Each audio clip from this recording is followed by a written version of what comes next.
Ladies and gentlemen, welcome back.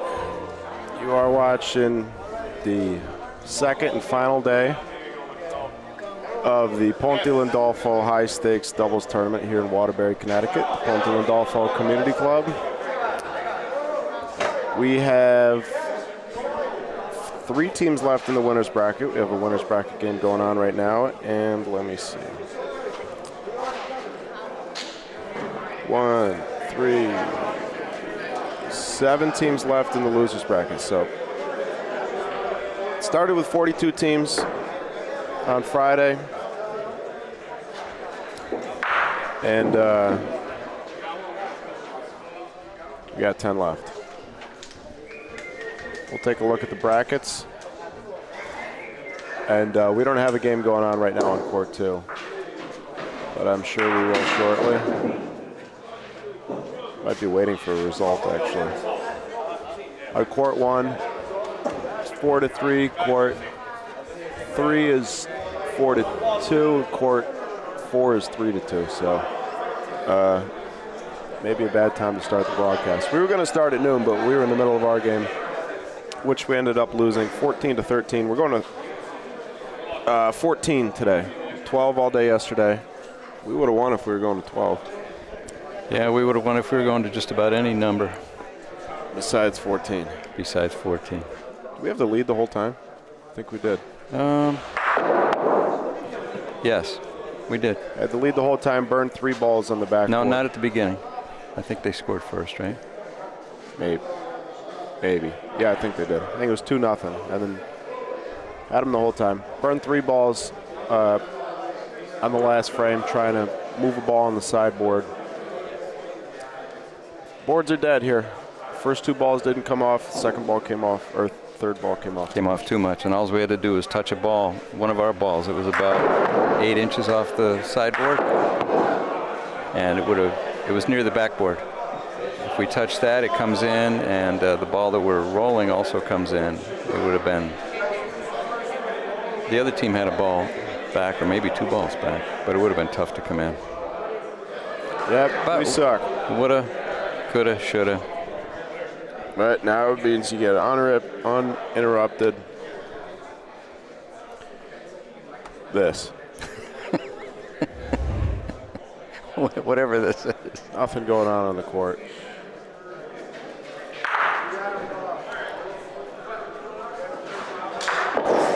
Well, I must say I hadn't been at this club in a good 25, 30 years, and I remembered I had fond memories of it, and those were reinforced when we walked in here. The hospitality's been great. Everybody's been friendly, nice, cooperative, telling stories. You know, yes, very comfortable here. Putting up with my questions about Pontelandolfo, the town in Italy. Anyway, it's been a good experience, except for that last frame. First, we'll as we wait for one of these games to end on court. Well, we'll get to the bracket in a minute. First, a tour of the Pontelandolfo Community Club from our host, Franco Rinaldi.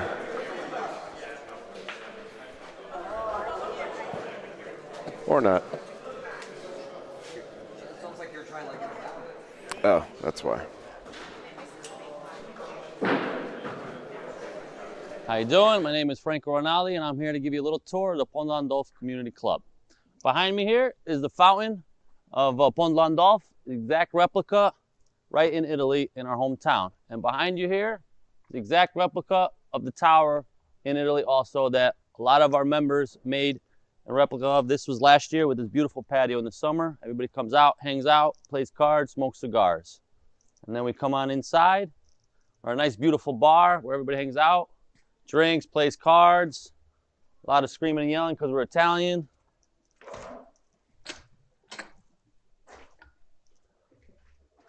We walk in to our upstairs, got our beautiful bar, hang out here. We got TVs for everything. We got Footsie and Vito right now at the bar, hanging out. It's our bartenders for tonight. We hang out here in the morning. It's packed. Got our pool table. We're remodeling our kitchen. It's not ready yet, but we're gonna have a very beautiful kitchen. I'm not gonna open that up because that's still a surprise. And then we come down here where the big event is this weekend, our 2-man bocce tournament, which we got going on right now. A lot of people are practicing. We got 4 courts. These courts were built in, I think, 1993. We started off with 12 courts, but now we just have 4. We got Stewie, Alessio hanging out with Marroquin. Alessio Marroquin. Everybody's practicing. Getting ready for tomorrow's big tournament. We got 42 teams, $5,000 on the line. And you see we got teams from Rome, New York, Ohio, Pennsylvania, New York, and Rhode Island. And then come this way really fast.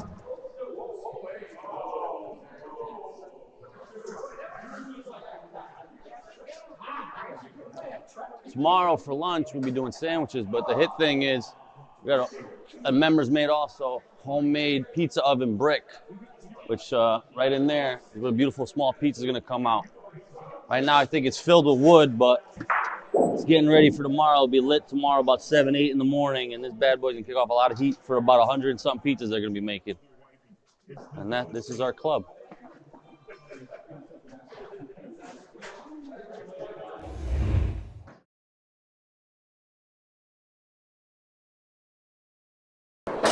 We were muted. There you have it. Pardon? You're lying. We were muted. Oops, wrong button. The whole time? What do you mean the whole time? Were we muted the whole time? No, we were muted. Never mind.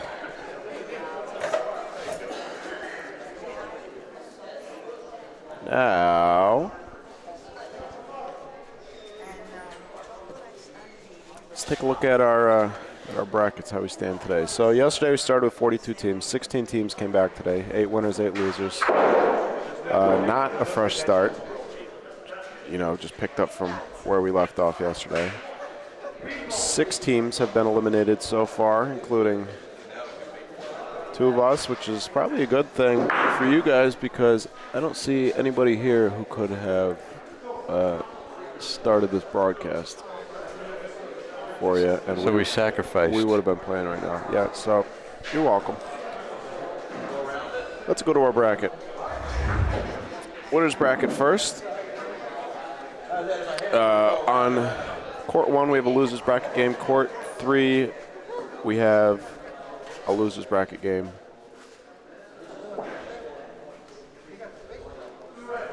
Court 4 is... I don't see Angelo. Oh, there's Angelo. Yeah, court 4 is that Sal and Angelo versus Anthony and Rolando. That game is 8-3 right now in favor of somebody. Angelo is no stranger to playing late rounds. What's Angelo's last name? Oh, I don't remember. I'm sorry. Oh, maybe it's... I don't know. I want to say Guerrera or something like that, but I don't think that's it. That was Alberto's last that was Alberto. Right. I don't know. I don't remember. Okay. There's our 3 remaining undefeated teams. Sandro, Marco.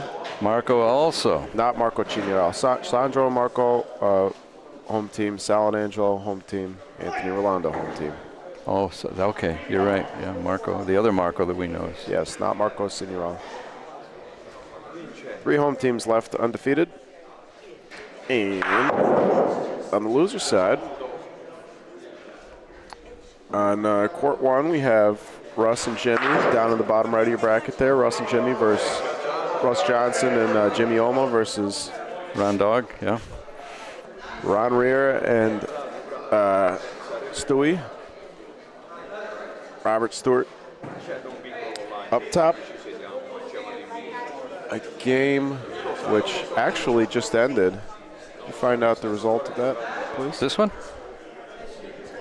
Yeah, Marco. I think Marco's game just ended. Could you take a look at the bracket? Yeah, I'll please? take a walk.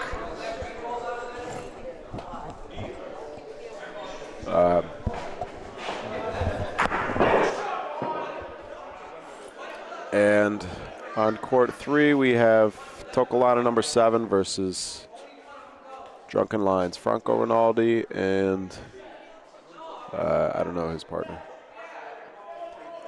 Sean Anson and Johnny Rod Jr. awaiting the winner of that game on the left.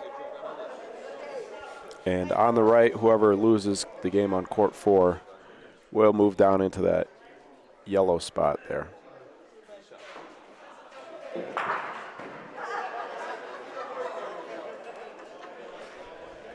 I'm still mad that we lost.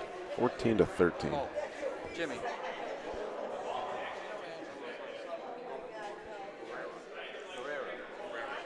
Angelo's last name is Guerrero, huh?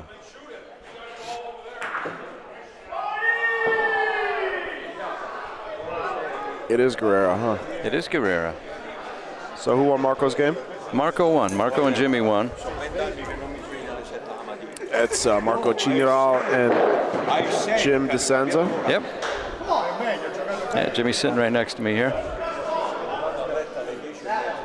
So they will play the winner of the game on court 1. Yes. It's currently 6-4 in favor of.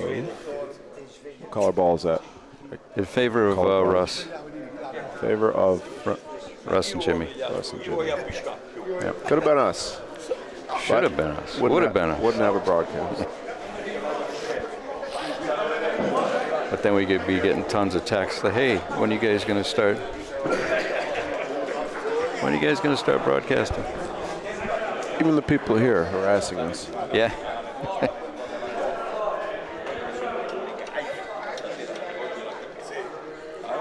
So there you have it. One more quick look at the winners bracket for those who didn't see it. Of course, whoever comes out of losers bracket will face whoever remains undefeated. Whoever comes out of losers bracket will have to win twice. Whoever comes out of the winners bracket only has to win once. So we've got a good 5 rounds to go, maybe? Does that sound about right? 6 rounds to go total? I don't know. I don't care. Well, we'll be sitting here a while, but at some point we got to take a break and have some lunch, because I see them getting the food ready behind us. And the food here is always good. I think the ladies take care of the food. They're the ones that are wearing the aprons, and they do a great job. Yesterday we had some chicken cacciatore, right? They had the pizzas going all day. You could just grab pizzas. They had sandwiches, good sandwiches, pizzas, and a nice dinner. Chicken cacciatore, potatoes, salad, bread. And they had, what would you call those fold-up things that they had? Kind of like a roll. Stuffed bread or something. Stuffed bread, yeah. Spinach, eggplant. Had some sausage. It was all good. They do a great job here. I'm kind of keeping my eye on court 1, where we should have been. See if we can see that game at all. Let's see, which court can we see better? They're about equal.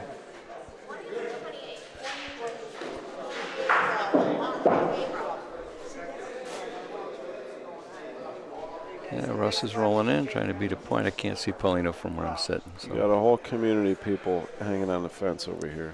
Yeah. I put up signs all along the fence. Nobody reads them.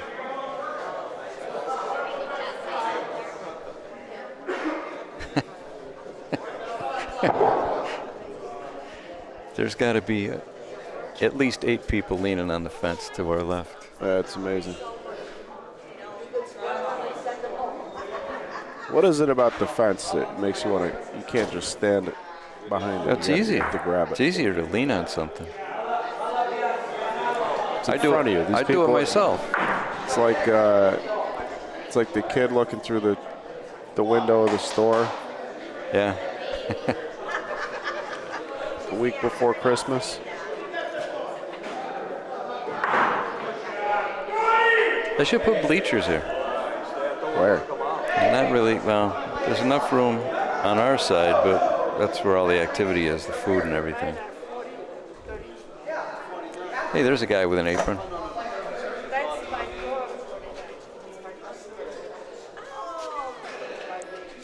Say thank you to our sponsors this weekend. Cafe Uno, Waterbury Road, Waterbury, Connecticut.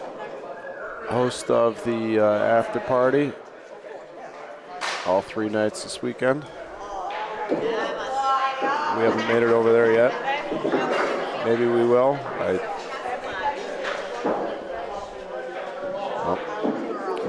And Yamini Grant, providing effective legal solutions for businesses and individuals. Yamini Grant. Well, I'm looking out. It's a nice sunny day today. Our drive over was beautiful. Clouds were moving. Those nice white puffy clouds. Compared to yesterday where it rained all day long. Driving back to the hotel last night it was raining. It was coming down. Hey, everybody in the chat. EBL, what's up, Canada? Thanks for watching. The Canadian team made the top 16, but then they were eliminated. That was Alberto and Tim from Montreal. From Montreal, yeah. They were our first loss, our first game yesterday. Playing on unfamiliar courts, unfamiliar surface, unfamiliar rules. Still managing to make the top 16. And when they lost their first game, they got a couple of very bad breaks, which would only happen in open Bocce, wouldn't happen in PRV. So they were a little disgruntled about that. But it was real nice talking to him, real nice meeting him. We were talking about Montreal, going to Montreal. Maybe, Michael, maybe we can head up to Montreal for some Bocce sometime. Sure. Yeah. We go up there for the jazz festival regularly.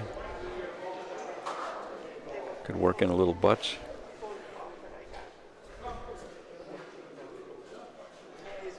Yes, I would like to go to Montreal. Yeah. Jimmy's shooting something. Whatever it is, I can't see it. I see Paulino and a green ball. He's probably shooting a green ball. Oh, right between. He went right between. He missed it. He didn't miss much against us, man. He hit the Paulino every time, right? Every time he shot at it? Not every time, but... No, he missed one? Yeah. Yeah, he shot very well against us. Still should have won. Whatever. Yeah.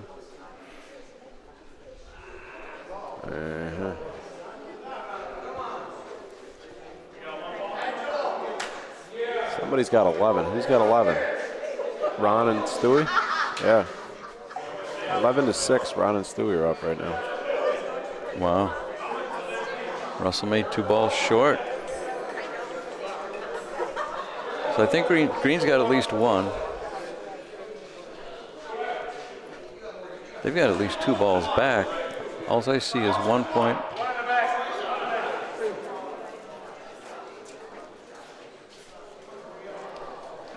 They can go out here.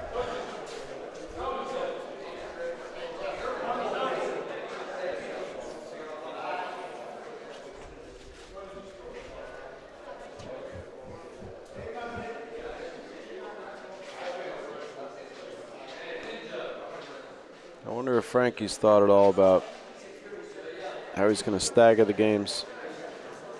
Well, I'm sure he has, but I wonder if he's taken the broadcast court into account. Nice ball from Stewie. One more point and the game's over. Is that going to reach? I don't know if it's going to come out enough. Oh, yeah. There must be a red one that I can't see that's close. Jim DeSenza is throwing up 3.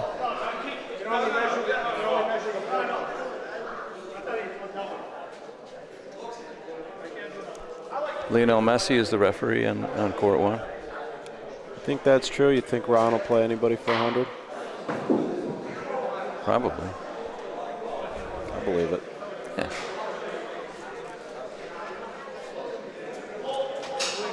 Ron and Stewie from Pennsylvania, Coppell, PA. And Russ Johnson from Rome, New York, playing with Jimmy Oma from Maryland. The ball burned, and we'll have a measure. Can only measure the first point during the frame. Old school style. I got 13 points and measuring for the 14th.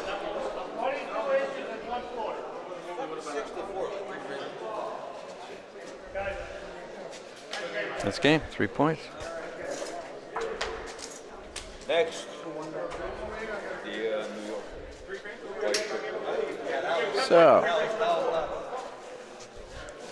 So Pennsylvania beats New York and Maryland.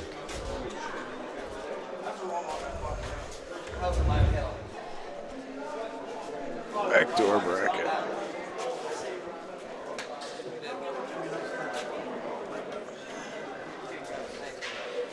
I would imagine that Ron and Stewie against Marco Jim will be up on court 2. Well, Marco and Jim just came off court 2.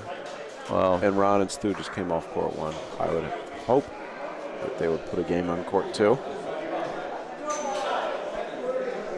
we'll see what they call.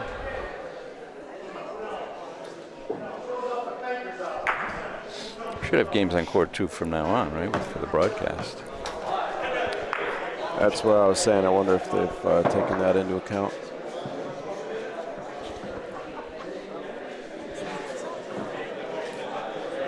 Didn't get to discuss that with Frankie this morning. He's playing and we're playing. Well, we were playing. Wow. There's a lot of food that just appeared behind us. And Bill Barnett is the first one over.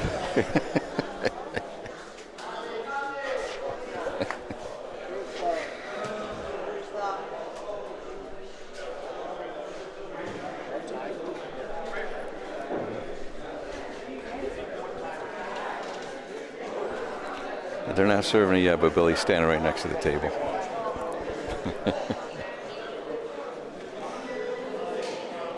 I see Tino and Paul over there on court 3. Can we see how they're doing a little bit? It's 12. It's 10 to 5. I don't know if they're green. They're behind. They're behind 10 to 5. Oh, are they playing Franco? Yep.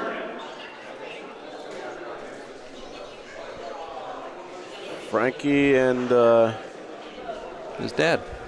oh, is that his dad? Yeah. Although I can't remember his name. Mr. Rinaldi.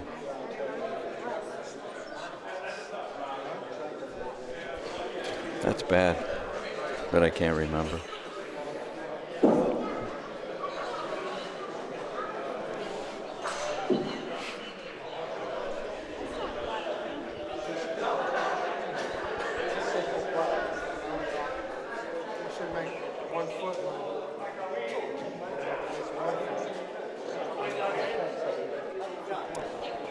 Well, 30 minutes of nothing so far. Thanks for sticking with us. I'd ask you to like the stream, but it seems unwarranted so far. Undeserved. We should have a game up in the next couple minutes on our feature court. Well, he's looking at it right now. He's going to schedule the game right now. I just heard someone say court 1's open. Don't put him on court 1. Go talk to him, Jack.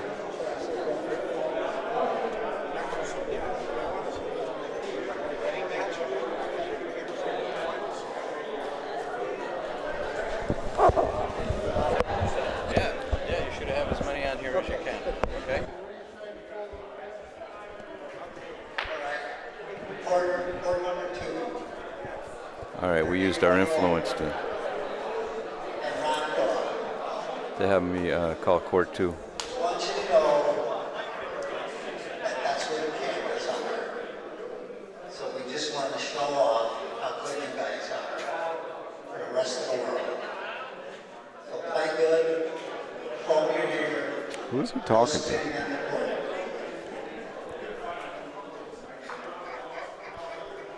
So the team called Drunken Lions, is that Frankie and his dad? Yeah.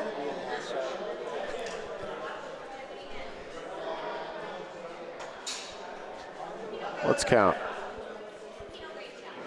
Let's go down the fence here. How many people are hanging on the fence? 1, 2. Nobody. Only 3. Russell. It's not bad. Earlier we had them lined up. Yeah, there were good 8 people leaning on that fence earlier.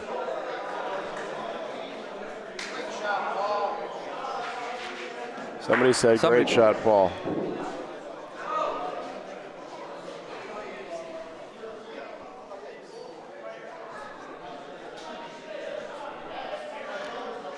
Yeah, Billy's turn to grab the fence.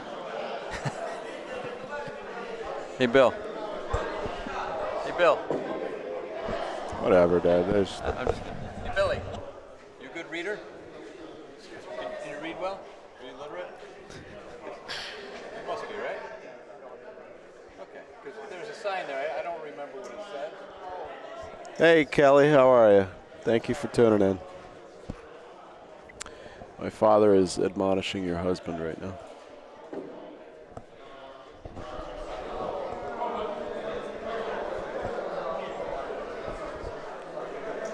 He called me a dirty word. Must have gotten to him.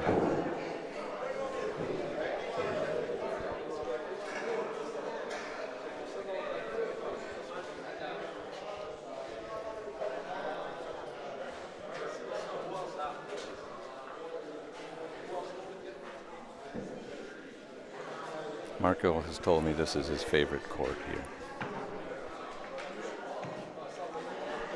It's always, I understand it's always the championship court, so that makes sense, because I know he's played in a lot of championships here. I like court 3.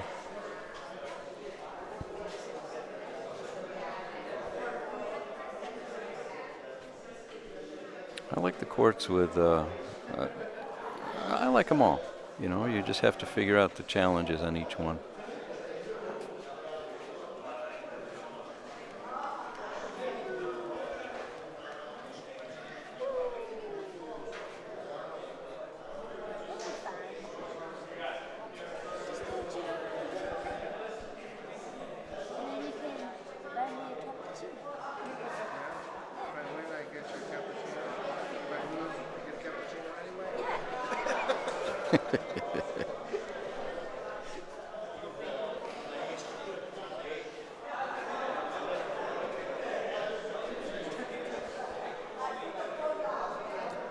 You want to ask either of these guys if they'd be interested in wearing a microphone?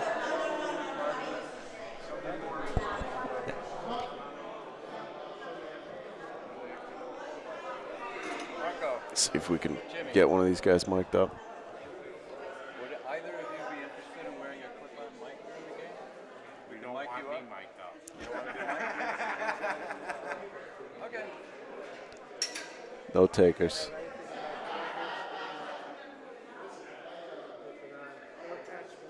No attachments.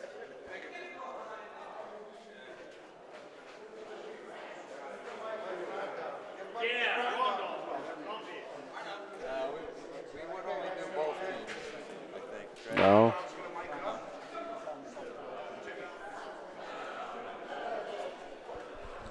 Rod, you want to be mic'd up? What's that? You want to wear the mic? You want to be mic'd up? Huh? Do you want to be mic'd up? You I'm wanna- playing. Yeah. Yeah. Sure, want- yeah. Yeah? How do I get in this one? Middle. You don't. Here, hold on. Hang on. Oh, you mean, no. No? No, this is broadcasting. Sneak it in his back pocket. I don't blame him. I wouldn't want to wear it either. Let me ask you a question. If you put the mics like on the fence, would you hear more of what's going on? Would you want to do that or not? Does that make sense? He's looked into it, and it's not a good thing. No. Okay. Just, You have to have very directional mics, okay. but players stand everywhere, Yeah, right. and it picks up a lot of noise from the room. Ah, So it's it doesn't sound not good. great. Okay.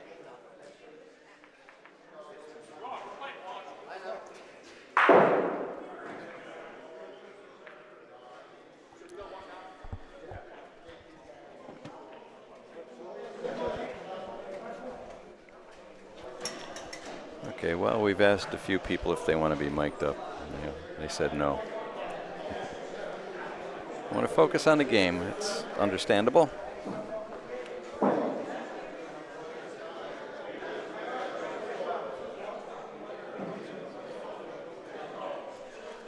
One warm-up frame, and then we'll be underway.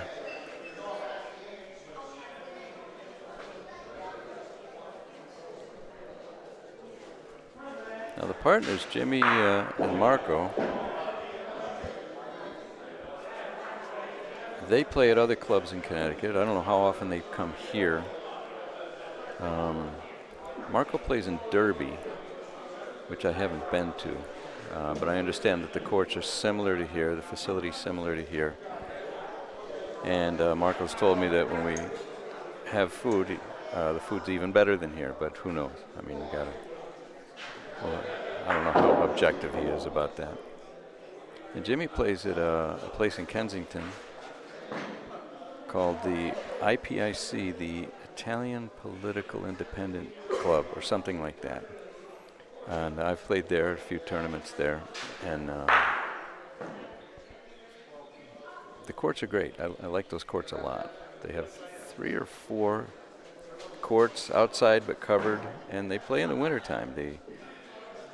They've got heavy plastic kind of curtains that come down, and they throw a couple heaters on, and they play all through the year. It's been my understanding. Oh, although now I remember I was told yesterday they were told they can't have the heaters on. So maybe they don't play through the winter now.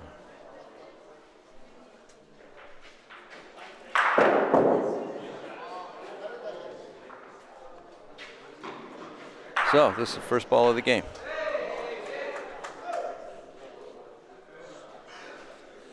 Jimmy will deliver.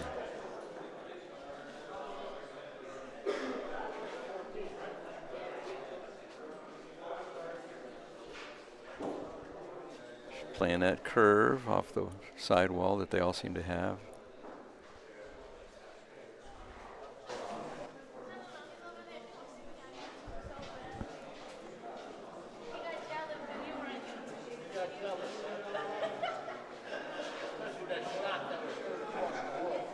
A little short on that one. So, you know, even though you've probably played a lot of games, it still takes you a couple frames to get adjusted to the courts. You know, they just came off of court 1, and they're, you know, there's only so much you can assume that are similar between courts 1 and 2 as far as the speed.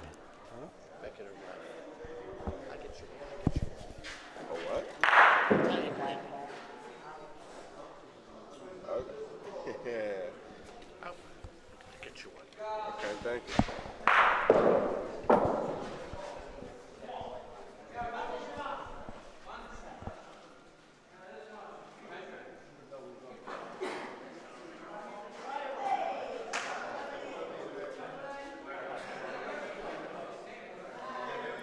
Well, here's an example. That's Rondog's first roll.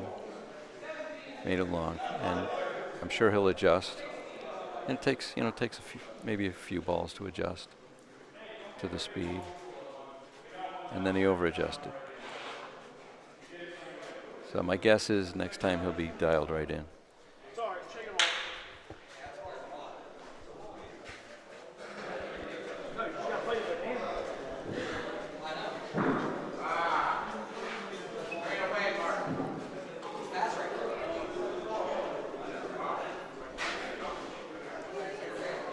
Green's just sitting one. Last ball of the frame here for Marco Cignarella. A little bit of Paulino. It's going to be 2. I guess he adjusted pretty well. He had a good solid shot and a nice roll. 2 good balls from Marco. Not a surprise there for anybody who knows Marco.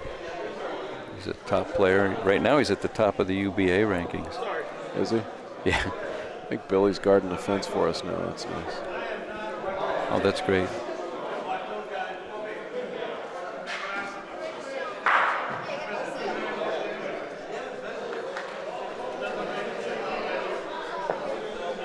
Great first ball.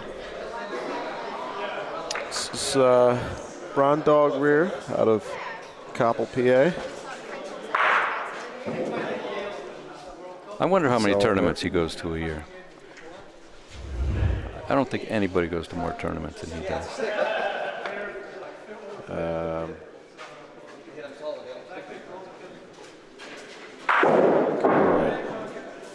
Sometimes he goes to 2 tournaments in one weekend. He does. Well, he's at a good central location for New York, PA, of course, and Ohio, where the bulk of the tournaments are held. Ball's touching Paulino. Not anymore.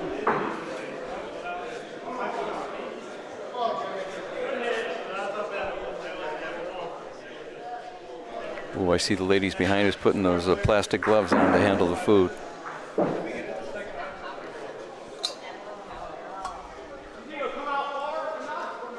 And I see the food coming in. Oh, look at that, the hot trays coming in.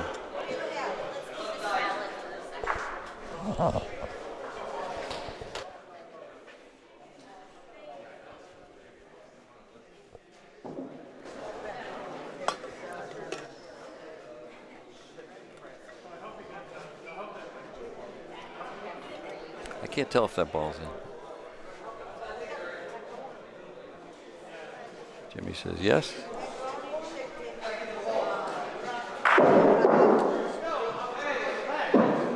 So what are we looking at? Is this going to be the second green ball? It's the third. Is it? I didn't see the other one.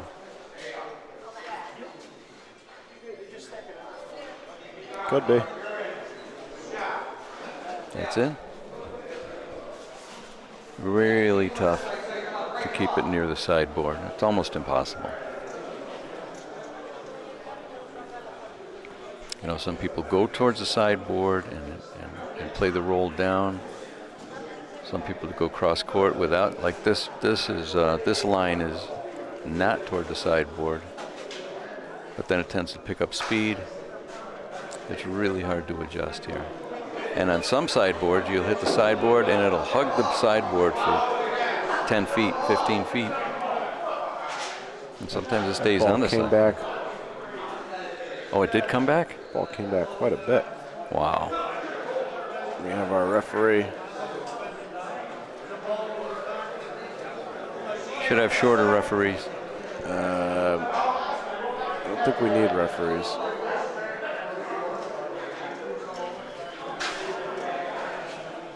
Marco elects to go directly at the Paulino.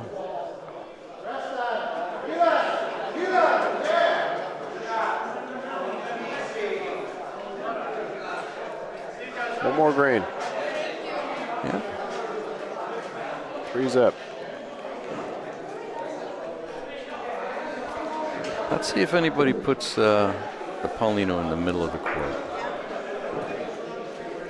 Most people go to the side, go towards the sideboard and play the roll.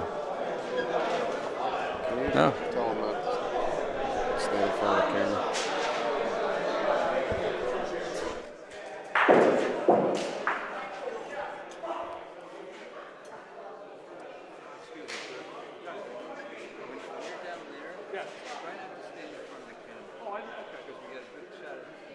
bald head? You better delete that footage. We're gonna replay it in slow motion.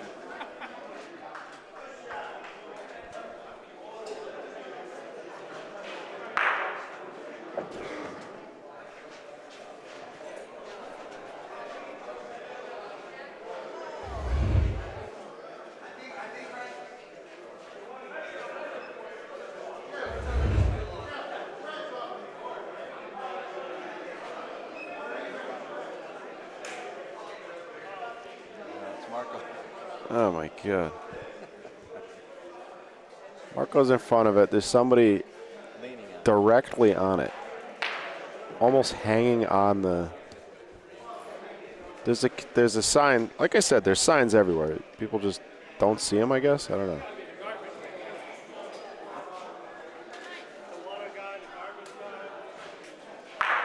Nice hit from Ron. 2 balls down for each team. 2 good, clean, solid hits from Ron Dog.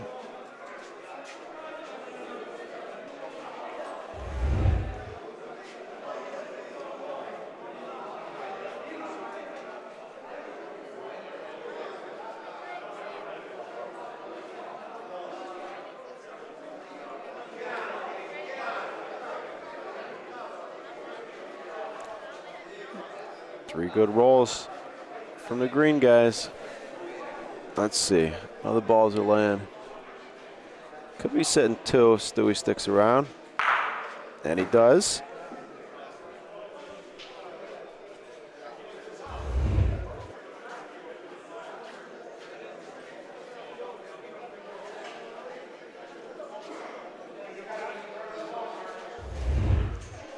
Now, Marco's got an interesting decision to make. Do you roll a good point, make him hit again? Or Marco's thinking about shooting something. Because if Marco just puts another point in, Stewie sticks again, they get 3 points. So Marco could roll one a little deep, give Stewie some room to point, but it's just going to make him shoot again. Puts it near Paulino. Could combo on Paulino. It's a good spot. A little bit in front of Paulino. Stewie's got to hit the on the screen. It's got to be the right side of the ball. Perfect. Perfect shot. Nice shooting by Stewie and Ron. It's going to be 2 points. Almost took out the second point there on the ricochet off the fence. There was just a game called on court 1, I think. I'll go see who's playing, all right? And then we can update the bracket. Okay, thank you. All right.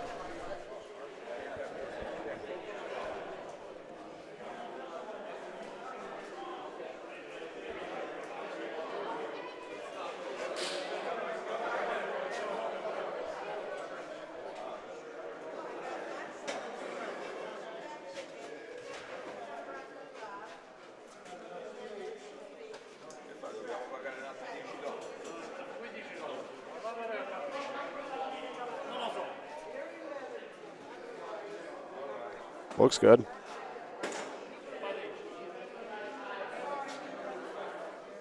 Oh, they called it short. Didn't even take a look at it. I guess it does look a little bit short. Nobody looked at it, though. Hey, you can tell from our angle, looking down the court. Looking on the screen, I think it looks closer than it does in person. Looking down the court, it looks like red is pretty clearly in. Second ball to frame, first miss from Ron Dog.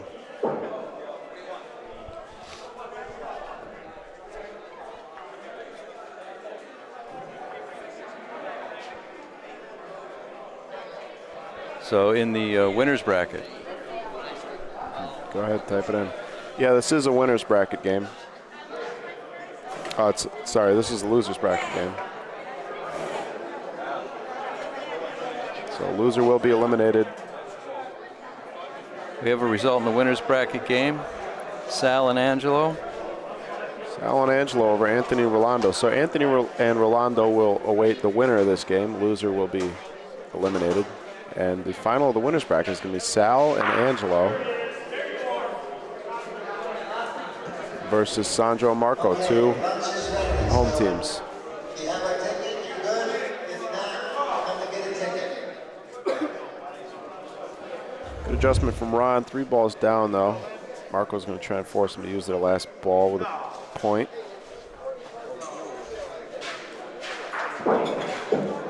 Oh, he's going to shoot. Going to shoot 2, I guess. Huh. Ron says no. He says the red's still in.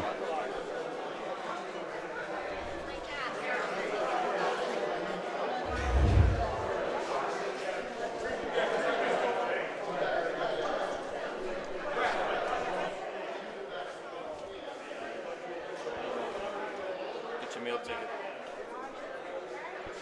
Thank you.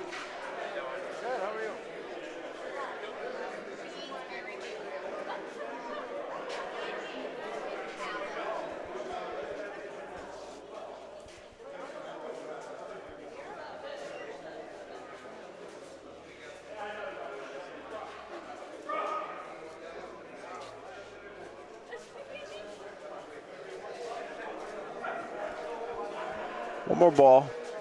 Belongs to Stewie. Certainly capable of hitting. Doesn't want to combo on his own ball. I imagine we see a hit here, though. Can't hide his ball. He's going to point.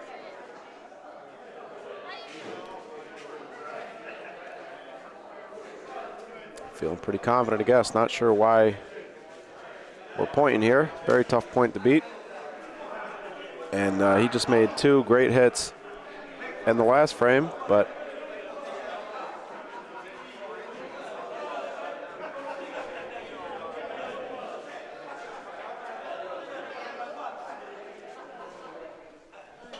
four to 2.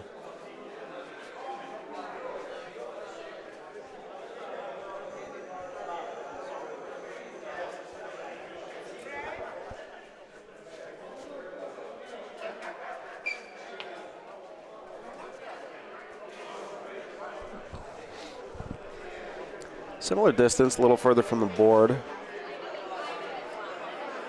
for Jim DeSenza. On dog solid again. He's got a very unique shot, brings it way out to the right. Way out around his body. Not that much there, but sometimes it's still pretty far out. The ball takes a unique path. Ron took a couple of these near Paulino clean 2 frames ago. Catches Paulino that time. I think it's going to go down to the red one, or the green one. Yeah, green's in. So ball advantage swings in favor of Marco and Jim. 3rd ball coming for Ron and Stu.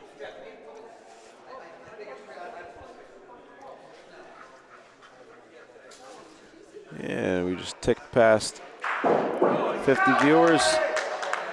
Folks, if you're watching and you're not subscribed, please subscribe to the BBN. It's free. And please click that thumbs up button if you haven't already. We appreciate it. If you'd like, you can hit the notification bell too after you subscribe, and you will be notified when we go live. Red is in, says the referee. Boy, that game on court 3. Oh, they're shaking hands now. I was going to say, it's been on a long time. Looks like the... Oh. Can't tell if the game's over. No, it's not. 13-13 on court 3. I think they were just congratulating somebody on a good shot.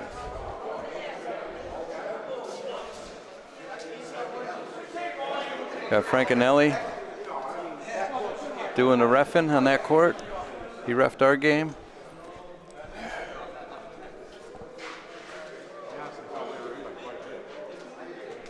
I know he's just dying to be in here playing. Me too. Yeah. Yep. It's going to be 2 green now. Great ball by Marco. Still got 2 balls left.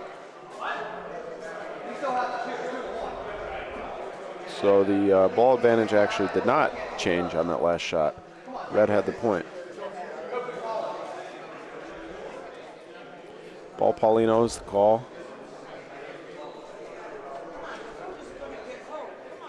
See if the camera will move fast enough to capture it.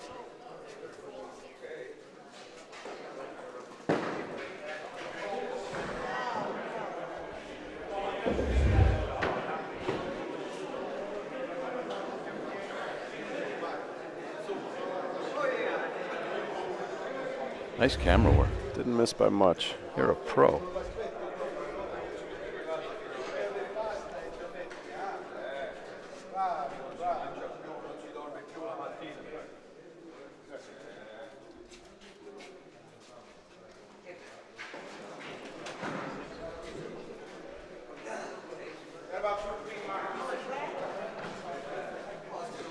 So He took 1 ball away. yeah, Stewie missing on the wrong side of the ball with that shot. Should be enough room for Marco to come in. Not easy though to have the ball stay up That's a good ball. on the pro side that far down the court. Great ball. 6-2.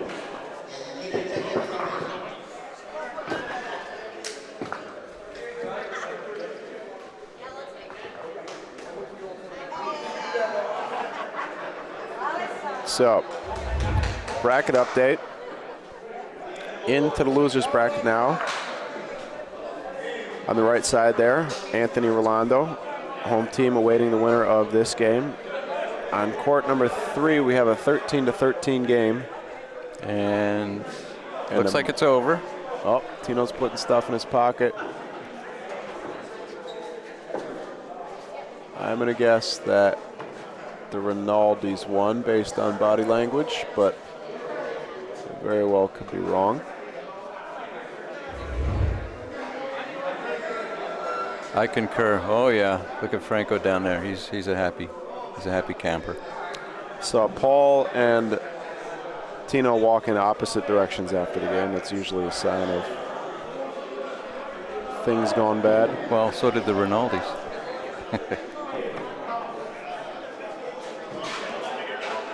Ooh, missed there.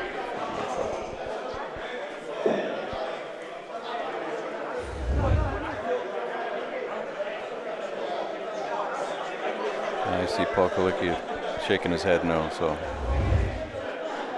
all evidence. So drunken lines.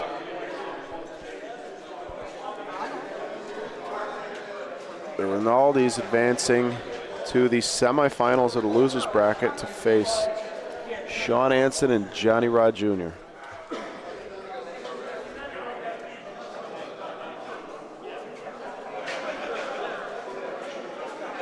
Seven teams left. 1/6 of the field.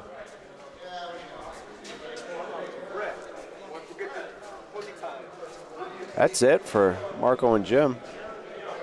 Not a whole lot of room. Let's see, from where we're sitting.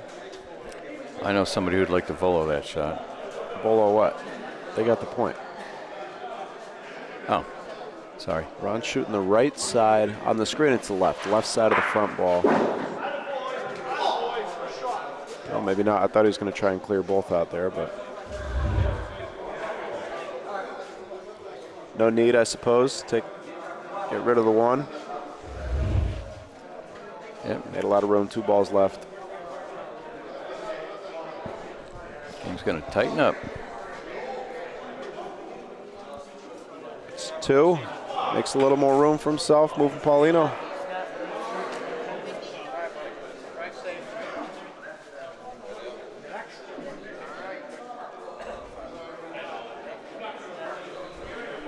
I just got a little pat in the back from Russell Johnson. It looks like he's going to head home.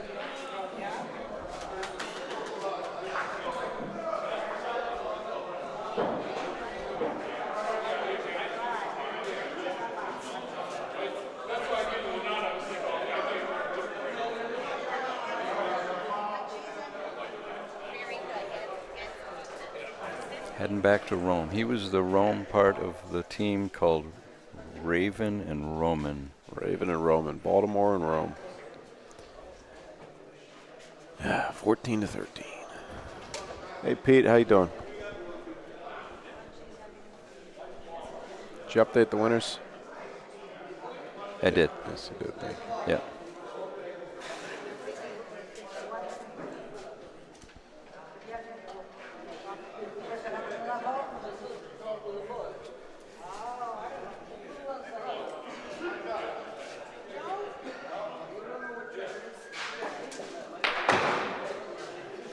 I heard Paulino.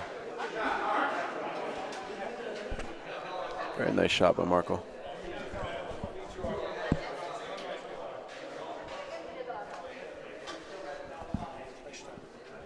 Yeah. We just got the. You done? Yeah, you're done.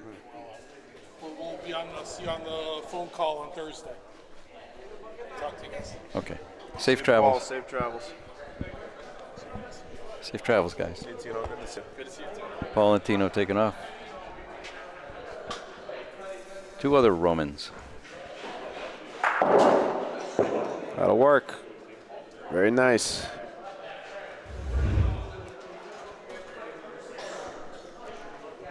And things have quieted down significantly in here. Well, I think people are grabbing their food and going up into the dining area.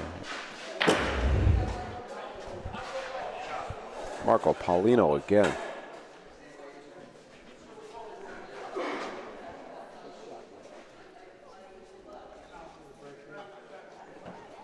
Two green. Wow. What a shot. 2 Paulino shots from Marco. One of them about 65 feet down the court, the other one all the way down the court. Stewie hides one. Marco's out of balls. Jim will probably roll on it. Yeah, Marco's saying take the same line. Jim's got 2 balls. Ron's got 1.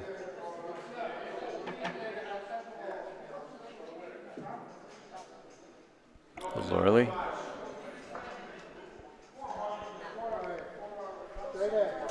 Jim will try and put Well, one on the front, in front on the right, where Marco's Move indicating. the green one, and that made the red one open and available. But he's going to roll.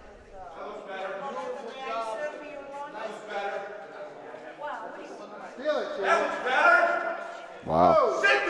Nice.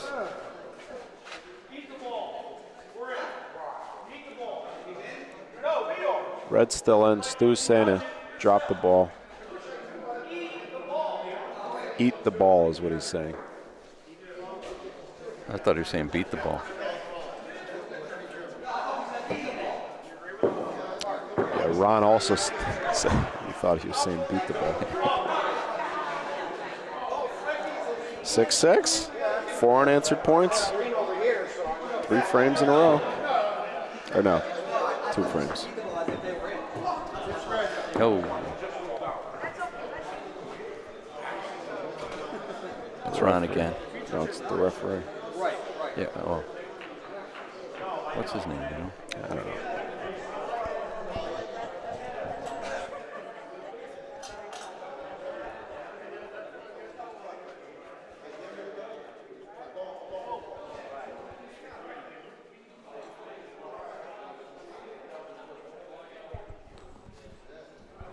Sean.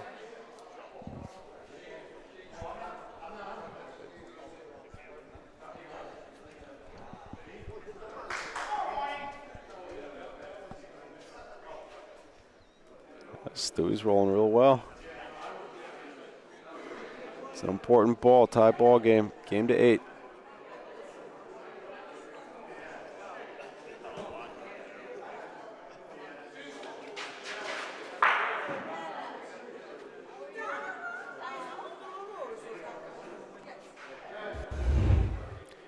The way Marco holds the ball, you don't see a lot of stone dust players hold the ball with all 4 fingers together like that on a roll or on a shot.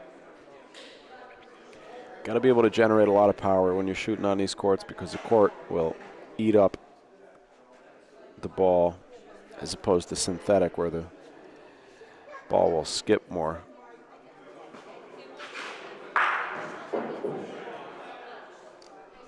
You see a lot of synthetic players use that kind of grip, 4 fingers together.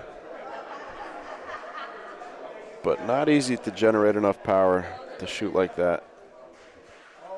Especially be able to shoot and stick like that, the way Marco does. With that grip. Let's see if we can get a better look at the balls. 2 balls down for each team. Red's got the point. Red might have 2, actually.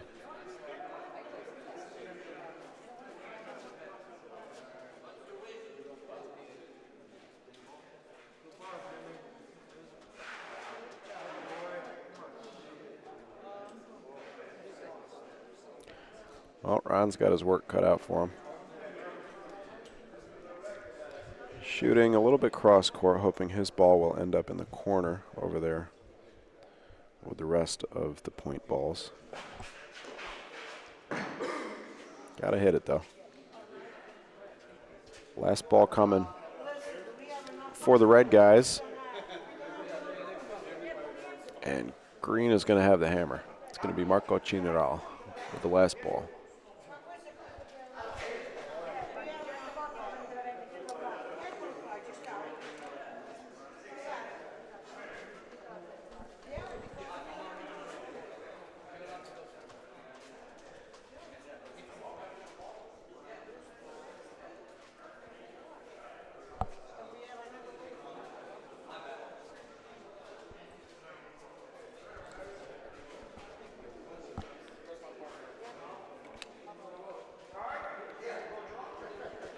Not sure what they're thinking about here. One of those moments.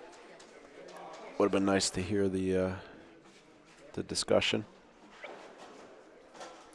But as most of you probably saw before the game, all 4 players elected not to wear the lapel mics. Like I said before, I don't blame them. I probably wouldn't want to wear it myself, especially this late in a tournament.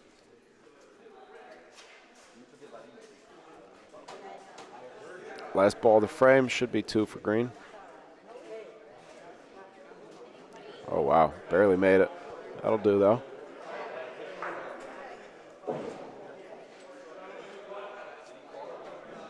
It's 6. Take a quick look at our updated winners bracket. On the left side there, Sal and Angelo advancing over Anthony Rolando. So we got Sal and Angelo versus Sandro and Marco. Looks like they are stepping onto court 3. Sends Anthony and Rolando down to the losers bracket over here to face the winner of this game. Like I said before, 7 teams left, 7 out of 42 remaining.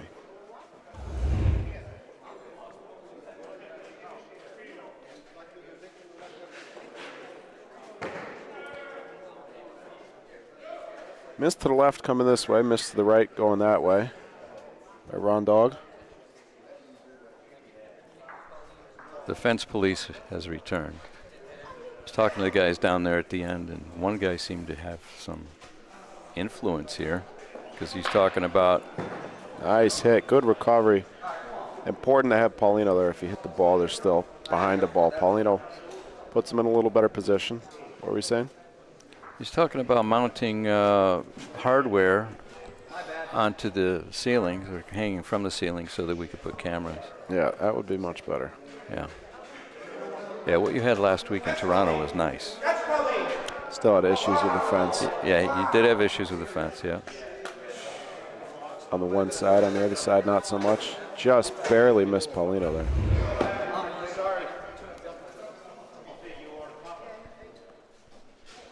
See it between his legs.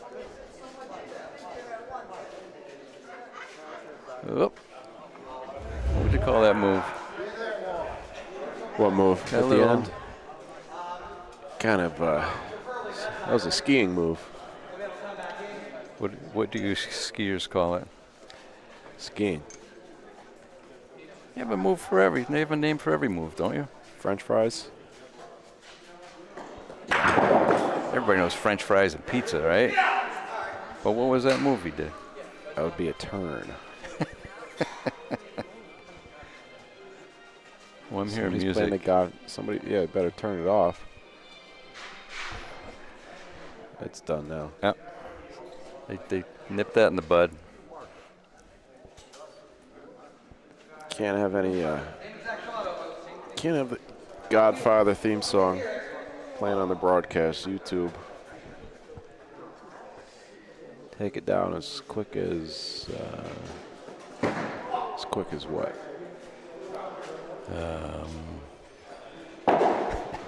Not as quick as our responses. Yes.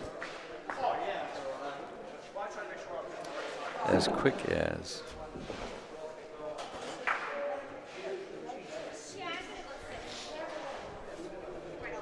But you could play the Italian national anthem at the beginning of the broadcast, right? Because that's public domain. Yes. Recorded by. That song is actually recorded by the U.S. Naval Band. Really? Yeah, in like 1929 or something. Really? That recording is from. That's the only way we can play music on YouTube is. Well, that's not true. It's not the only way, but it's harder to find copyright-free music than you would think. We've tried several times to use copyright-free music, what we thought was copyright-free, and we've been copyright claimed by YouTube. Nice recovery from Ron. So, 2 misses and another miss by Stu, actually, on a shot that last frame. Ron zeroes in, see if he can continue that. Are you keeping track in your head? Misses? How many misses there are? Only on accident. Yeah. Reminds me of years ago when we had tournaments in Seneca Falls at the Rumseyville Sportsman's Club. We had 4-person team tournaments that were very popular. And we actually had a prize offered by the Sinacropi family for the best shooter of the tournament. So every game had a referee, and the referee had a clipboard with a sheet of paper on it. And you'd go up to the teams before their games and ask who would be the shooter or who might take shots. So you'd list all those names, and then the ref would keep track of how many hits you had, and then at the end of the tournament, as long as there was a minimum of 25 shots, end of the tournament gets the prize. And For percentage or for most hits? percentage. So they did it for 6 years, and then they stopped because people in our family kept winning. My Uncle John, who's hopefully is watching, he won 1 year. Yeah, Uncle John. With the he used to come up with the Jersey Bombers from New Jersey. He won 1 year. My great uncle Chet Cafaro won 1 year. And Yeah, Jim liked that one.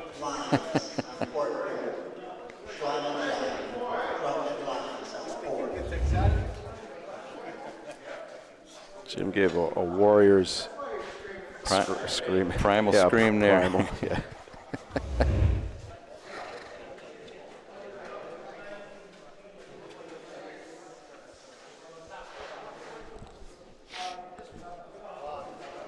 We've got a repeat offender over here on camera 1 fence. This guy, I think for the majority of our broadcast, has been swinging on the fence. He's got a good grip there too, man. You're not gonna tear him away from the fence. Oh, he's pulling on it. There he goes. He'll be back. He's coming back. He's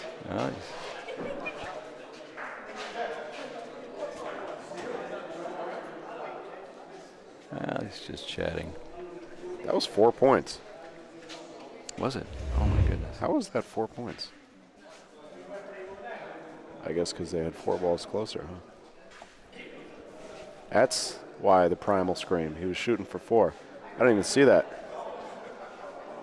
That deserves a primal We had some scream. bodies in the way of that frame. Oh, he's got a grip on the. No, it's not him. It's the other guy now. He's got a grip on the fence post. Very similar. Oh, sorry. There's another miss by Ron. It distracted me. It's interesting to see how. Don't touch. Don't. So you're thinking to yourself, don't touch the fence. Don't. Oh, he's touching the fence. Is he going to lean on it? Oh, he's leaning on it.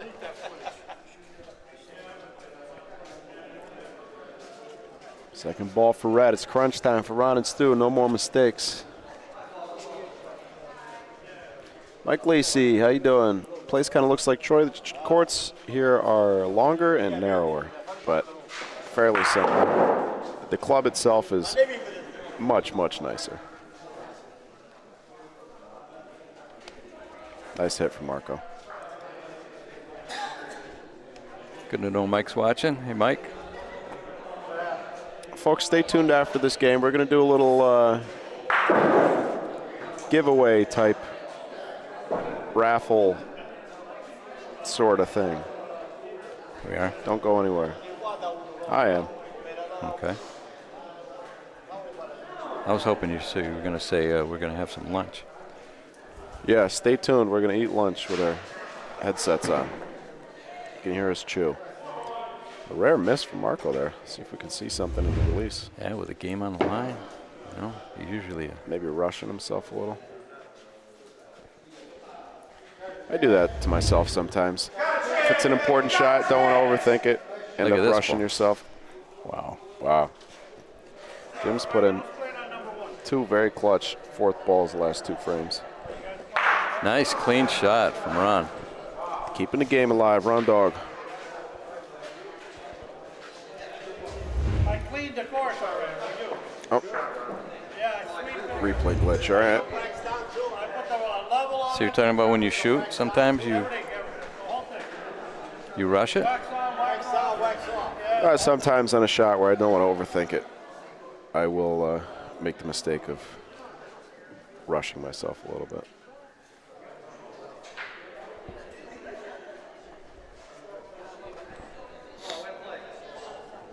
He's got a good grip on that post now. Good. Doesn't seem to shake the camera that much on this when you hold the post.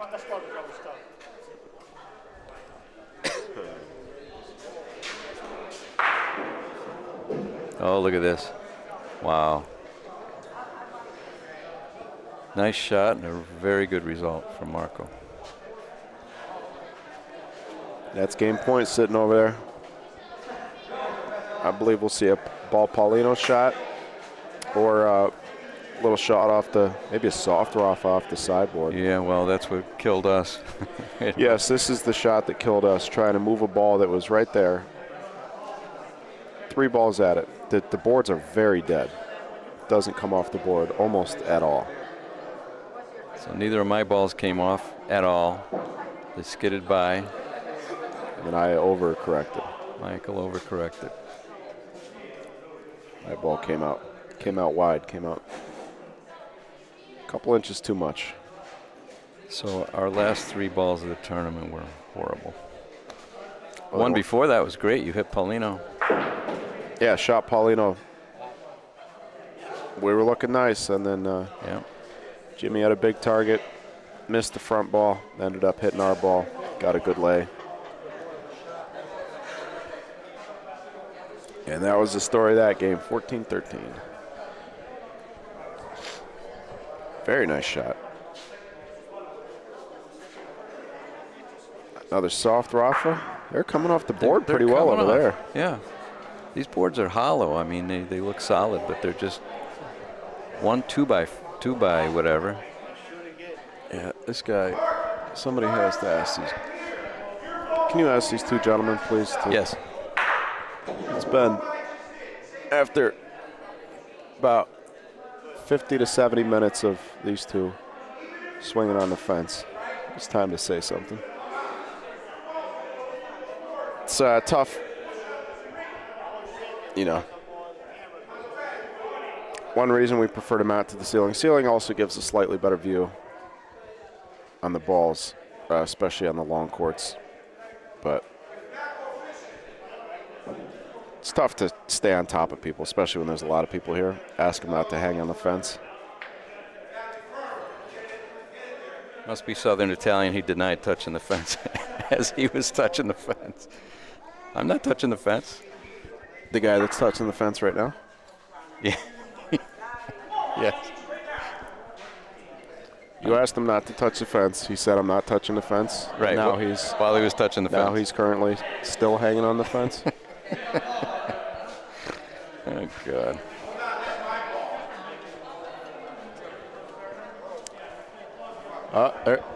He just rotated out for somebody else. He just took a step taking onto the turns. court, and the other gentleman takes a spot hanging on the fence. We should have like parking tickets. You know, we should have fence tickets. A laser pointer, that's what I need. A laser pointer.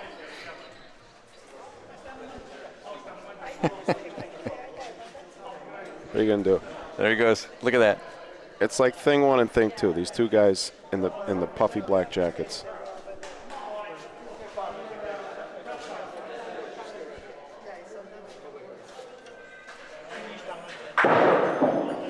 Turn me down.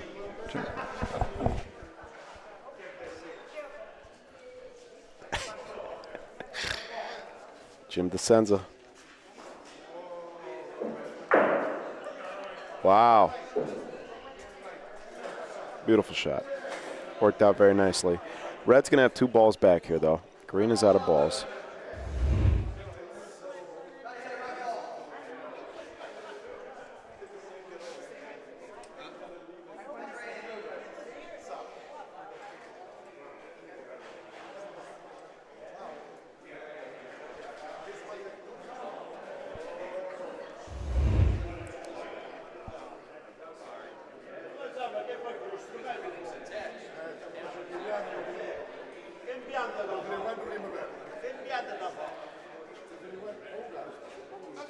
My dad's over there explaining why he can't. He told him to get off the fence. The guy moved the foot to the left.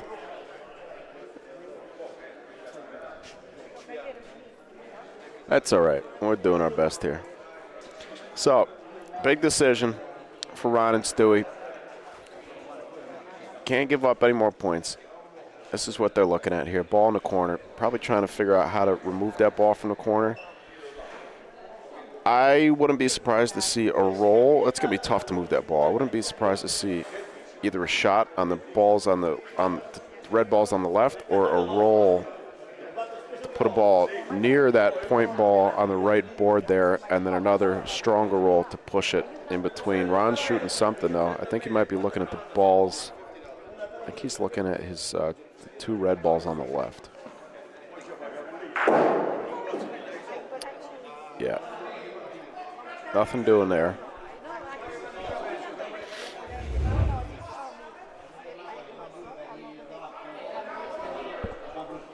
Better luck this time, Dad? The guy throws his hands up. Oh, he apologized eventually. And then he moved down I saw him. He moved one section of the fence. He moved down and grabbed the fence. And I said, can you see that this is all connected, you know? Well, that takes care of him. Now this other guy is dangerously close to the fence. That's all right. They're down to the last ball, huh? This is... Yeah, interesting decision on the last one. And now, very interesting decision on this one. That's gone. That's gone. Point. Not much they could. Somebody I know gets a new cappuccino. That's what I understood the deal was, you know. Marco's daughter just earned herself a cappuccino. That was the bet. Marco wins. So Marco Cigneral and Jim DeSenza advancing over Ron and Stewie. Like I said, take one look at the bracket here and then stay tuned. I'm going to explain a little giveaway I'd like to do in appreciation for everybody helping us reach 1,000 subscribers last week. First, the bracket.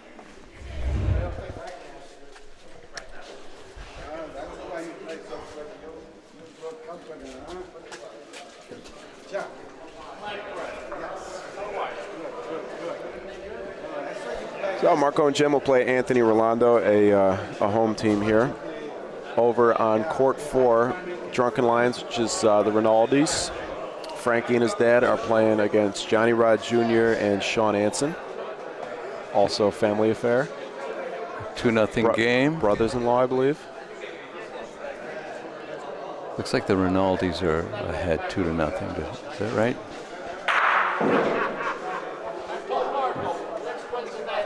Could be.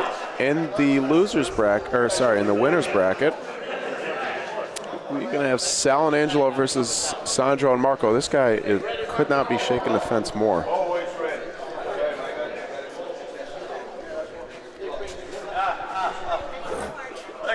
He sees us pointing at him. He's ignoring us. Fence. You're shaking. You're right. Oh, he's shaking the fence. He walked out the door. He just walked outside.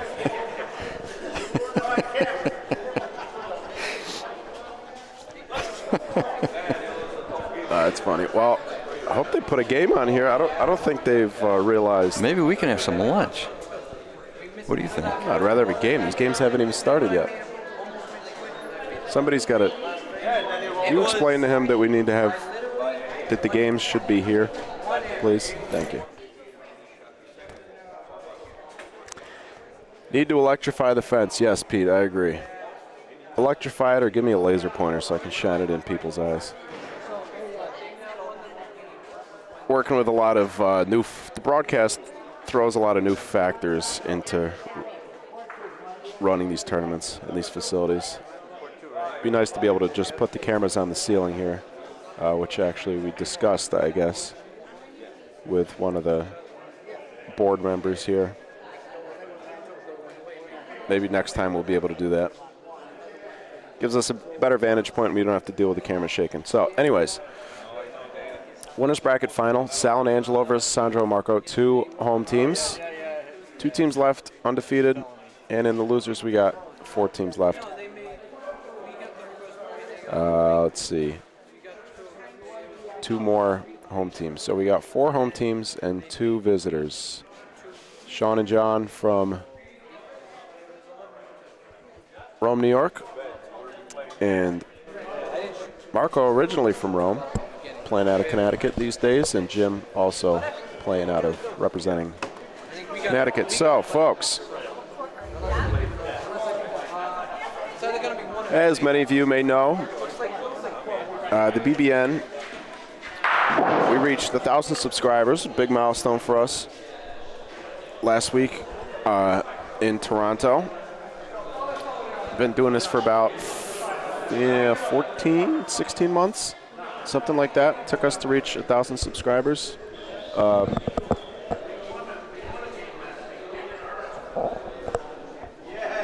Ready? Set. In appreciation, as a token of our appreciation, I'd like to, it's not much. We don't have, we have very finite resources here at the BBN, and they are eaten up quite a bit by all the expenses that it takes to travel and run these broadcasts. But I'd like to give away a shirt. I'd like to give away a shirt, excuse me, to somebody in the chat. So I am going to write down, I'm going to find my notebook first, and then I'm going to write down some names. We'll put them on some pieces of paper, put them in a bag, and root around in there, pick out a name. So if you would like to be entered in the drawing, Okay, Rolando and Anthony against Libby What are we going to have them put in the chat? Do we keep it simple? We'll keep it simple. How If you'd about like to- the state animal? No. If you'd like to be entered in the drawing for a free BBN shirt as a token of appreciation for our 1,000 subscribers, our first 1,000 subscribers, just write the word shirt. Put the word shirt in the chat. I will, and I'll say this a couple more times throughout the stream, give people an opportunity to enter, and then during a championship game, we will draw a winner. Maybe two if I'm feeling generous. So, What color shirt? whatever color you want. Just write the word shirt in the chat, and I will put your name, I will add you to the list. You will be entered to win a free BBN shirt. Actually, let's see if I can pull up a picture of the shirts.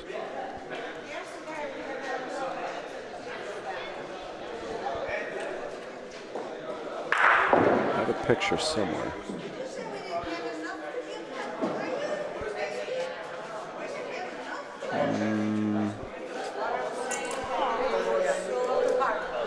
Is that it? I'm not sure that's it. No, that's not the one.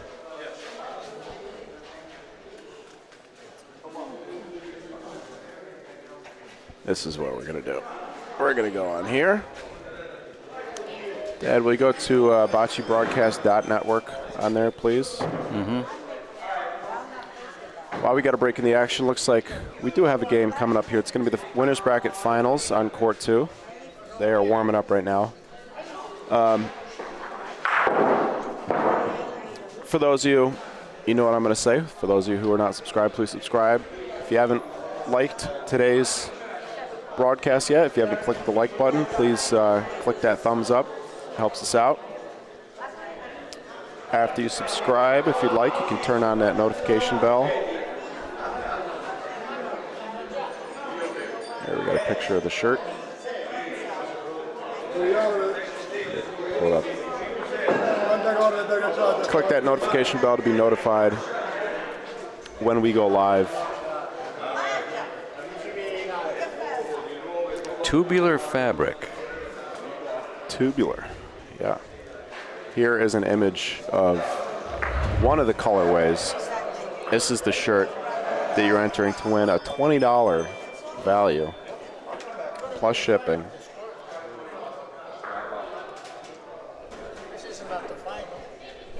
I don't know why this guy's standing behind me talking to me. But, okay, we got a lot of entrants. Do we really? Pete likes the idea of having sperm whale be the... So do I. Thanks, Pete. Pete Rabito, we will accept Kamicha as an entrance. I was going to say, this is in any language, right? Yeah, okay. Could Sure. write shirt in any language? This is just one of the colorways. There's a lot of, actually I think if I scroll down here you can see the other colors. This is, of course, bocceBroadcast.network that I'm looking at here. For anybody who'd like to peruse our website, check out the goodies we got and information, broadcast schedule, all that good stuff.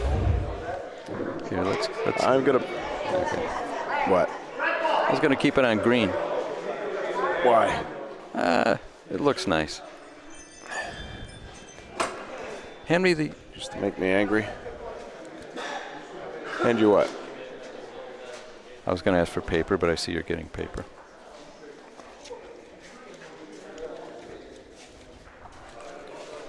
I'm going to put you in charge of this. Okay, I got to see the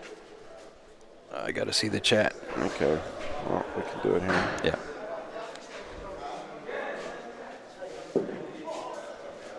There you go. All right. Go. Oh, there's one in Japanese. Wow. Shitsu. You're reading katakana. The first one I don't remember. I think it's People. You know what? We got a lot of entrants with the word shirt here. If I refresh this page and we have more entrants in the drawing than we do likes on the stream. 25 likes. Come on. 25 likes. I think we got 25 entrants there. Throw us a bone, like the stream. Back on court 2. All right. Where do we start here? This is the first frame of the game. I'm going to get our scoreboard updated. Just write down. Where's the first one? Right there. Right there? Yeah, just write down the username. Yep. Whatever appears there. All right.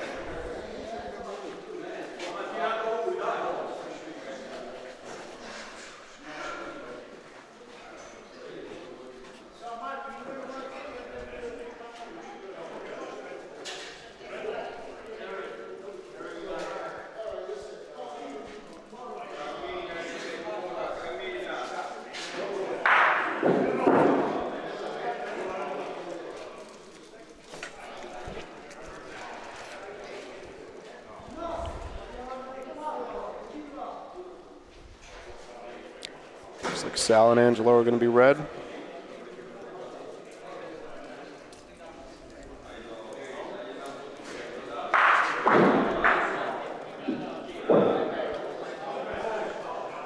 And Sandro Marco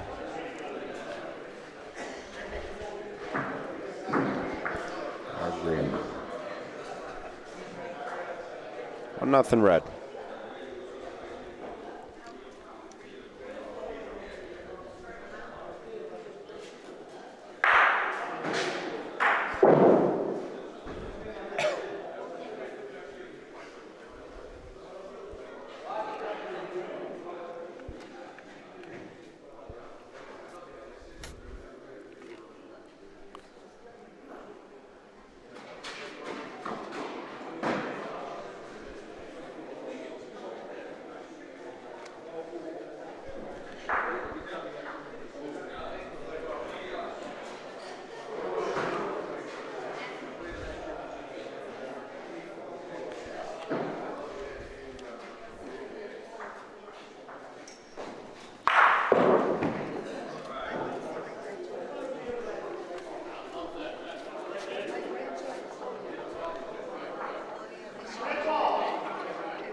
Peter's in there twice.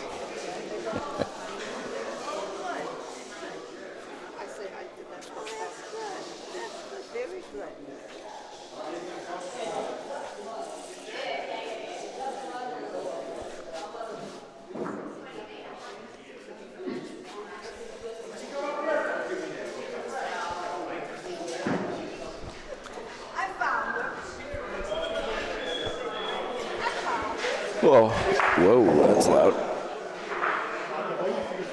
Little cappuccino break there. I feel my throat is starting to dry out. Lost my voice last weekend in Toronto. For those of you who didn't hear yesterday, the BBN will be in New Orleans next weekend at the Italian-American Bocce Club of Greater New Orleans, Metairie, Louisiana, just outside of the city, for the inaugural ABC NOLA Open, American Bocce Company out of Chicago,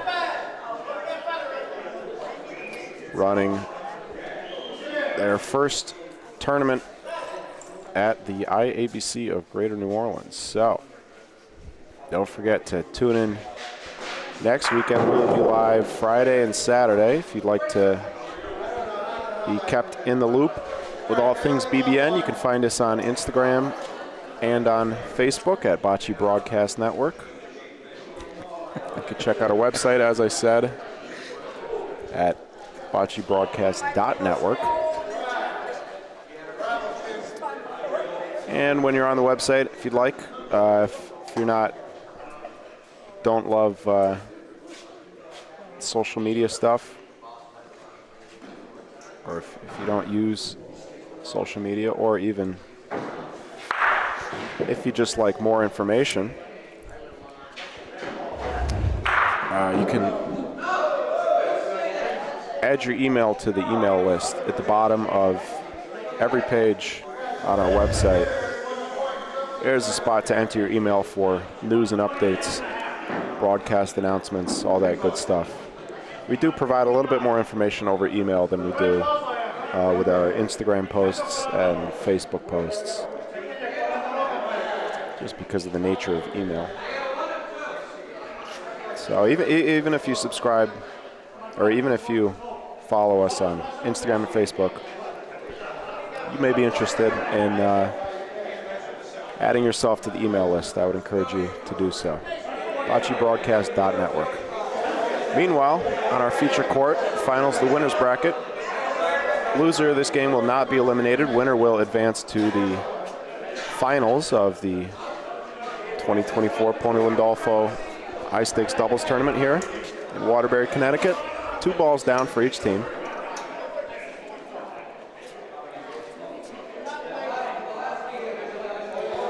This is either Sandro or Marco. I am not familiar with either of those gentlemen.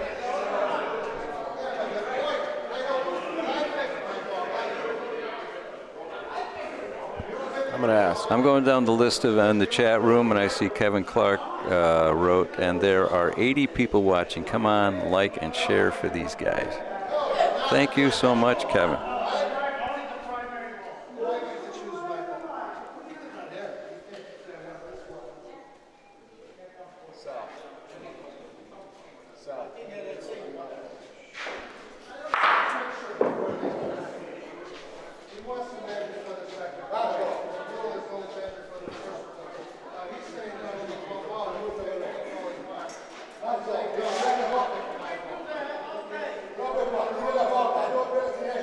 That was Sandro. This is Marco with the last ball for Green. Shooting a ball in a sideboard. Very interesting release. Looks like he got the point. Look at this release, Deb.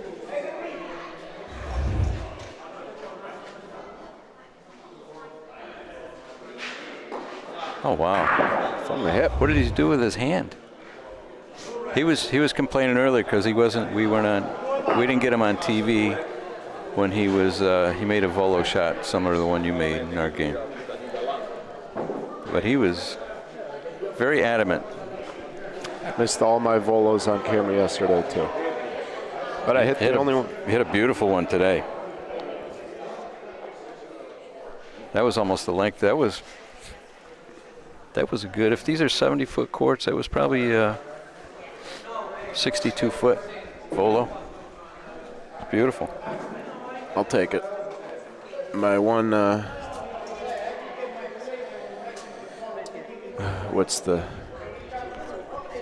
My one claim to fame? No, my one shining moment.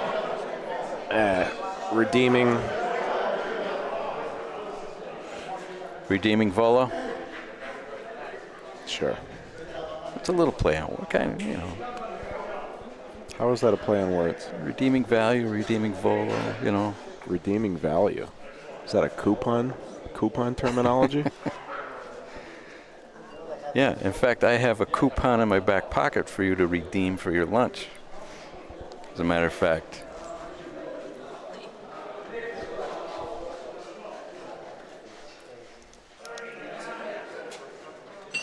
Oh, a couple new ones. All and outs it again, so don't lose that pad. I'll wait a little while. Like I said, we will draw a winner during the championship game.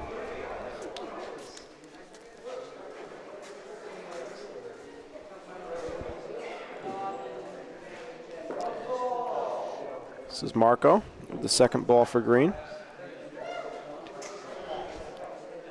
Good speed.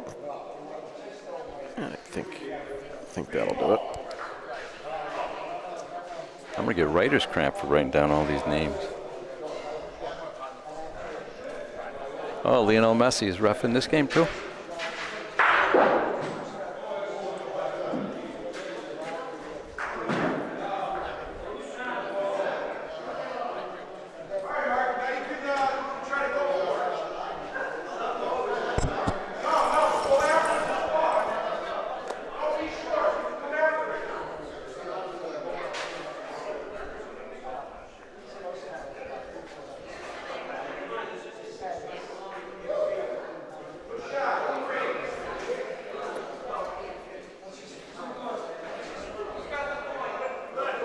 Yes, we're getting comments about how great a player Marco is from the Sons of Italy in Derby. Derby, so not a home player.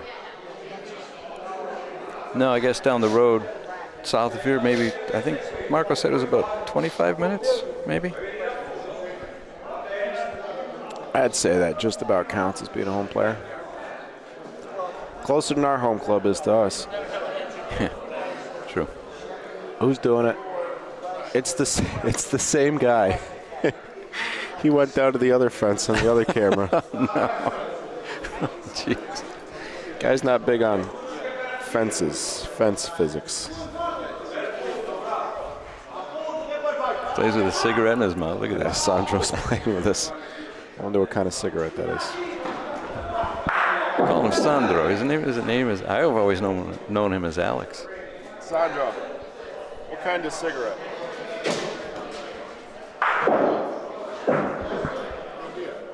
What kind? This one? Yeah.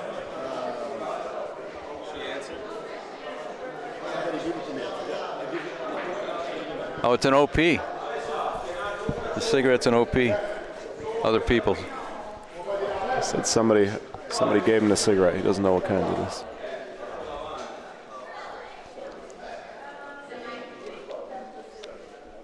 So I've been busy writing down names.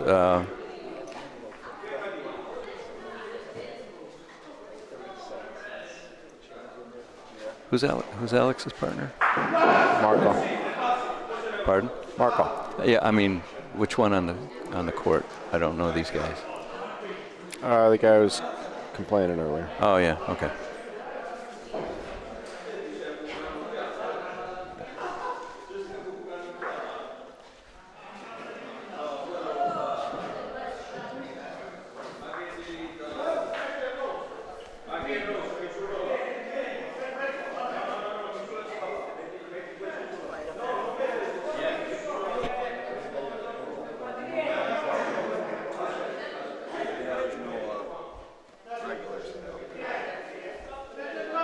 Son of a Bocce crew watching.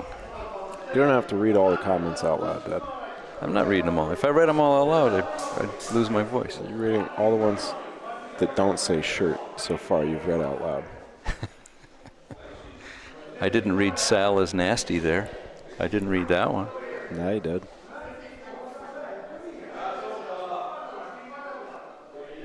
Hey, Mike Corona. Oh, hey, Mike. How you doing? Thanks for watching. We thought we might see you here.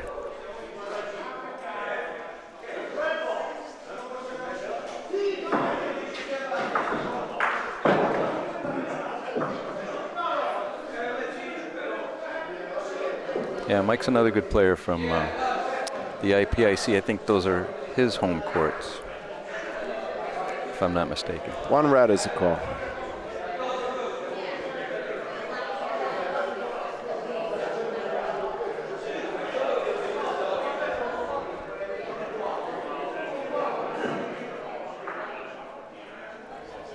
So we got 4 teams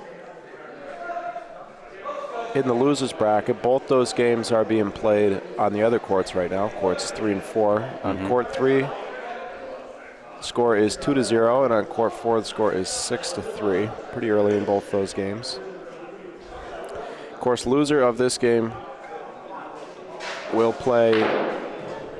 We'll probably have to wait because they will await the winner of the game between the winners of the 2 games that are being played right now. Figure that one out. He took the cigarette out of his mouth. It's in his left hand right now as a counterweight. Made contact. Didn't get a good wave. It's easier to shoot now, but I don't know if they'll shoot it again. Reminds me of cousin Armando Sheldon. When he used to smoke cigars, he always had a cigar sticking out of his mouth straight down the court when he went to shoot.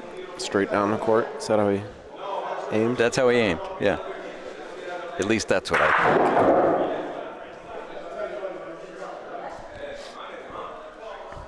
Marco? He gave it a little more action that time. His first shot, yeah, released from the hip. That time, brought it out a little bit more, looked like. Missed to the left. I don't think he thought it would come off the board that much. These boards are very dead. I think he figured as long as he hits the board within 5 feet of the ball, it's going to stick to the board. I got it that time, pretty solid. Not sure I understand shooting that ball that time. Maybe hoping to get Paulino. Well, maybe just to get it out of the way so that the other team can't play on it. They're not going to be able to play on that, though. Where it is on the court, you can't roll a ball that far down the court on the board. No, you're right. Maybe with some speed or something. I don't know. Very tough to get to where the Paulino is, too. Ball's going to drop about a foot or two. We are in, just as a reminder, we are in the Pontelandolfo Community Club in Waterbury, Connecticut. Beautiful club. It's on the scoreboard. True that. Mr. Mastermind.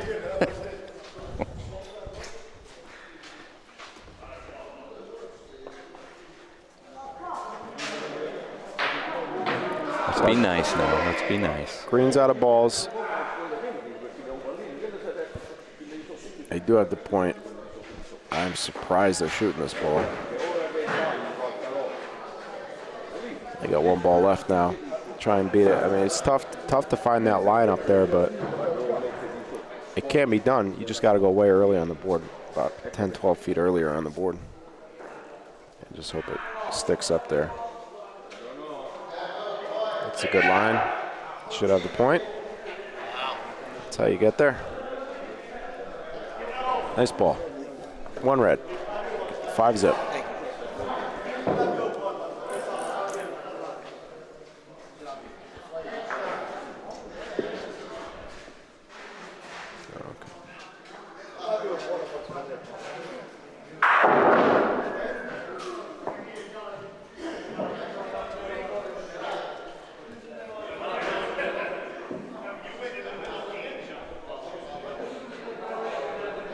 So far we have, what, 27 entrants 27, yep.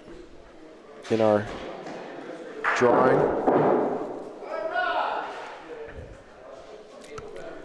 Those of you who missed it, stay tuned. I'll give you folks another opportunity to enter. Angelo didn't look like he liked that one very much, but it's not a bad ball.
Couldn't really see what happened there.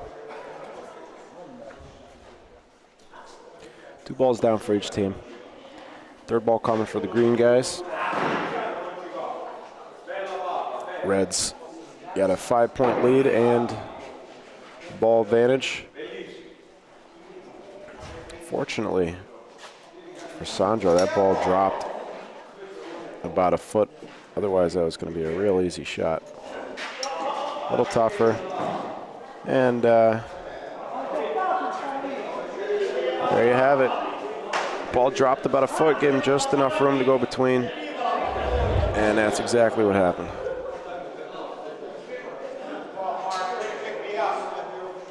Possibly shooting either or there. Maybe shooting Paulino. Let's see. How are the balls laying?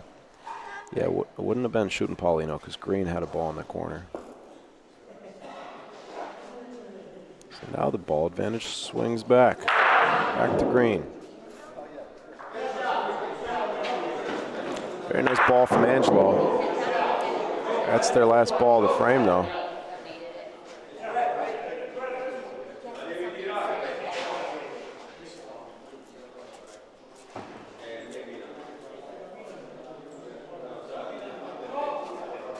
Ball number 8, Paulino.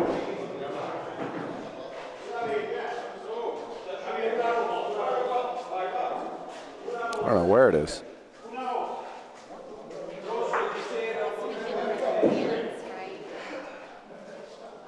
One in the back left corner there. Yeah. Paulino went to the back left corner, and Red ended up with a point. 6-zip. Paulino straight to the back.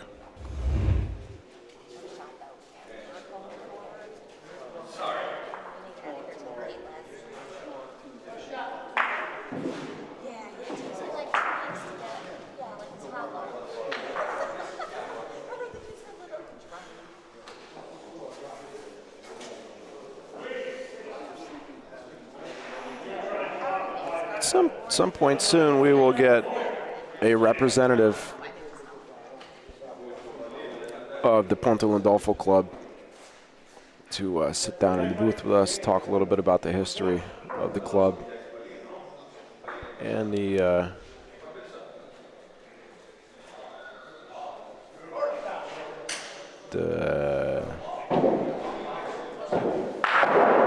future, we'll say.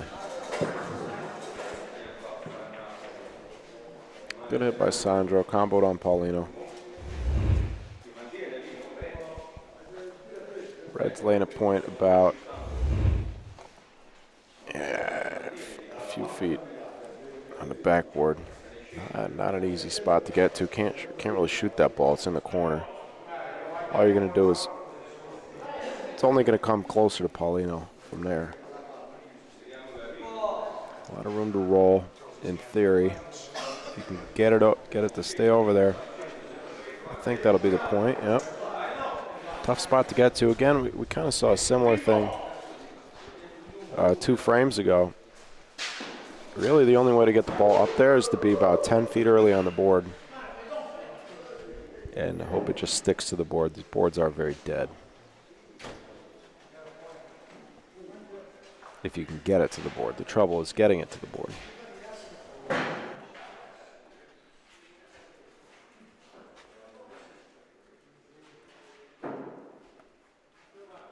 Not going to get to the board. That ball's going to drop. Might land on the green one.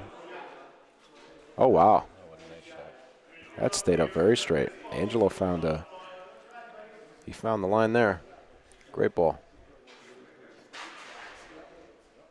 And our referee is on the fence.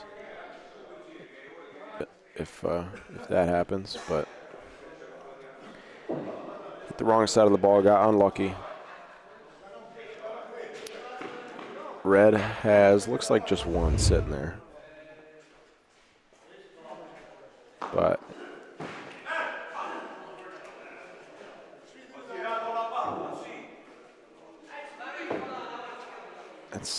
that's it for Green. We're out of balls. 6-0, 1 point land. At least one. I think it's just one. Can't measure the second point here. Can only measure the first one.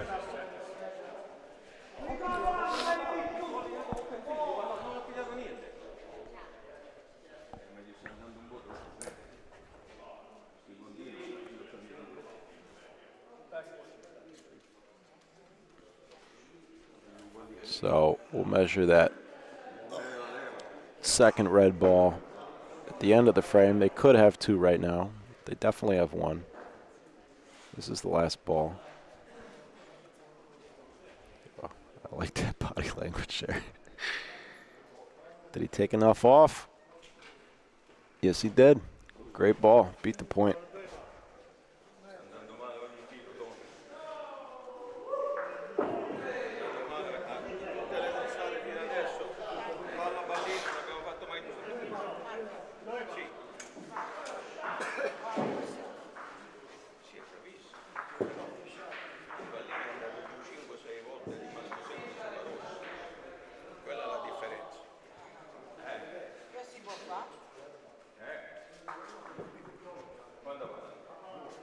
Ref says 2 points.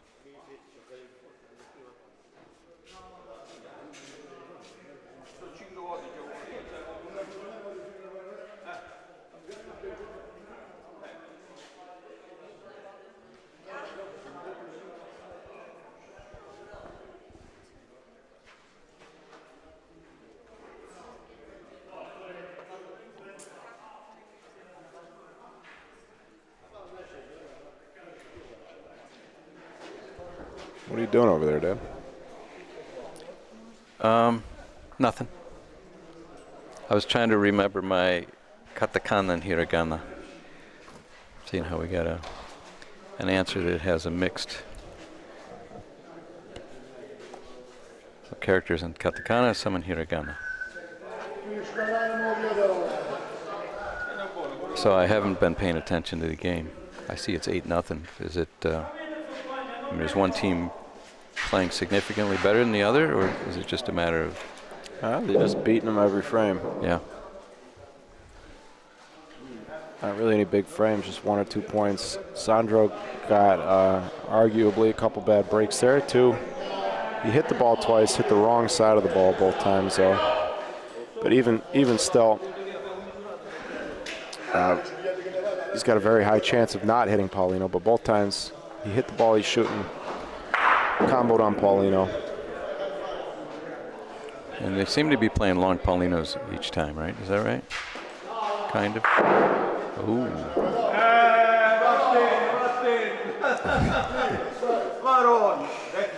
There's another break for red. Are you sure that counts? All I know is you get an education. You probably made the point too.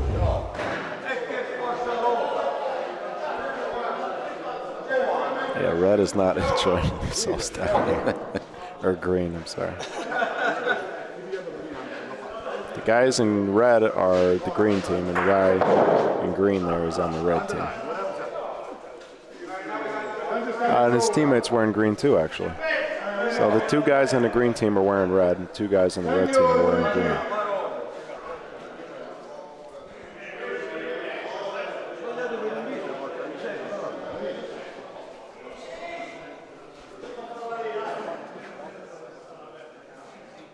Right down the shadow of the Valley of the Shadows right there. That's how it's done.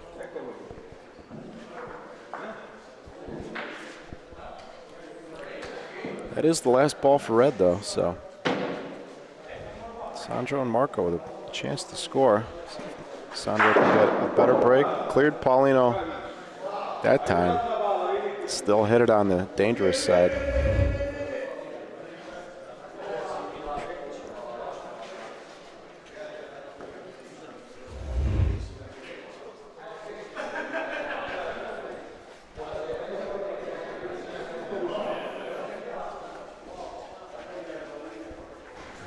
I think red has the point down there. Could be green. Not sure. Either way, green's got 2 balls left. There's the first one.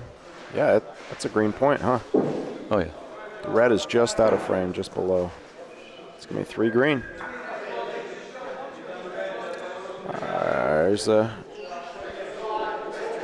first big frame of the game, and with that, They're off the schneid, as they say. things just got a little more interesting. I'm looking at court 4. It looks like an 8-7 game. Let's see.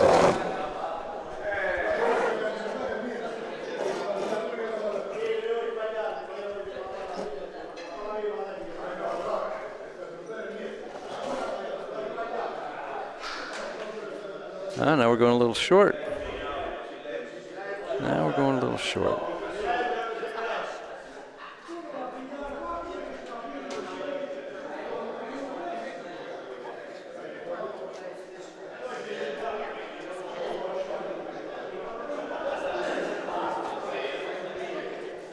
I don't know if they're talking about what they're going to eat for dinner or what they're talking about here.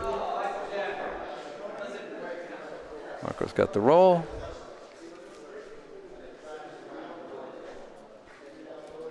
Now let's see what we got here. Huh? Hey, where's the Paulino?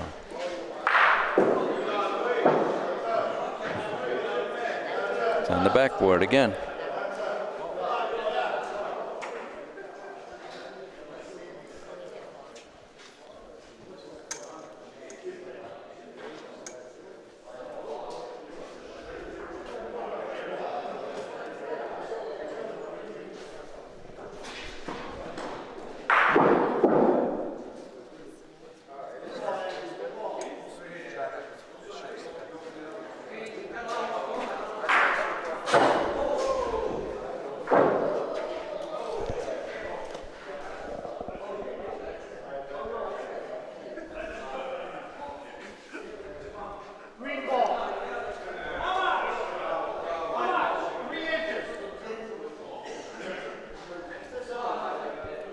Call is green.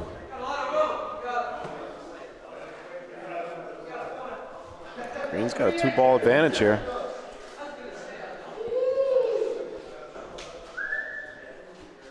See what Angelo does here. Tough line to find. That's going to be short, I think. Yep. It's out. I think Green's going to have 3 balls back. That was a good cappuccino. I'm glad to hear that. Shining light. I'm not finding this. You lose your words. I do lose my words. Is it coming between the red ones? Oh, look at that. Wow. Came Gonna right burn? between. Wow. If it had touched either one of them, I think would have had a point in there.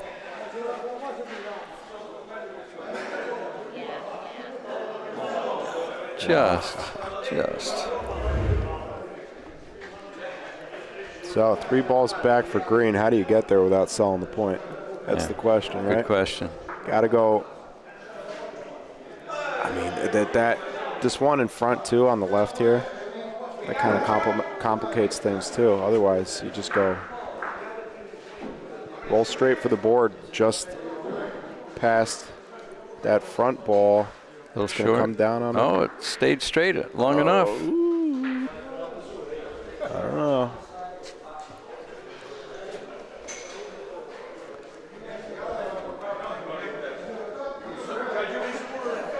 I'm looking through the fence here. I think it's still green. I think it's green.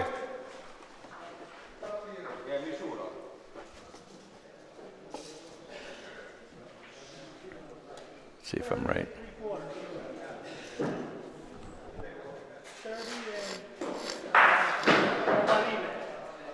È più rosso che verde.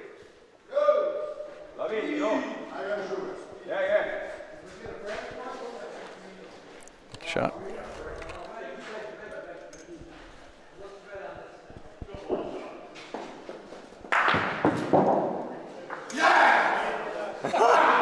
Yahtzee. There, he gets a break finally. Wow. He played it like that. He used to play pool.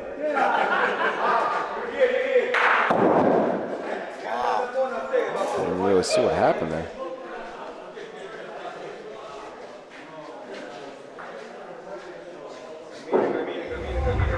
I don't know. Wow, a 3 and a 4, back to back. 7 unanswered very quickly. From 8-zip to 8-7 in 2 frames. What a shot. Great shot. I'm trying to see the score on court too, but there's always somebody standing in front of the The scoreboards. I see green team has 3. On court 3, it's 9-3. 9, yeah. 9-3, you're right. For the red team. Let's see who's red. That I can't tell you. Red is the local team.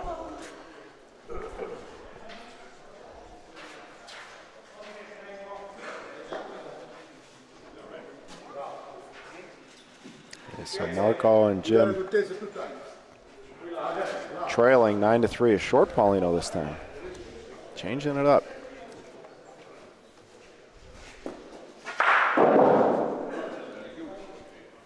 No stick. Well, it didn't have much backspin on it at all. See it as soon as it hits the ground, it starts rolling forward. It did kind of throw it straight into the ground, too. It didn't help. We're being asked about scores on the other courts.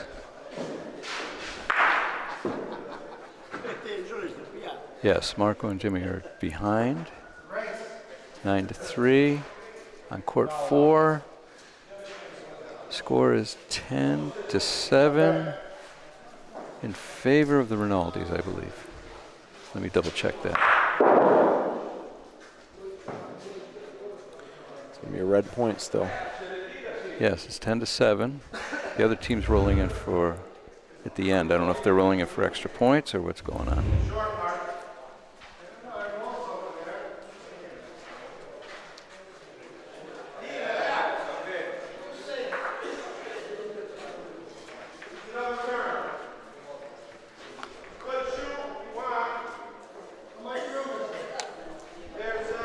Three balls down for green.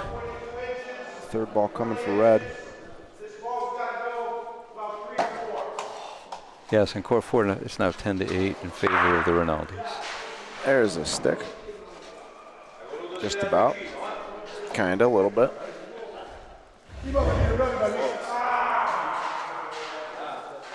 Court 3, I see Marco just rolled their team's last ball and did not beat the point. So the other team has 1 ball in, and it looks like 1 ball back from what I can see. I'm looking through fences and people. And on the screen, we're looking through legs and see if we can see it from here better. And Should be 4 points here for red. If he hits this solid and sticks around, big shot coming from Angelo. This could be 4.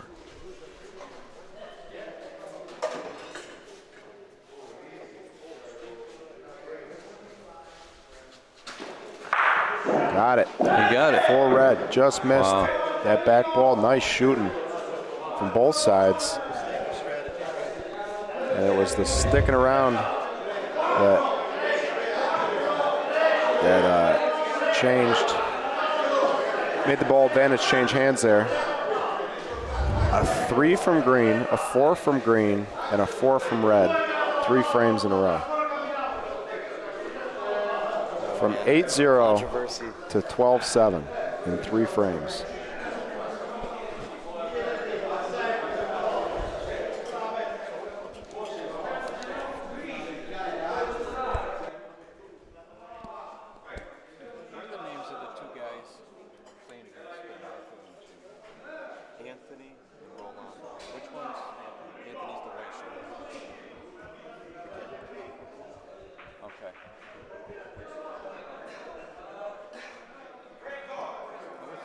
If we see another short Paulino, probably not. What's the ref's name? The ref's name? Yeah, Ralph. The red shirt? Not a whole lot more room for error for Sandro and Marco. Although if things continue the way that they have been,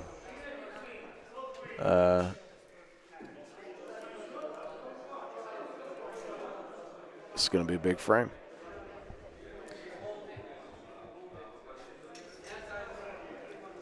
Big target for Sandro.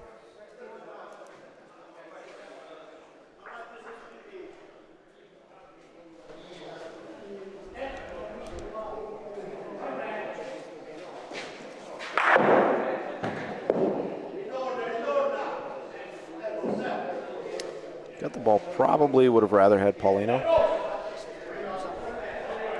But good solid hit. Doesn't get a bad break that time.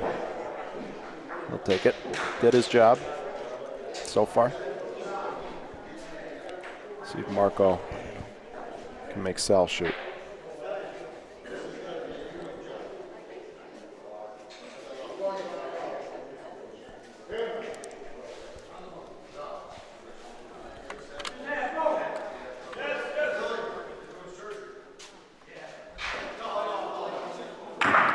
He did, and Sal missed.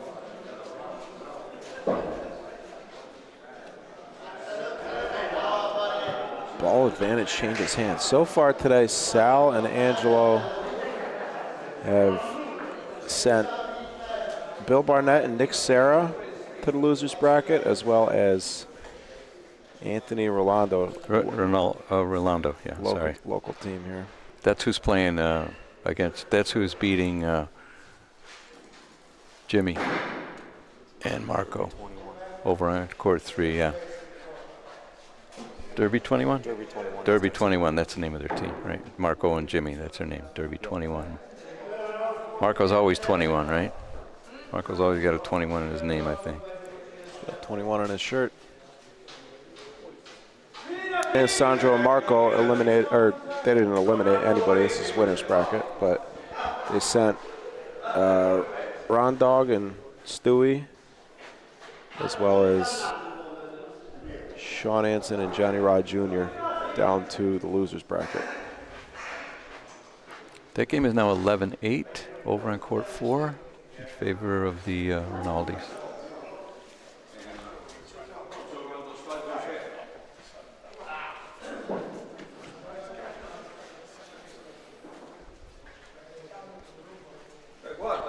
Court 3, they're still measuring. It's back for green. I am going to update this, even though it's the end of the game. Oops. What's going on?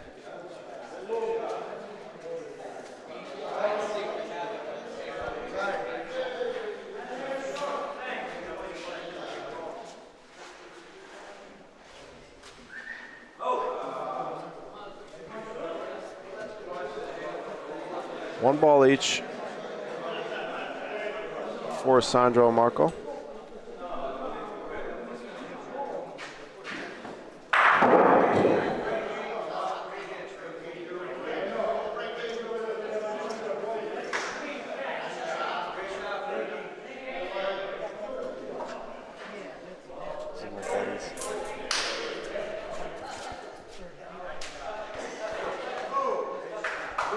Oh, there's some hugs going on over there. I think the Rinaldis just won. Yep, they did.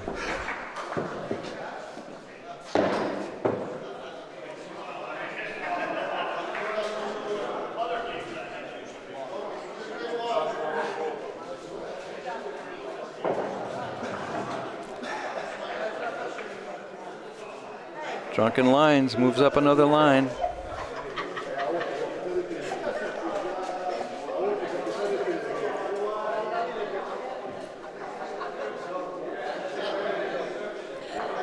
Disarming name. A misnomer too. They haven't been drunk for any of their games.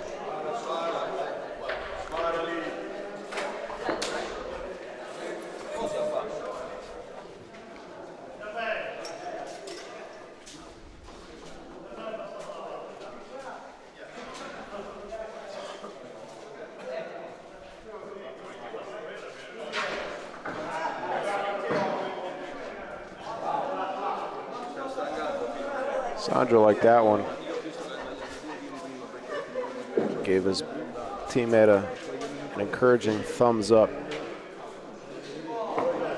They're not ready to get sent down to the losers bracket yet. Holy crap, earthquake on court or camera too. Is that the same guy down there? Both of them are down there. One of them's sitting down though.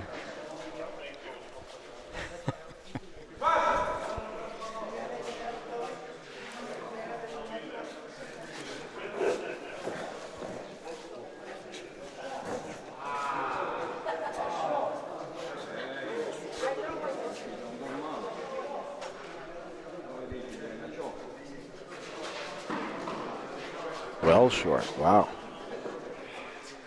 3-ball waster so far. That's a very nice ball. That's just about a perfect ball. Gotta have one.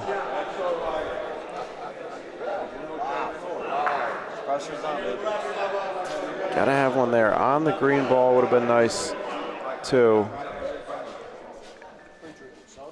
Paulino very likely to move. Might come backwards actually. Yeah, shoot right through it. Towards the other red ball. That's what he did.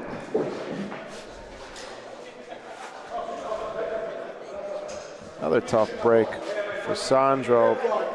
They are positioned better now, though. But they no longer have.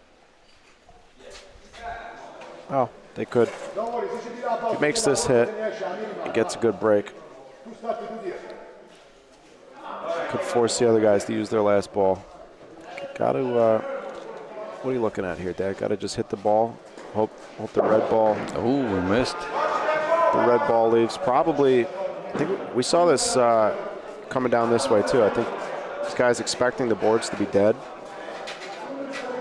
The boards are dead almost everywhere, except we've seen in a few spots. There's a select few spots where, for whatever reason, they must be reinforced there or something. That must be where the structure is behind the board. Right, that'd be my guess. There's just a couple of spots where they're not dead.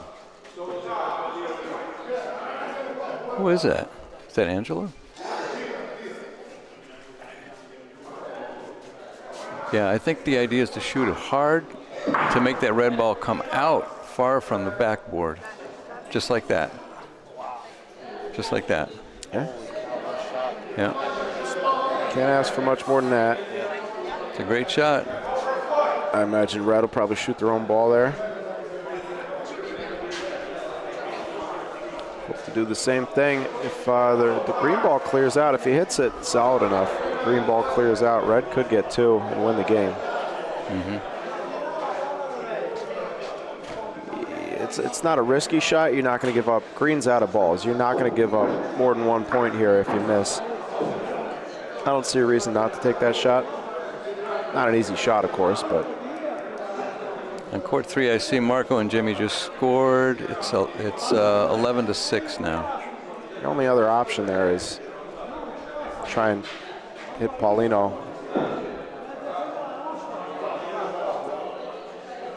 And Jimmy just put his first ball right next to Paulino. It's about probably an inch and a half from Paulino. It's all right, though. Not too much damage done. They gave up 1. But Sandro and Marco not going away. It was 8-0. It was 12-7. Now it's 12-10.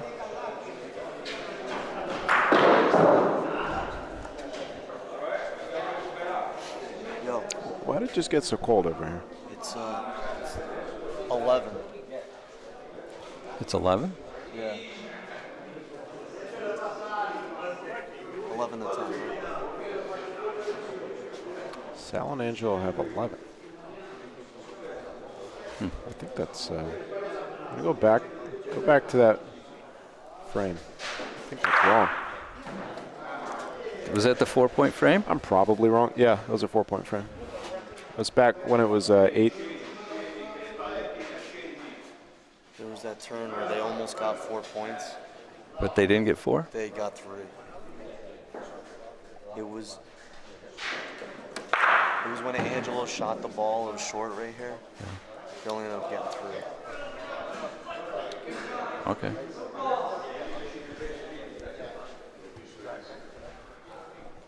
Thank you.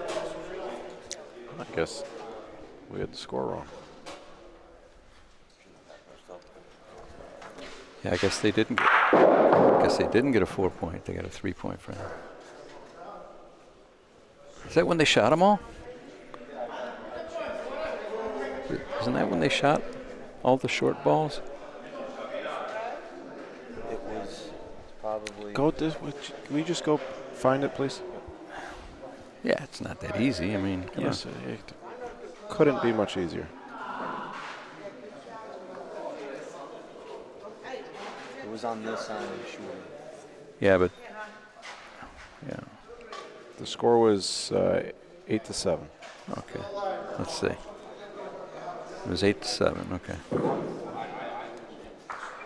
We're going to our replay monitor here. I mean, nothing's going to change. If they have the score wrong on the court, it's going to stand like that, but would be interesting to know. Just after this. It was during this tournament. Yeah, I think they got.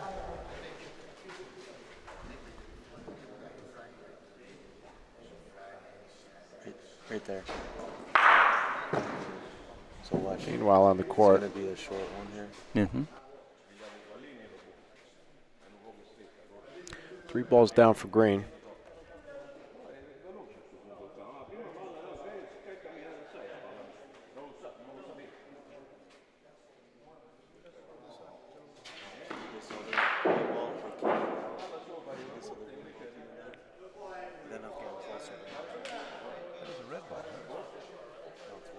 L'hai visto il suo tiro, no? Watch. See that green ball that's rolling over Yeah, Sandro's got to beat this point. Shooting it doesn't do much good there. Closest ball is very beatable.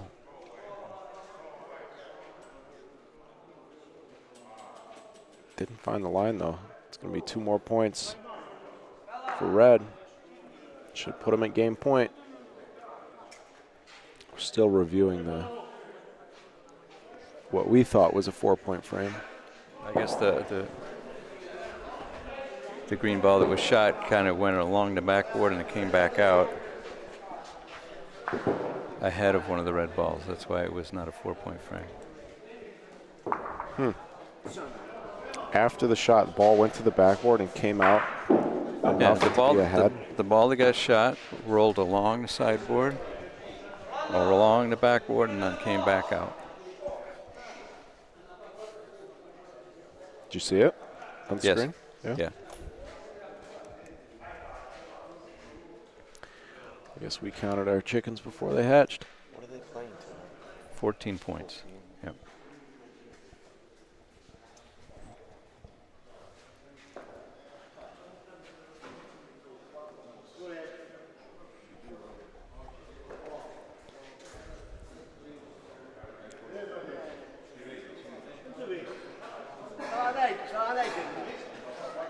Big ball.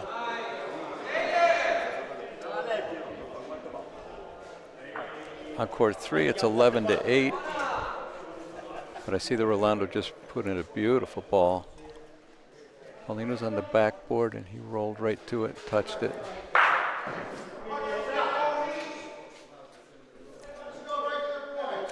Yeah, you see how much that red ball came back off the backboard? That's must have been what happened with the green ball. Yeah. A few frames ago to prevent the 4-point frame.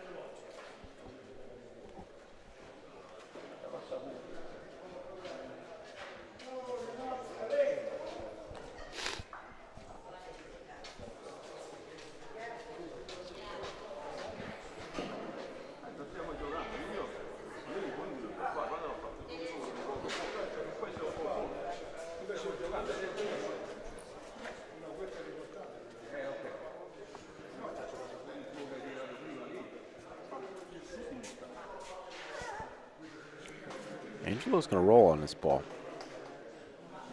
I like this decision. If he beats it, great. If he puts a ball, he does have some room there, actually. It's a beatable ball. Ball stayed on the board. Interesting. Either way, if they can put a couple more balls in front,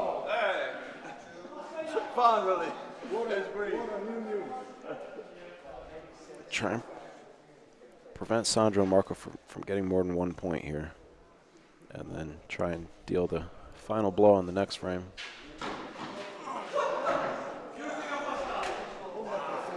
And over on court 3, it's now 11-9. Jimmy had rolled in a beautiful point on the backboard. And Anthony just missed. Jimmy rolled in a good ball next to Paulino, and Anthony missed the shot. Alonda's about to shoot.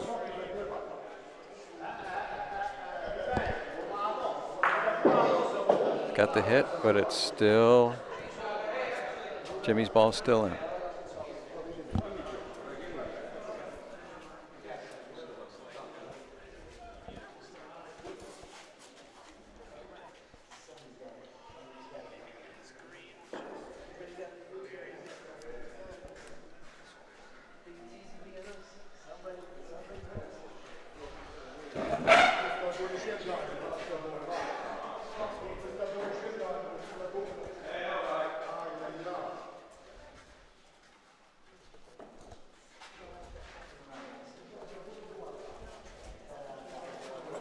Uh-oh.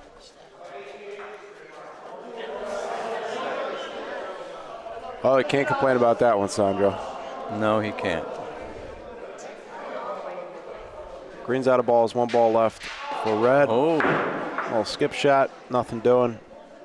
Why is Sandro throwing his hands up? I guess he's not proud of that shot.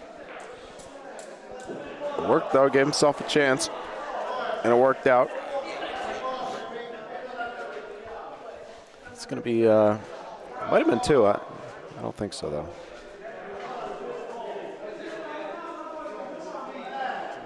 Just watch Shake the Pin. Made that game slow fucking camera. Stretched me out to 50.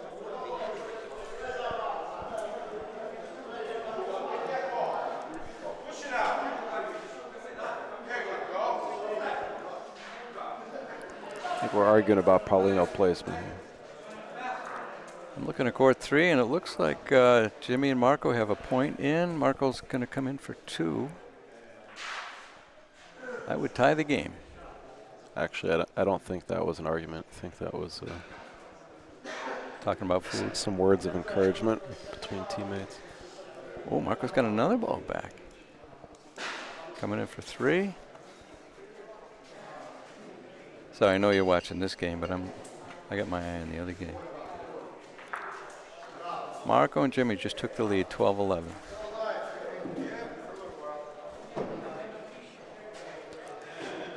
I'm sure some of our viewers appreciate the updates on court 3. I hope Good so. solid hit from Sal. Hope it's not confusing. I mean, watch one game and hear about another. I'm sure it's confusing for some people. Who is doing that? I think it's Mr. Fences over there.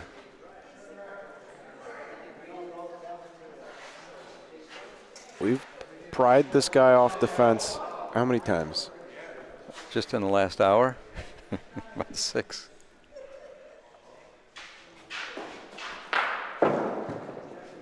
And he just went down to the other side of the room and found the spot on the opposite fence.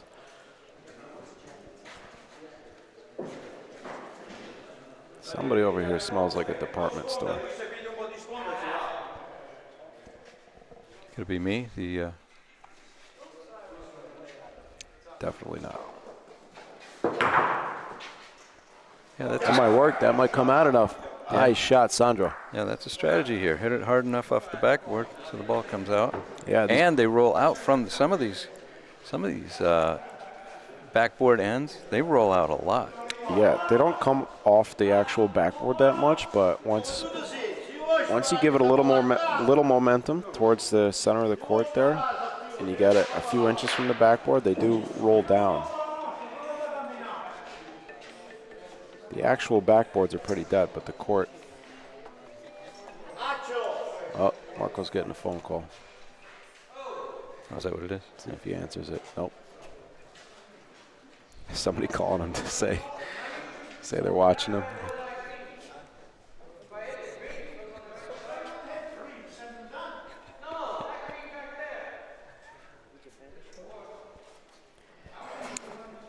If you're calling Marco to tell him that you're watching him, this is live. So maybe try again in a couple minutes.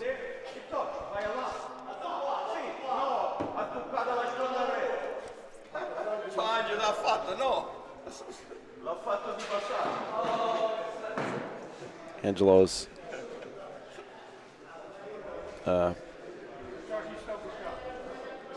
suggesting that ball didn't touch the backboard. On court 3, Anthony's throwing a ball. That's going to burn too. Oh. It's going to be their last ball. He's going to roll. Sandro and Marco could win the game here. Oh, no, they couldn't. I'm sorry. There's a ball on the sideboard. I mean, they could possibly. Marco wants to shoot that ball. That could go badly. Looks like that red is slightly behind the green. Very unlikely, but it's possible with a bad ricochet, which we've seen a bunch. Let me see if I can see it better on the. Oh no, that red is a couple inches behind the green. That could easily, with a bad ricochet, that could easily move the red ball on the right side of the screen there. Okay, real quick update on court 3. Anthony rolled in their 4th ball. Paulino's on the backboard. He rolled a beautiful ball. Marco and Jimmy have 2 balls back, I believe. Sean and John did not win. I don't know if we answered that question yet. Sean and John have been. No, the Rinaldis beat them. Eliminated. We're going to look at our brackets. On court 3, a ball coming in. Did not make it. After this game. Marco's got a ball back. All right. Okay. Don't do every ball over there. That is confusing.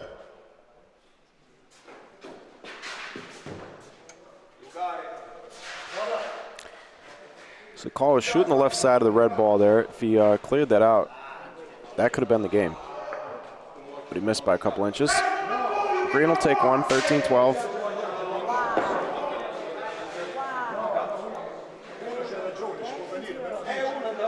Marco just rolled in an incredible ball, and they won. They went out. So it's quite a come-from-behind victory.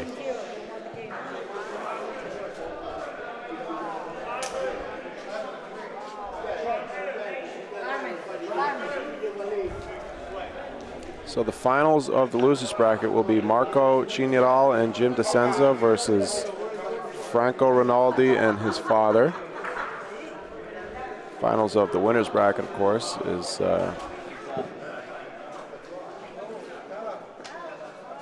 wait, no, that's not true. There's one more. I'm missing a game. I'm missing a game in the. I gotta fix this. Okay.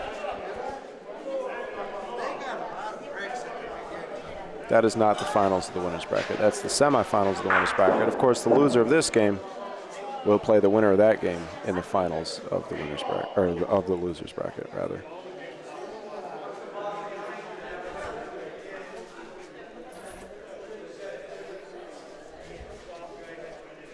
Add a couple more slots on my Excel sheet. Okay, 3 balls left on each side. Angelo's rolling. The whole tournament comes down so far to this frame for these two teams. Nobody's getting eliminated this game. But whoever wins will only have to win one game in the finals, whereas their opponent will have to beat them twice. And Sandro can't believe it.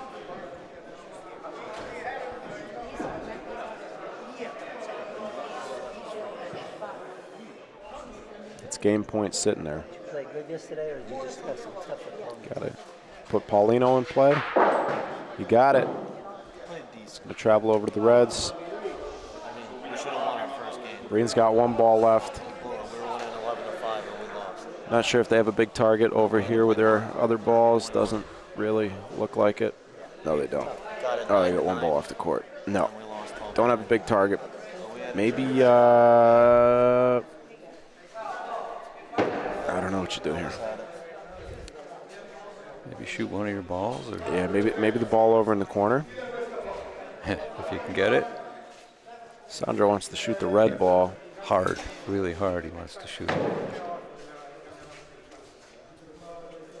It's telling that they're thinking of shooting rather than rolling, because these courts have rolls to them that, you know, could screw you up.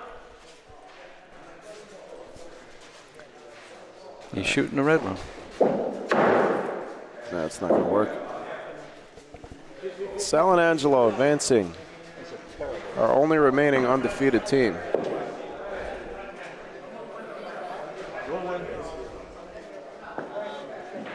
They will await their challenger. And the rest of the games should be on this court. Can you go explain that to... The games are all consecutive. They should all be on this court. Although they did just come off this court, so... Well, what do we got? Oh, wait, no. It's these two. They didn't come off. Yeah, that game should be here.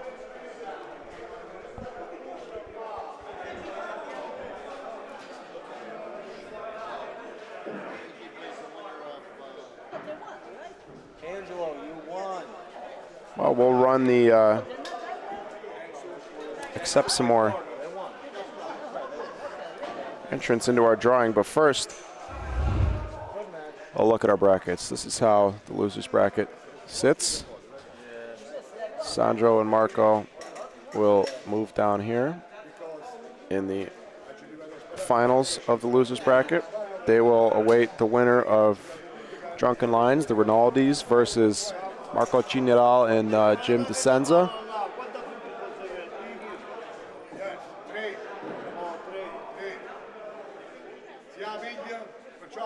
Give you a minute to look at that.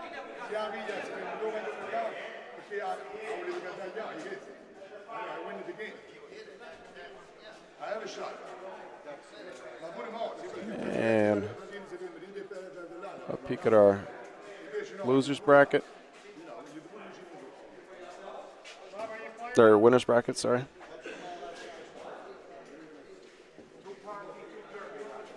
Ignore my open tabs in my computer science bookmark.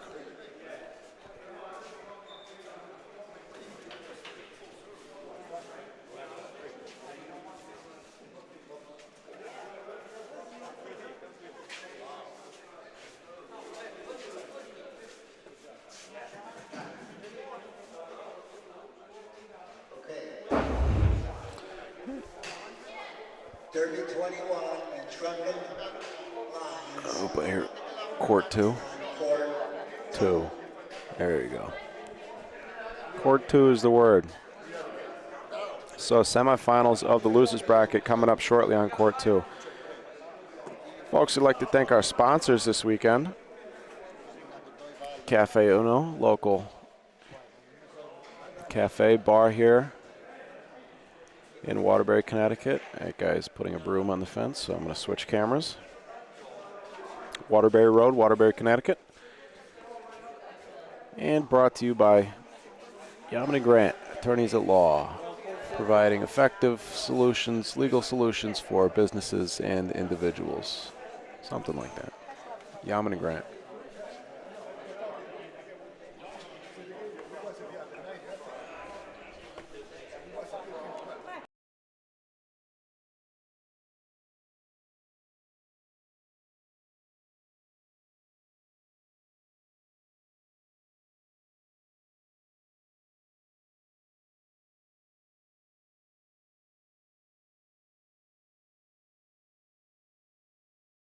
I'm not losing this spot.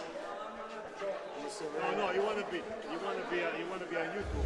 Give him the headset right here.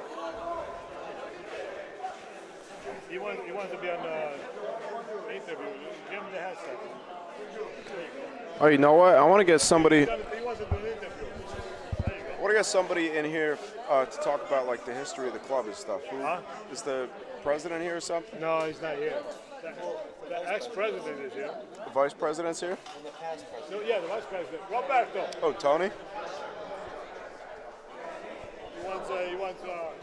He's the vice president. What's your name? Robert Romanelli. Robert, I'm Mike. Nice to meet you. Nice to meet you. Would you be interested in sitting down, giving a little history on the club and the goings on here? All right, cool.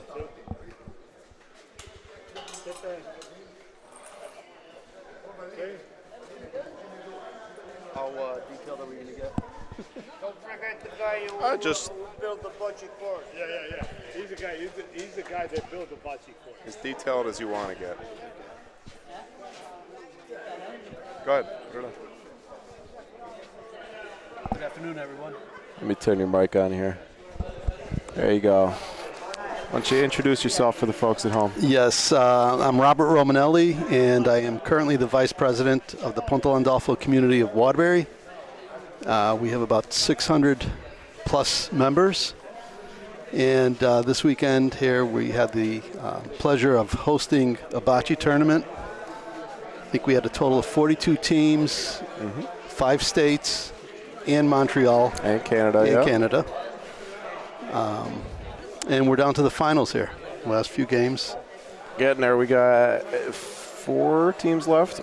So, 4 courts here. It's a beautiful facility, first of all. I'll start off by saying that. But there's a lot more to Pontelandolfo than just the bocce courts, right? That's right. So we have a club room, a banquet facility, and actually maybe just kind of stepping back a little. The club's been at this location, I think, since 1965. Our former president, who's roaming around here, he's got the Trump hat on. There he is. Antonio Rubo. He was our president for 38 years. And these bocce courts here that we're sitting in today were built in 1993. It's his idea, along with several other members that had traveled around and seen other bocce courts. We initially had 2 that were behind our club room. Up the hill, right? No, behind the club. Inside? Outside. And then we expanded to 4, and then they put a greenhouse plastic polyurethane We've been there for about 4 or 5 years until I come up with the idea to build this. Where'd you come up with that idea? Well, I went up in Niagara Falls that took us to a club that indoor bocce. I said to myself, I don't know, this is a dream that probably cannot come true. I brought it up at the assembly, they turned me down, but I didn't stop there. I bought it the second time up and it was approved. The following day I was cutting the trees over here to make sure they won't change their mind. And this is the dream that came true, 1993. How do you guys... This was the first indoor bocce in Connecticut. Yeah, first indoor. A few more people had an idea too. There's about 3-4 indoor bocce, but not like this. But you were the first. I haven't seen many clubs like this anywhere. Yeah, we came a long way. Yes, beautiful facilities. How is this all funded? Is this So this is all, it's a member-funded club. It's a social club. We have We have about 700 members here.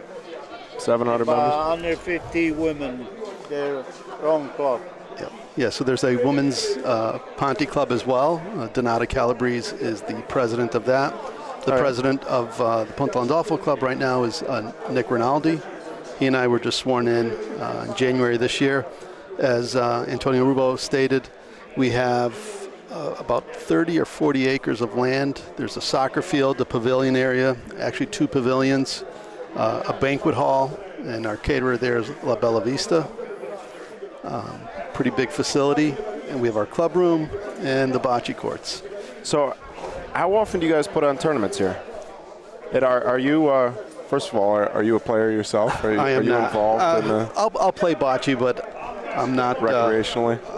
Recreationally, I'm not at the level or caliber that most of these folks are at. So A lot of good players. I enjoy watching them, though. So how often do you guys host tournaments here? We have smaller tournaments throughout the year. This is our largest one, and it's been growing the last couple of years, thanks to the Bocce the community and Frankie in large part. Frank Rinaldi. There's a number of folks that help out Frank with the committee, and I'll miss a few names, so I'll just say Frank and his committee did a lot.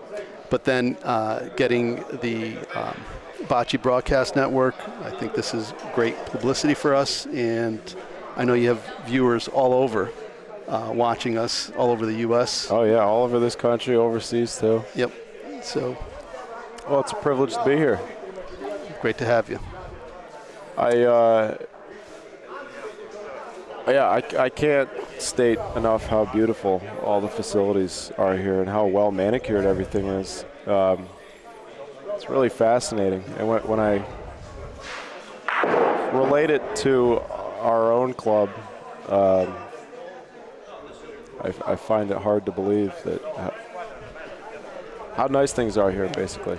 We were fortunate, a lot of hardworking members, and a lot of them were in the trades, so everyone was handy with a skill set, whether it was electrician, construction, contractors, or I'm good, Luigi. Thank you.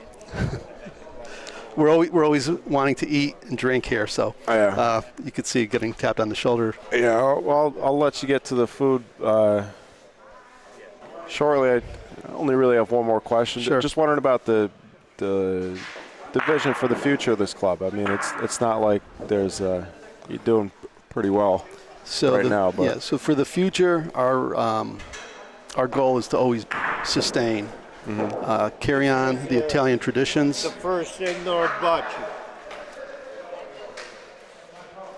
Me and my partner. Where was this? Up This is behind the club room. The club room. Yeah, two covers.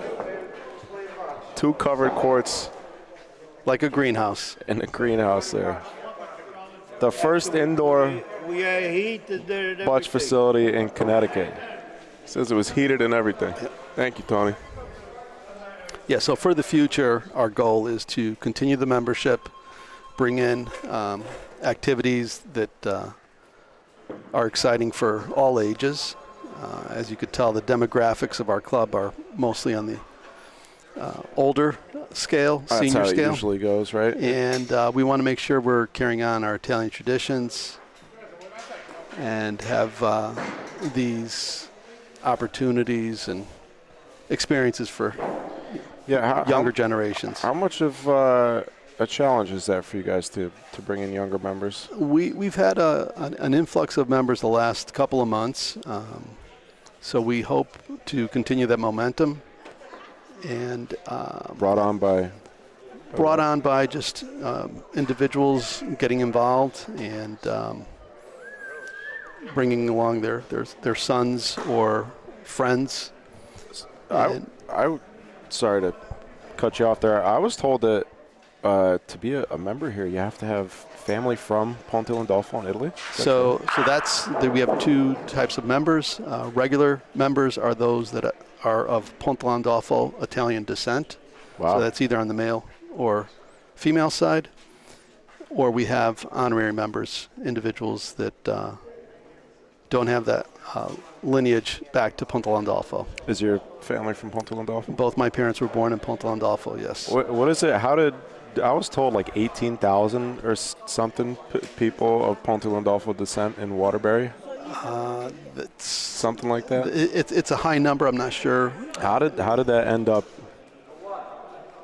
How did so many people from Pontelandolfo? Do you know how everybody ended up in Waterbury? I think a lot of it was, this is back in the early 40s and 30s, 40s and 50s, where they started to migrate to the U.S. A number of them found their way to Waterbury and then just started to bring along the rest of the family. There were quite a few that. It's that big families, yeah. And there were quite a few that immigrated to Montreal as well, some to Venezuela. But Pontelandolfo itself was a very rural community, so no industry, mainly farming. Most of the families just sustained enough for themselves. So this was a big opportunity for them to come. And when they settled here, it was a way for them to meet up with friends, people that spoke their language. A lot of them didn't have any formal English training, and this was their only outlet. So over the years, that's how it's kind of kept continuity. And everybody has a lot of the same interests: bocce, playing cards, eating, drinking, That's pretty having impressive. a good time. That was going to be, I said I had one more question. Now I have one more question. I'll let you get to the food. The new members that you're getting, is it a lot of interest in bocce, or I think there's mixed? there's a good interest in getting involved with bocce, as well as the other events that we have. Like I said, the women's Ponte Club also has a number of activities, and we're doing things jointly together with them. We're hoping to have happy hours now that we have our fountain. The fountain's beautiful. Little is that area. new? That's new. That's been here for 2 years now. We had that fountain initially in the middle of our parking lot years ago when the club was much smaller. And it's been dismantled, I think, twice, and since moved to its final resting spot. And that's an exact, I was told, that's an exact replica of the... It's a replica of the one that's in the center in La Piazza in Pontelandolfo, Italy. And the tower is a replica, Same too, thing right? with the tower, right? Wow. Impressive. Very impressive. Well, we appreciate you having us here, and I appreciate you taking the time to sit down, especially during lunchtime. No problem. My pleasure. Give Thank us you a very little much. background on the Pontelandolfo Club. Thanks again. Nice meeting you. And there you have it. All right. Vice President. Robert, what's your last name? Romanelli. Romanelli. Thank you. Robert Romanelli. Thanks again.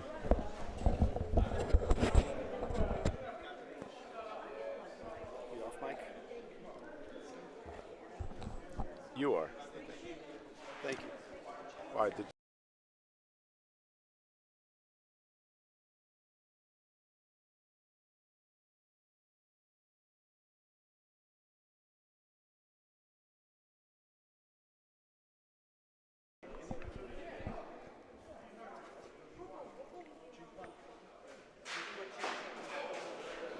All right, I'll get our scoreboard updated in a second. This is the semis. This is not the winner's bracket final, as you see on the. This is the. I'll wait to the end of the frame. This is the losers semifinals. Oh, 2 missed volos. And we have a 1-1 game.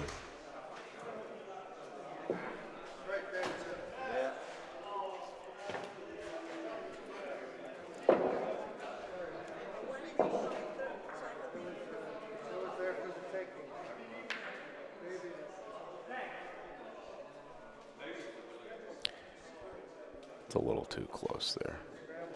There we go.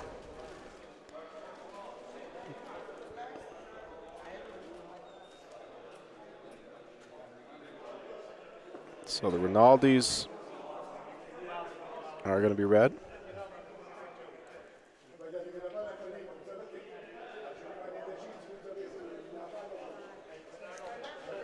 And Marco and Jimmy are going to be green. 1-1.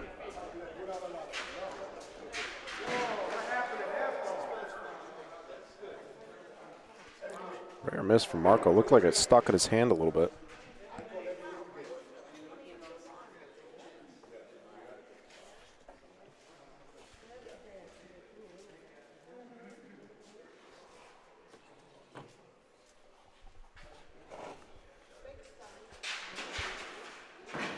Missed to the left twice.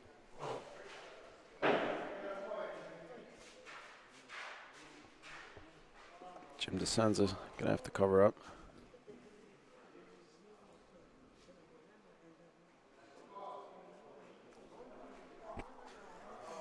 Yeah, I wonder if Marco's trying to hit the left side of that point ball because of where Paulino is.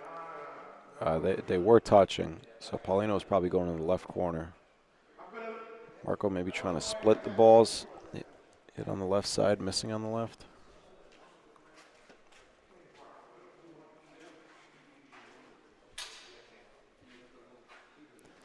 That's an interesting spot for that green ball to be now. I don't know if Jim's wondering if they would shoot their own, if red would shoot their own ball for a big frame possibly. Or maybe red might shoot the green ball actually. They can hit the right side of that green ball. The green ball is going to stay. The red ball and Paulino are going to separate to the left. It's a juicy looking shot if I'm on the green team. I think Jim's just going to roll.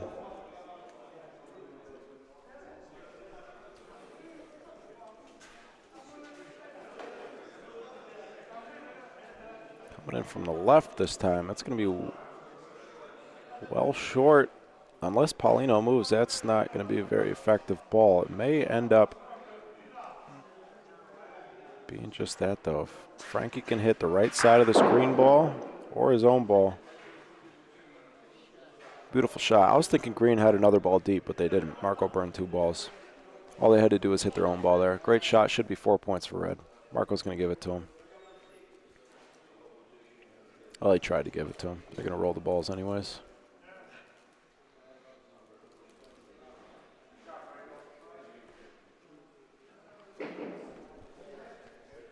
Nice shot, Frankie Rinaldi. 5-1.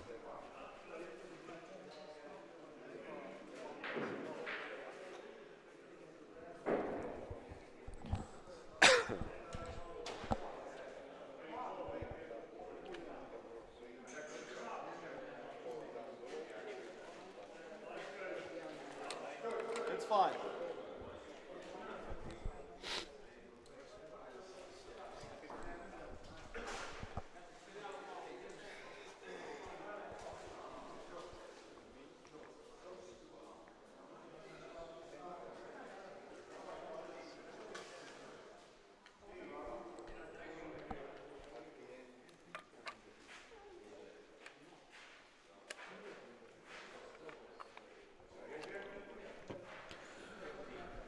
Paulino about 63, 64 feet down the court.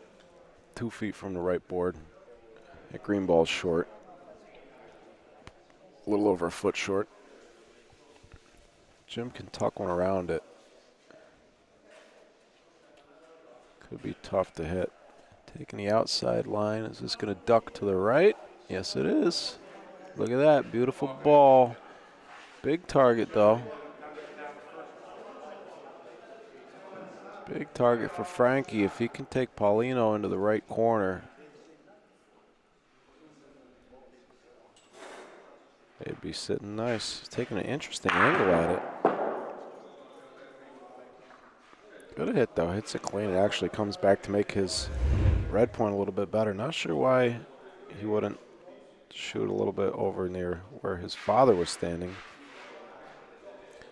Put Paulino a little more in play. Maybe he only wanted the left side of Paulino. That's why he was over there. Marco's ball's long. They can be forced to use their last ball. Red's got a point sitting there right now. Who's doing it? Who's touching my fence?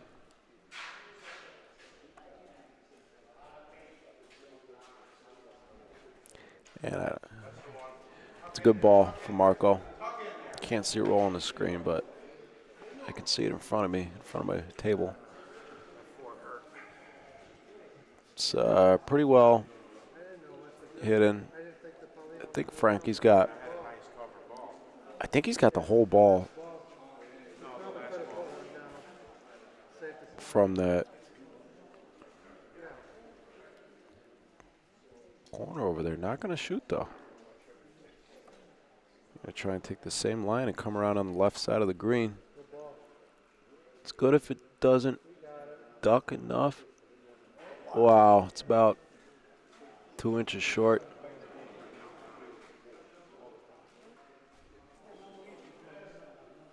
Surprised he didn't shoot that ball. He could have easily comboed on their own ball, but still 2 balls back. These are their home courts, though. They know how to get there. This ball's going to be short too, though. Wow. Great fourth ball for Marco.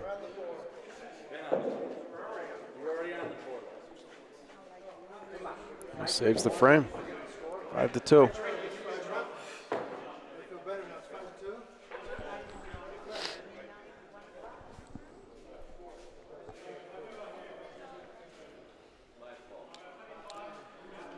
So, winner of this game will face Sandro and Marco next. And Sal and Angelo await their opponent in the finals.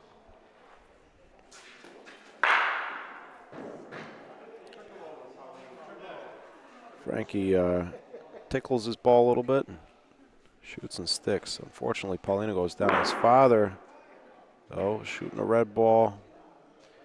It's going to work out very nicely.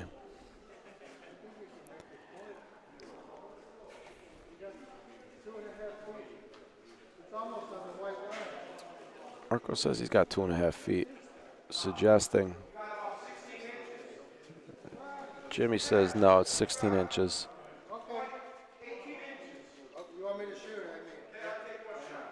I think Marco wanted Jimmy to roll. Jimmy wants Marco to shoot. Marco's going to. He does have ball. Paulino is shooting it from a tough angle. Again, not sure why he wouldn't shoot it from the left side. If he shoots it from the left side, that doesn't happen.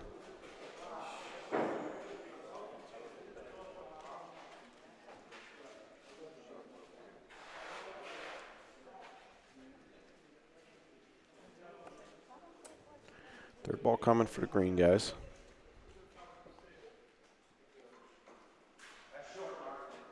Jimmy says it's short out of his hand. It ain't that short yet. Yeah, that is well short. A little bit too much board. Marco is going to want a ball up on the right, short and on the right, try and block the Rinaldis.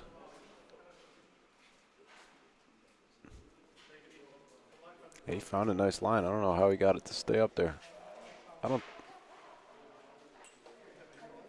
Oh, he beat the point? Frankie's calling for a shot. I guess he beat the point.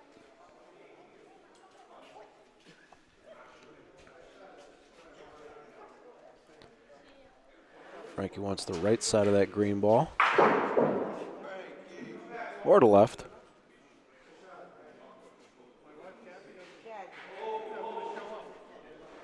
Right was a bit more of a guarantee, but that works too.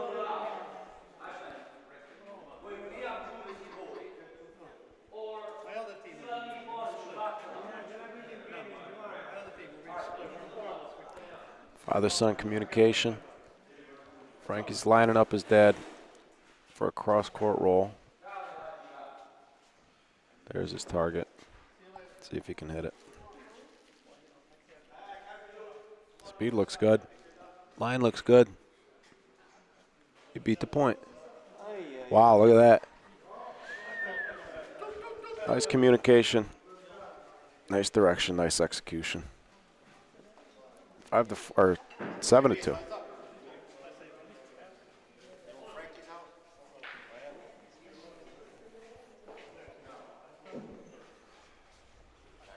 Watch out, Joe.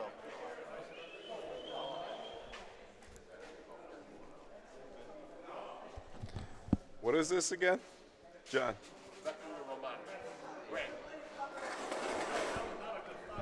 What is it? Becca de Romagna. It's Italian brand. I've never seen them. Johnny, did you get a record one? Right now. Oh, we'll be talking next.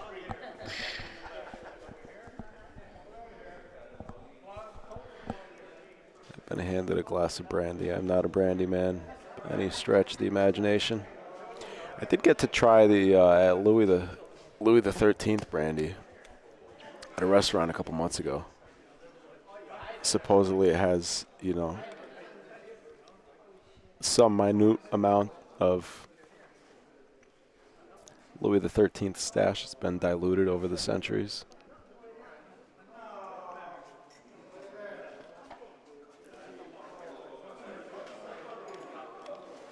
Great first ball from Jim to beat that point nearly all the way down the court.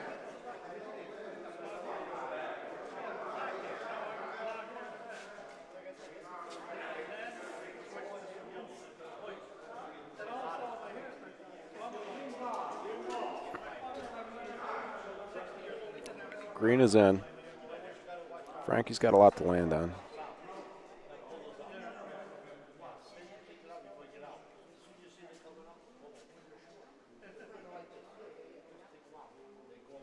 His line looks good. Should fall into the Paulino.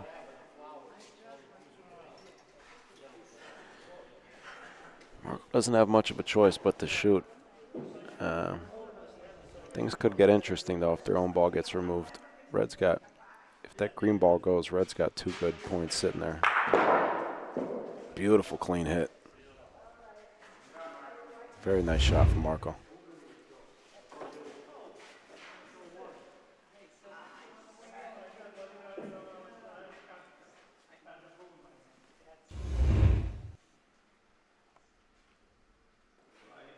Last ball to frame.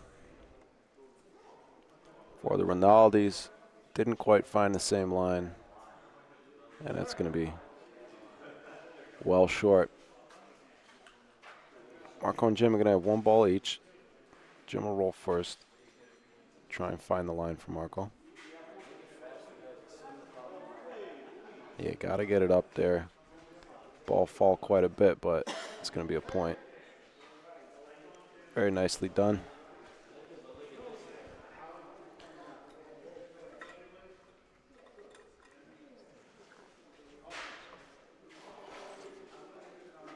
Oh, Marco didn't get it there. Marco didn't find the line, but he rolled it hard enough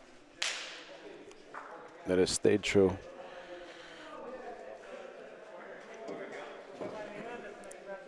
Seven to 5.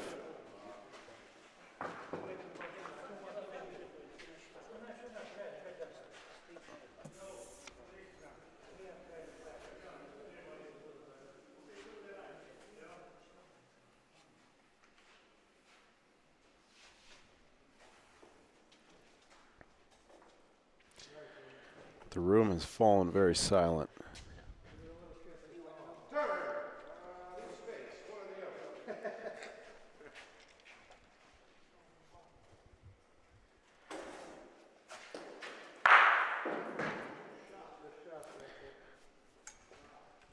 Frankie's got a nice looking shot. Looks very comfortable.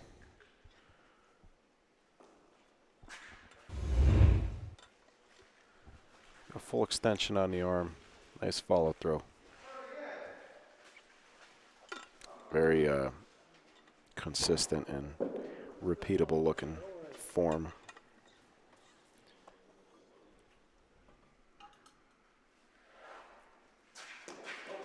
Ooh, twisted his arm a little bit that time, looked like. See if we can see it on the release. Looks like his arm twists a little.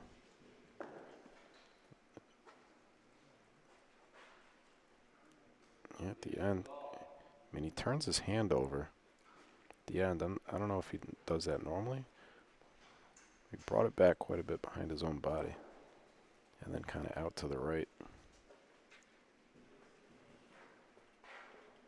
Just a little off balance, maybe.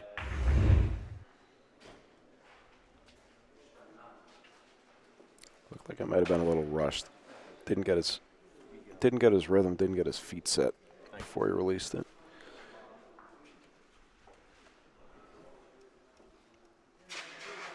Getting better.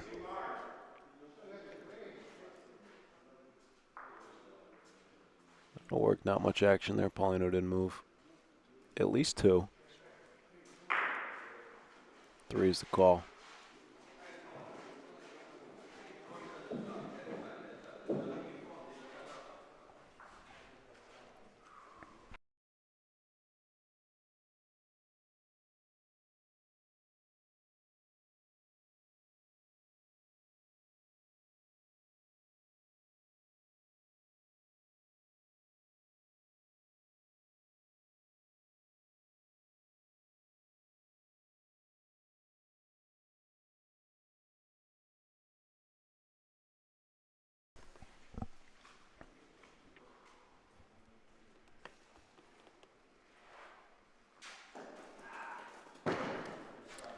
Oh, wow. The camera has shifted quite a bit. Presets are way off.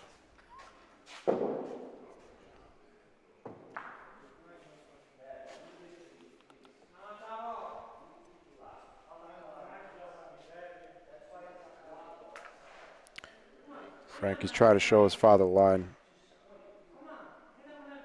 8-7. Yeah, the score is 8-7. His father Miguel wants him to shoot, though.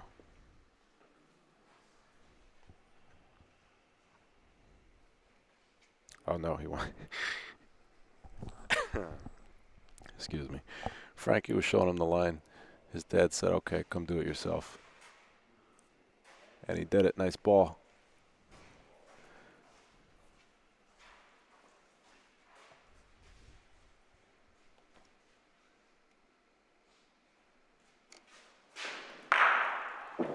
Clean. Last ball coming for Red.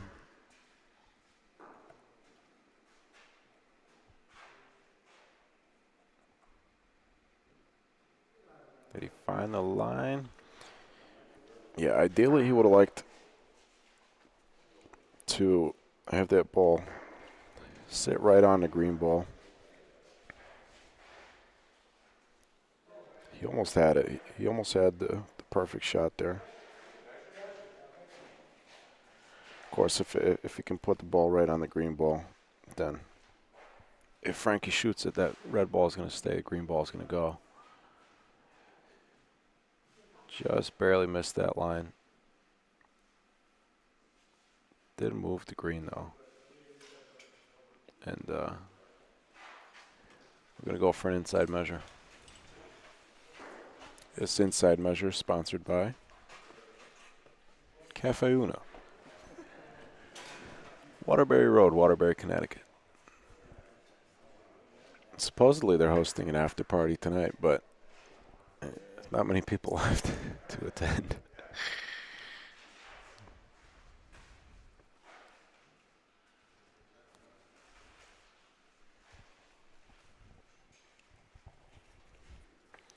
Folks, after this frame, I'm going to give everybody another chance. Maybe I'll wait to the end of the game. I'll wait to the end of the game.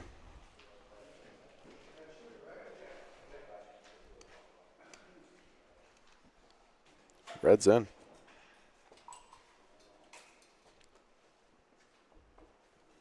Wonder if they shoot twice here. Oh, we missed it. Hit the wrong ball.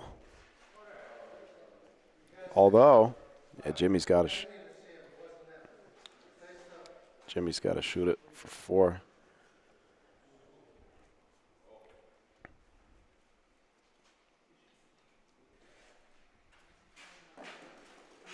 Missed. Wow. Red's going to get a point. Big miss there. He's asking the referee why he's moving around so much while he's shooting. Said all the time, both times we're shooting, you're moving around. You're up on the board, climbing around. What are you doing?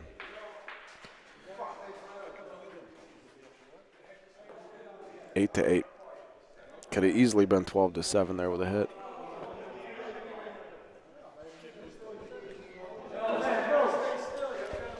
How was lunch, Dad? It was excellent. It was excellent. There was some lemon chicken, some pasta with some kind of meat sauce, some broccoli rabe. It was delicious. Salad, salad bread. I recommend it. Folks in the kitchen did an excellent job.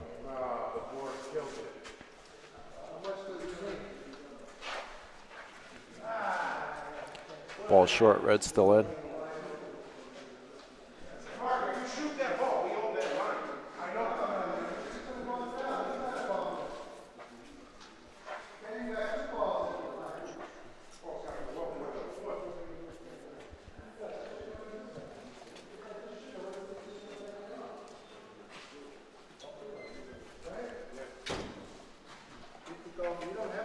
Yeah, it's really quieted down here, hasn't it? cleared out.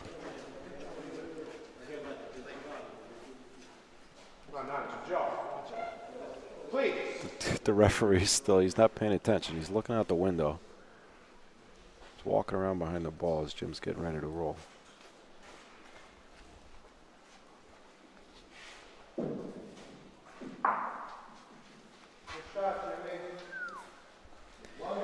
Very nicely done. 1 green is a call.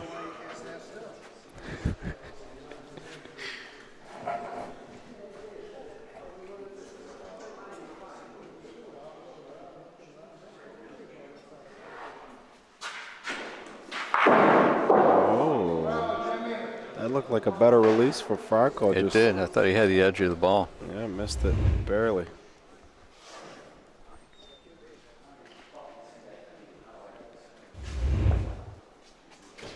Third ball coming for red. That's going to fall pretty hard. He was expecting it to ride the rail, huh? He hit the board a few feet too early.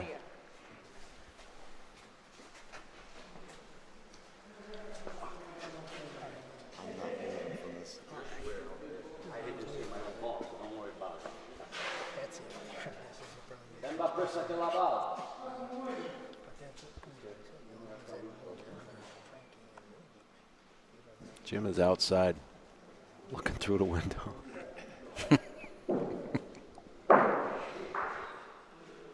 I just sold another point.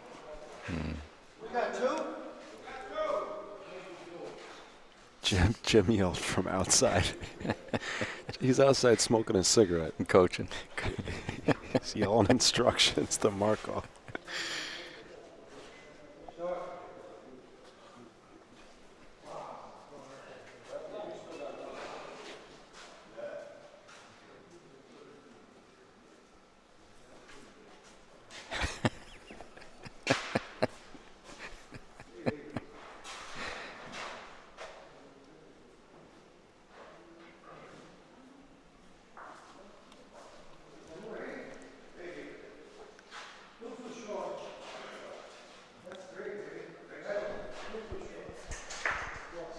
It's at least 2 green, could be 3.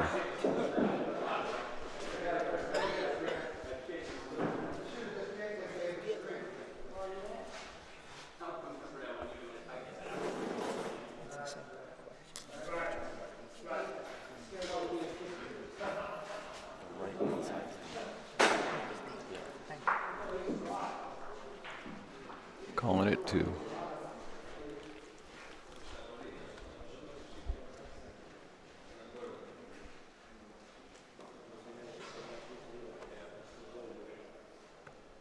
Back from a cigarette break.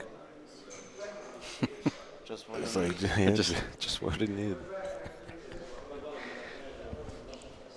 Did you ask him what kind of cigarettes he's smoking? No. Solid hit from Miguel. Stuck around about 5 feet from Paulino.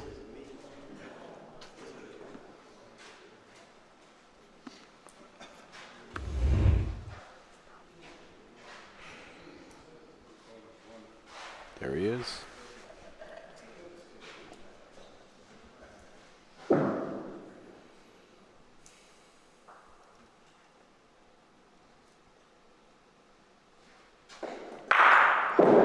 So Miguel and Frank have switched now. Frank started off the game shooting. Missed 3 in a row. His father switched with him.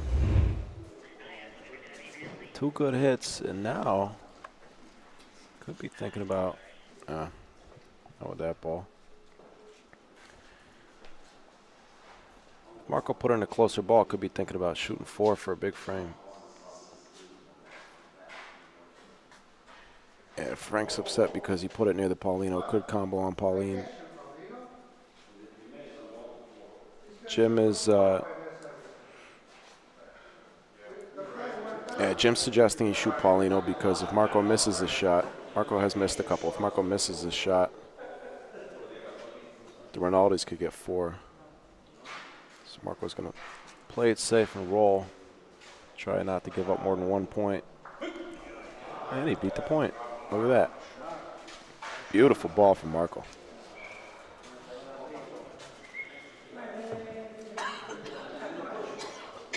Frankie thinks he can push it, it looks like.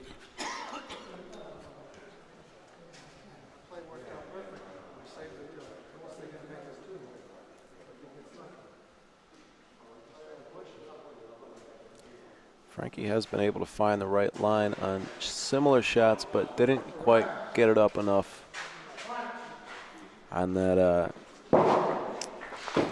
What's my new word I learned last weekend? Oh, it started with an S, right? Scarpetta. Scarpetta.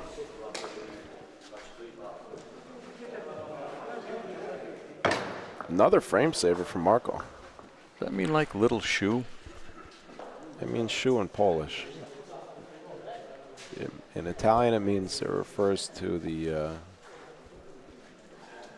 curvature on the side of a plate, where one might use a piece of bread to. That's where your last piece of salad ends up, right? On the scarpetta. Could be. Well, in theory. Personally speaking, from personal experience. Occurred just 10 minutes ago.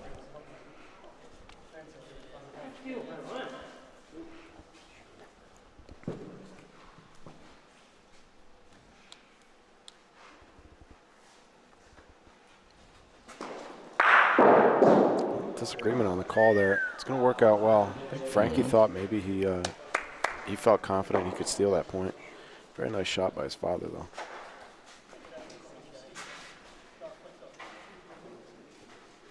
Green's got a one-ball advantage. If Jim can beat this point, they maintain it. They're going to lose it. Ball advantage is going to swing in favor of the Rinaldis. Oh, didn't beat it.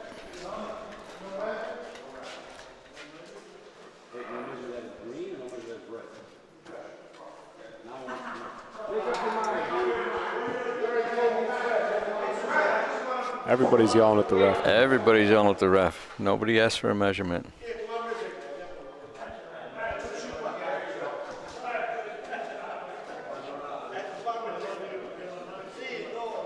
Down the board.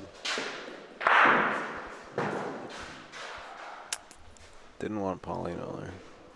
Actually, he did want Paulino there. Red didn't have a ball back. Green did. Didn't quite get all of it, though. Still a good shot, of course. Frankie has been able to find these lines so far this game, and he did it again. He got one ball left.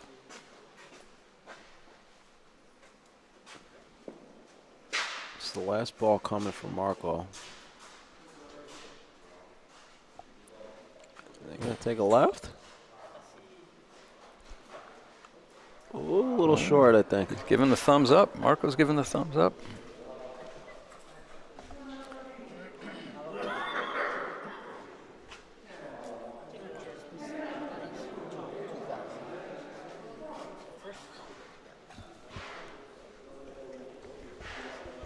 If I heard correctly, Frankie's going to point. Can't really take the same line that Marco did. He's only going to bump his ball in. He's got to take the same line that he did himself with his first ball.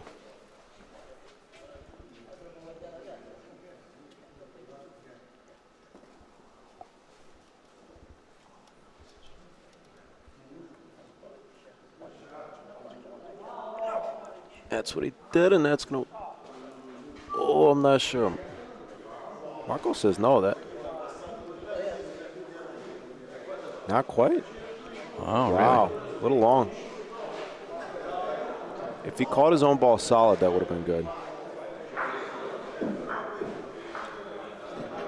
But he caught it a little bit off to the left.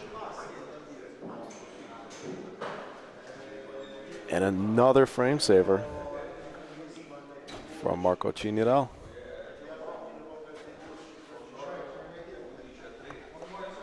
Oops.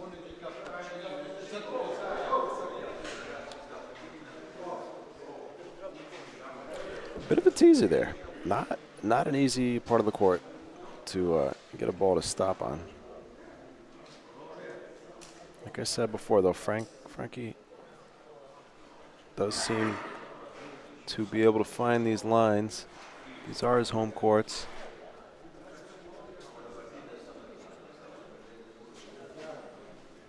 Ball didn't want to stop. I think he beat it.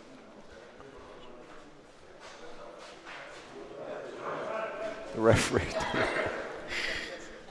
I don't think we'll be seeing this referee in the finals.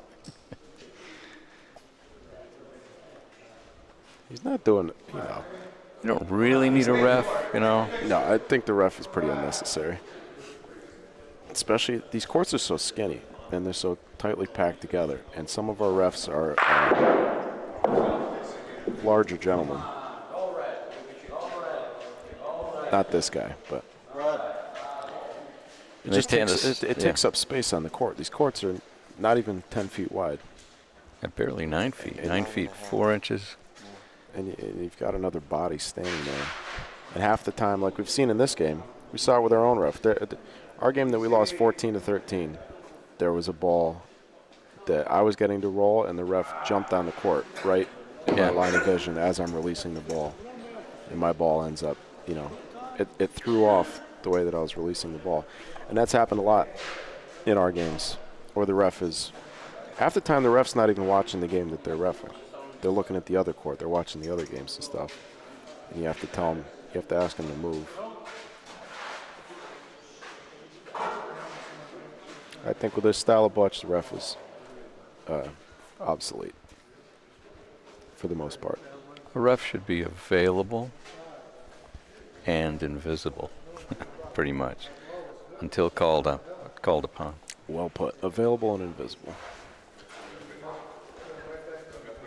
Got a close measurement? Go ahead. We played a team that when we started the game, there was no ref on the court. And our opponent was pretty adamant about having a ref because he didn't want anybody touching the scoreboard besides the referee. So. Well, I guess I understand that. I don't know. But that assumes, what does that assume? Does that assume that somebody's gonna try to cheat? Or that you can't remember the score or something? Yeah. Growing up, I don't know if I should say this. Growing up, the only teams that you ever pointed out to me and said, watch, you know, pay attention to these guys, were Connecticut teams. Nobody here, but the only teams that I... Yeah. Go ahead. I don't know what your hand signals meant there. I just had I had to shake off a little itchy thing.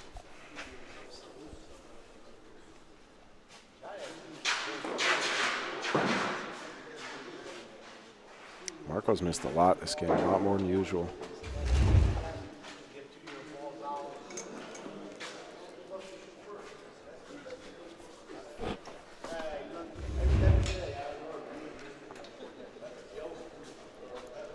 Long court's not the easiest to shoot on. He's got a very small target there too. Same spot. Wow. I don't really see anything in... Do you see anything in his... maybe it looks like he's just releasing it out to the left a little. Yeah. Straight back. Looks like he's not coming... Not... It looks like a normal Marco shot to me. Yes, it does. Just barely missing.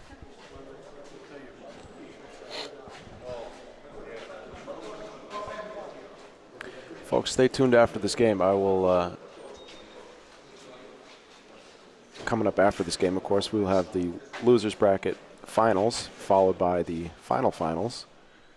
But in between games, I will open it up for another round of entries in our 1,000 subscriber giveaway. Our sweepstakes. All right, time to try this brandy. He told me the name of it like 6 times. I didn't understand what he was saying. At least not enough to repeat it with confidence. So Jimmy putting the ball deep here. Oh my goodness, did he burn it? Wow. It's a little deeper than he wanted it to be. Jimmy putting the ball deep to protect against the Rinaldis shooting their own ball. Otherwise, that was the obvious call. Now, they got a lot of room there. I think they got a lot of room. Just rolling for. They got a lot of room to roll, especially on their home courts.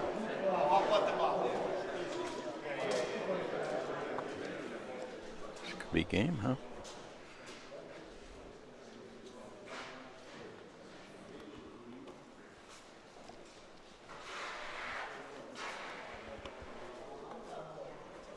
Good looking ball.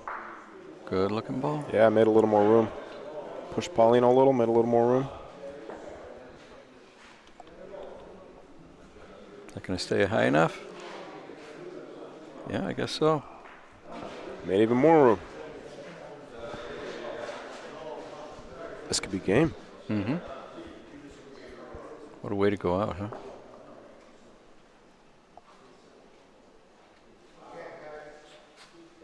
That's it. That's game. 4-bagger. Wow.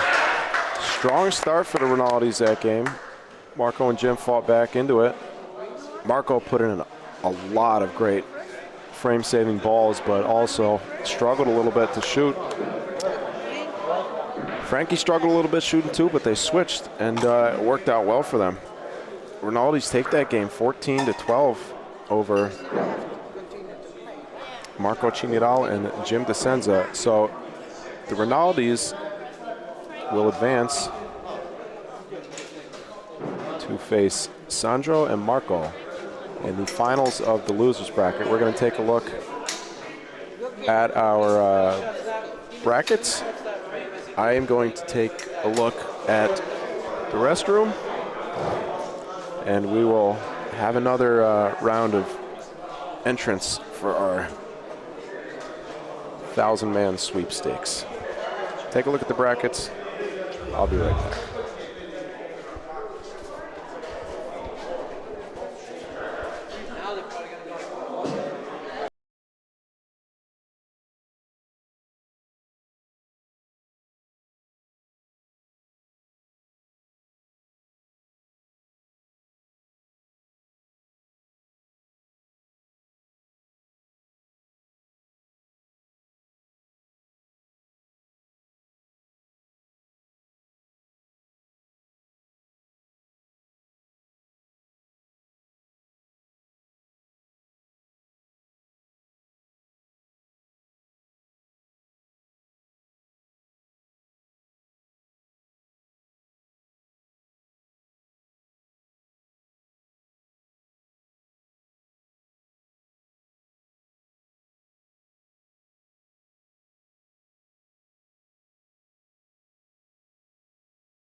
All right.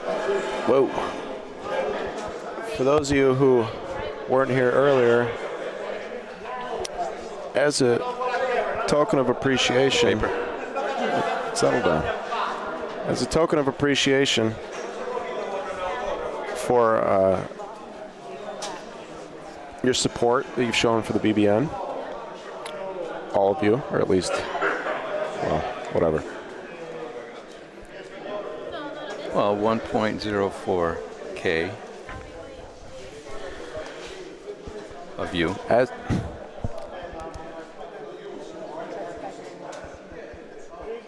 we'd like to show our gratitude for the support, for helping us reach 1,000 subscribers. My volume is very finicky here. As a token of our appreciation, we'd like to give away a shirt. Do we still have the shirt up here? Yeah. Beautiful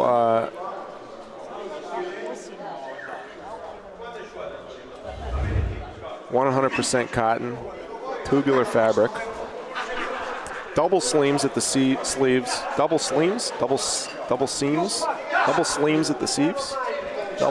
the sleeves, and bottom hem. Sourced from the highest quality Honduran,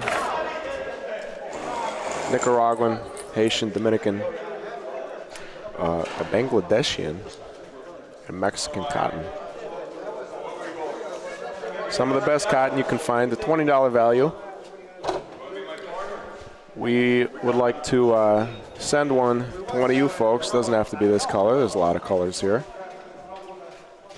If you would like, I'm having a hard time. I might need to go eat lunch.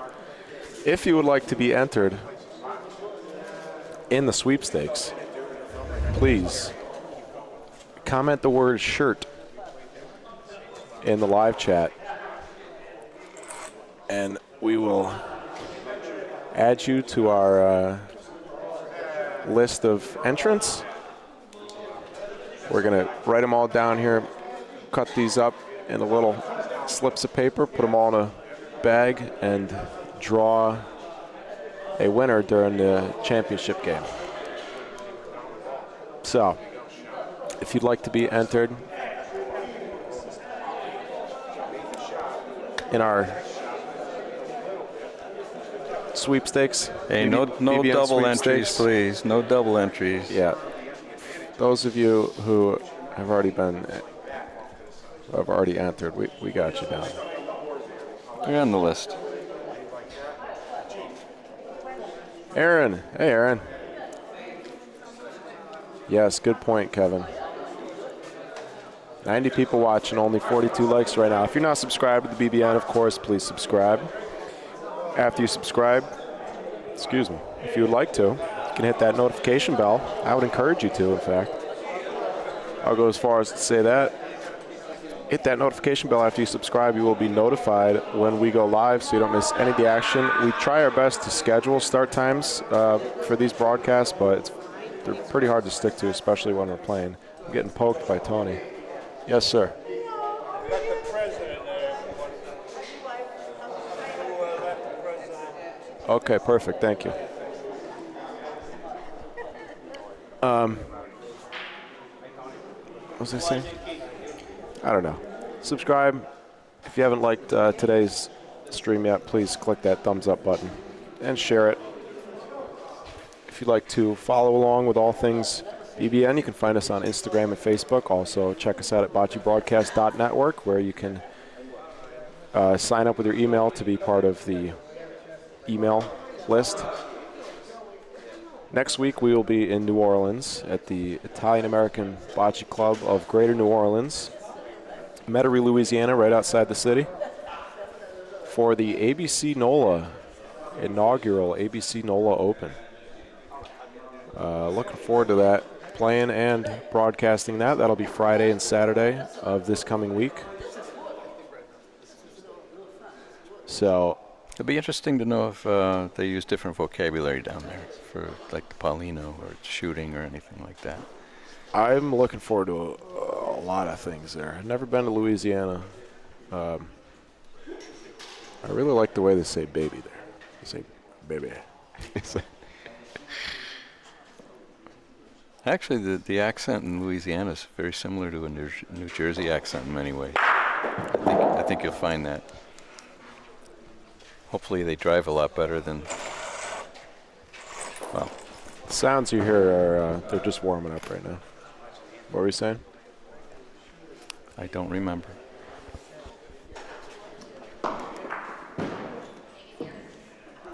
Christopher, how you doing, bud? Thanks for watching. John Villela, shout out to Short Street Butch Club.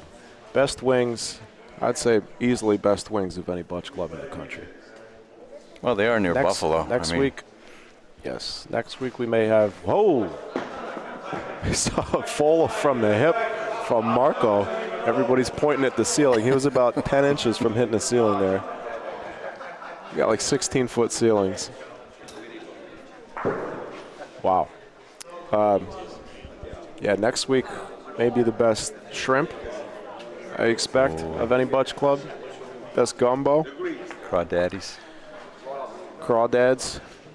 But maybe some blackened alligator. But Short Street Butch Club, best wings in the business. Now to our feature court. And some pretty good players, too. Yes. Wing fueled. Fueled by wings. Cleveland Cup champions. Cleveland Challenge Cup champions, 2021.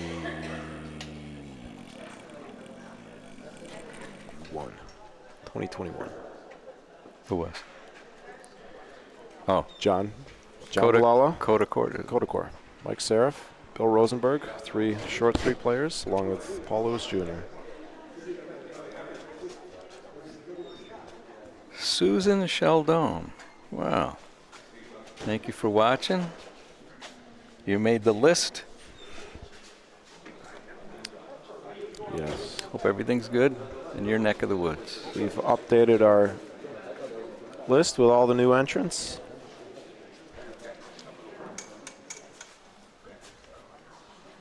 I may mention it. Let's see. This is the losers bracket finals, so I'll update that. Get our scoreboard set as soon as we. Well, looks like the Rinaldis are going to be red. We had somebody in the chat saying they were watching from Italy. Hi from Italy, Enrico Parolo. Wow. Thanks for watching. Where is that town? Italy from where? We don't know from where. It just says hi from Italy. Oh, it doesn't say the name of Do you the know? city or town? No. Do you know Enrico Parolo? I don't have the glasses. Enrico, if you'd like. Enrico Parolo. Somebody here wants to know where in Italy you're watching Oh, from. people are wondering. Where in Italy? Enrico, if you could inform us, please.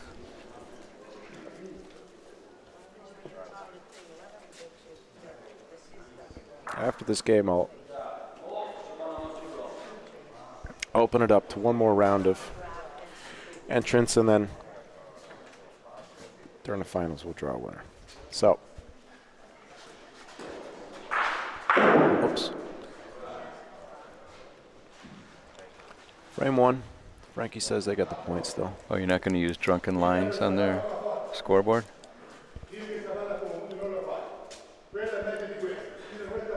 Interesting layout with the balls there. Like a V formation.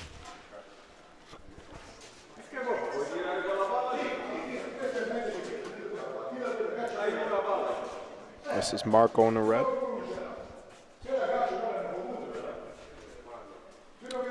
All 4 players in this game are Connecticut players.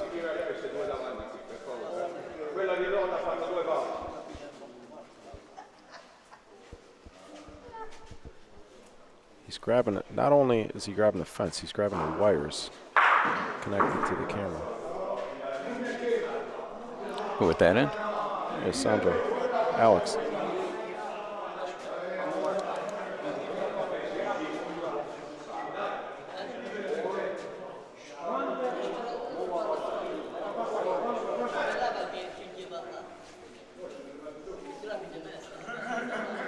The Rinaldi's father and son, Franco and Miguel.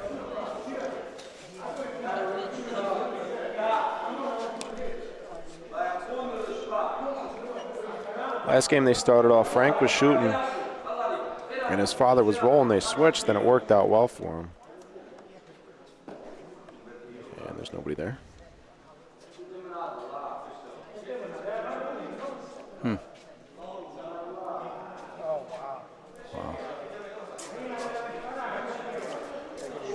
Interesting if that point ends up looming large. Saying goodbye to Marco here. Interesting if that point ends up looming large. That seemed like an easy point. Maybe I don't really know what all the discussion was. He might have been rolling hard to push one of his other ones in, because he only got one, right? They only had one. Oh wow! I thought they had 3 points sitting there. I think he was trying to push one up without shooting it. That's what Frankie was telling him. He's got to get up. Yeah, if you shoot it, you could possibly, hit on Paulino and knock it over to the greens. So I understand this decision.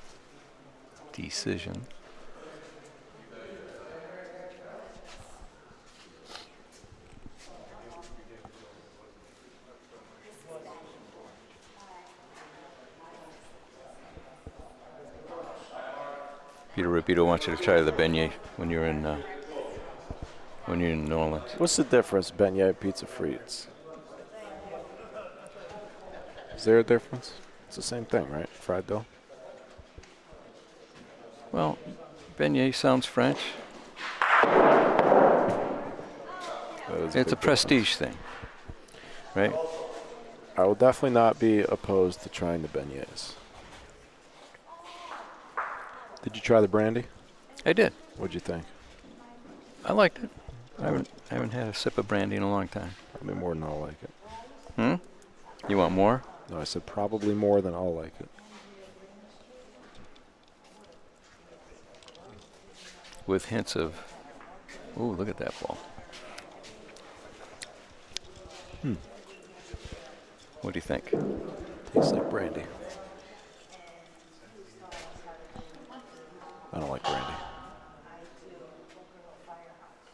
I don't know why I asked for it. I didn't really ask for it. Just asked him what he was drinking. It was pushed on you. He said, I'll get you one too. Yeah, that's right.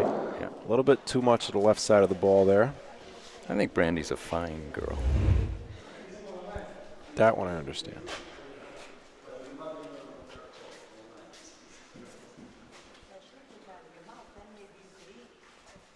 What band is that?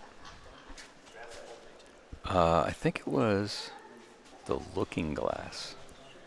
I think they were a one-hit wonder, but I could be wrong. Looking Glass folks, if you're watching, I apologize. You probably are. Very nice ball from Frankie. Yeah, what else is there to do on a sunny Sunday afternoon?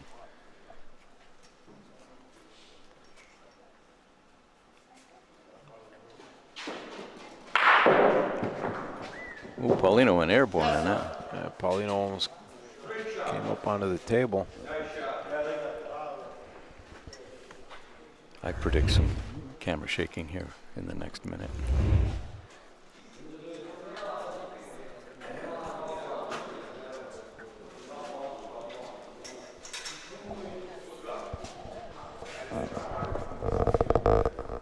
What are you doing?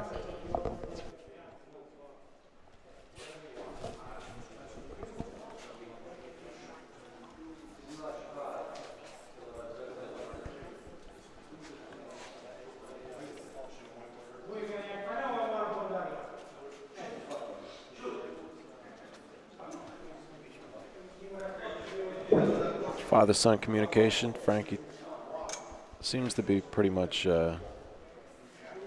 taking the reins these last couple games. Tells his father to shoot. Huh. Look how much that red ball's rolling out. Looks like red. See that one red ball that just kept rolling out, rolling out? I did not notice.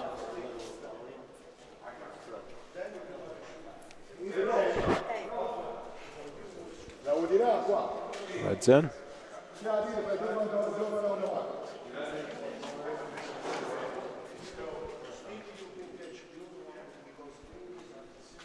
What are you looking at here, Dad? Well, I'm thinking I was looking at the colors reversed. Oh. Yeah, it's a pretty obvious shot. Beautifully done. All the way down the court. Had to hit half a ball, and he did. 2-1.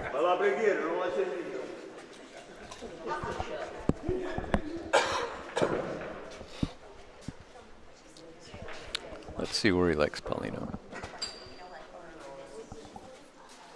About 2/3, 3/4 court. On the right, of course, going to play that role, I would imagine.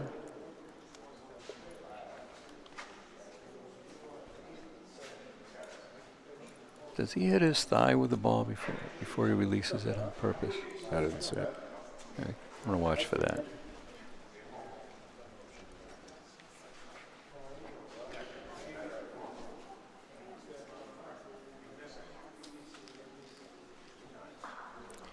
Christopher, to answer your question,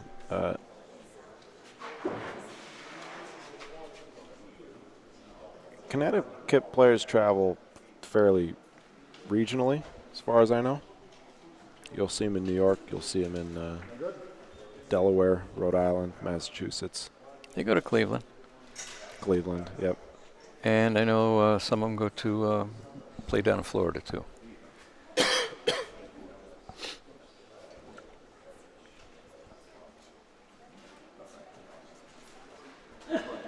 Comes her third ball.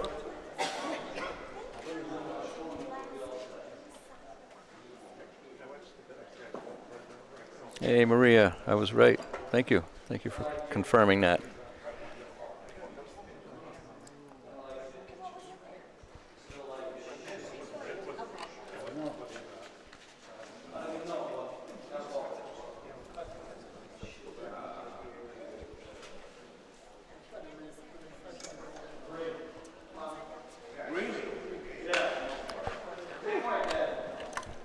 Can I send you on a mission, Dad?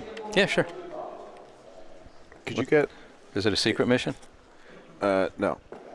Could you get a pair of scissors from the bartender, which I know he has because I borrowed them yesterday, and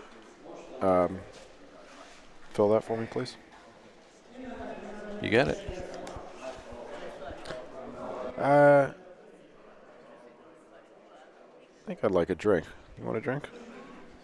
I might get something. Could you get me a...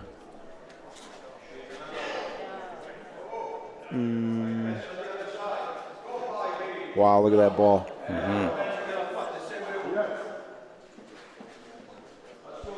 Marco says he's only got one, though.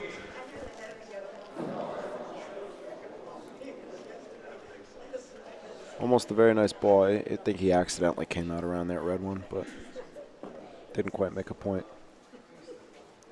Gonna get it up enough on the board? Yeah, speed. He's got speed, though. He's going to play on the red one. Oh, wow. Wow. Franco hangs his head. Beautiful ball from Sandro.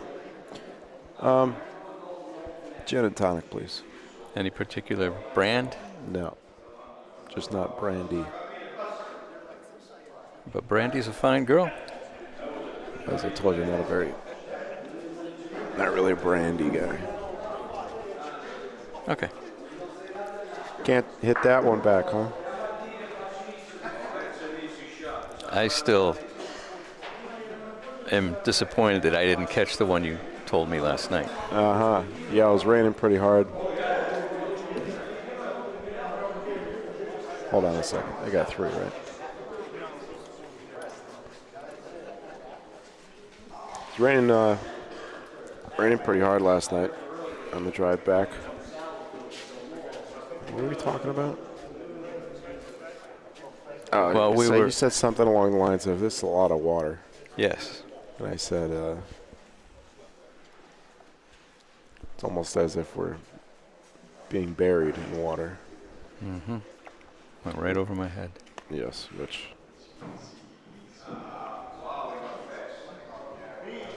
So I don't know, does anybody in the chat understand? Anybody in the chat understand that joke? Bernie, you have been entered. That ball was very juicy. Good line, though. Landed Landed on the Rinaldi's back ball, gave him 3 points. 4 points. What am I doing? Talking about brandy and Waterbury puns. Okay, you want to turn my mics down and I'll go get your... Thank you. That was the explanation of the joke for those who didn't catch it. I'm sure very few of you are interested. We are in Waterbury, Connecticut. Pretty proud of myself.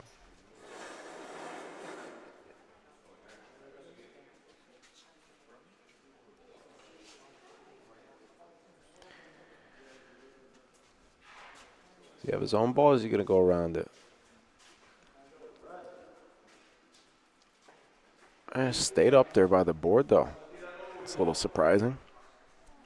It's not hidden, not completely hidden at least. It's behind Paulino, though. Sandro can lie on it.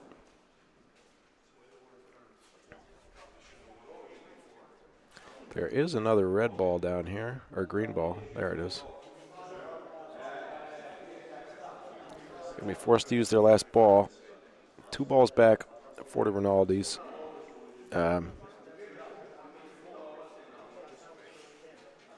Paulino. A little bit of Paulino. Franco's giving his dad a line.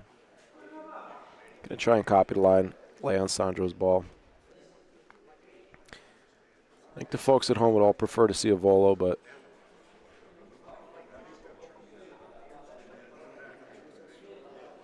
I don't think we will.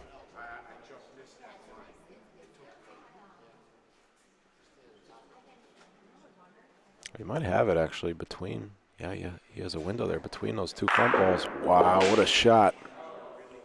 What a shot. No need the volo when you can do that.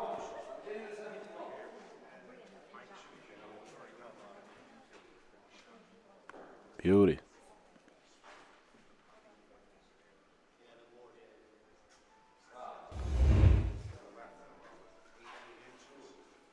Two points. 6-3.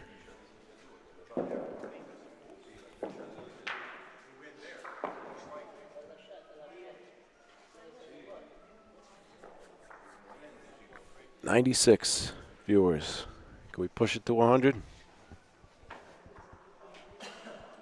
I'm sure we'll get there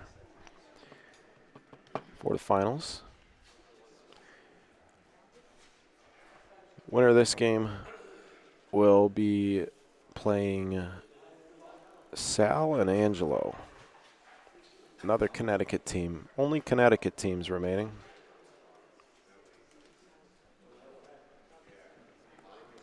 And of course, the winner of this game will have to win twice in the finals.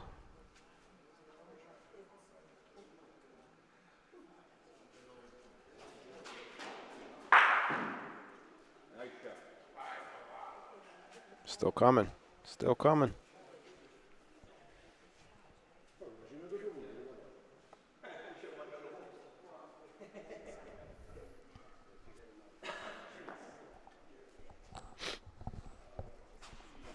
Marco's got to keep it on the right. Wants it on front and then, well, on the right and in front. It's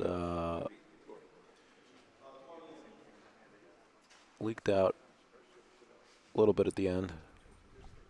Left room for Frankie.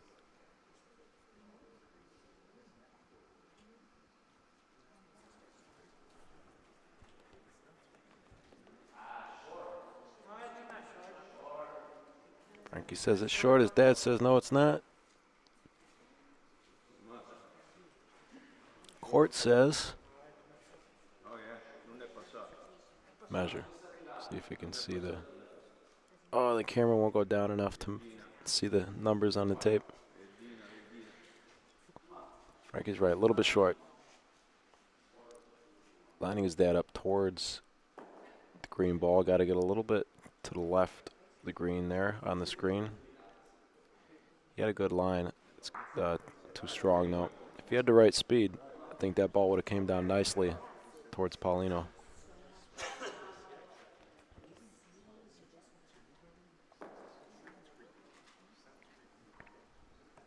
Last ball for the Rinaldis. That'll work. Nicely done by Miguel. Only 1 point sitting there. Sandro will take a crack at it.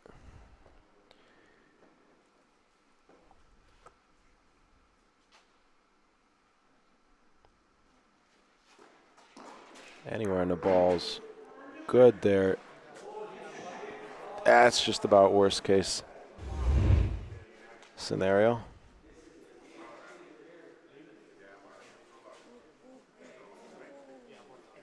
I mean, honestly, that touches it so softly on the cameras. It almost looks like it didn't even touch it.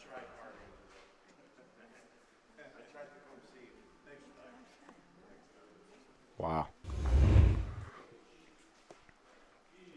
Thank you, Mike. Good job. Thanks, Jim. Good tournament. See you, man. Thank you.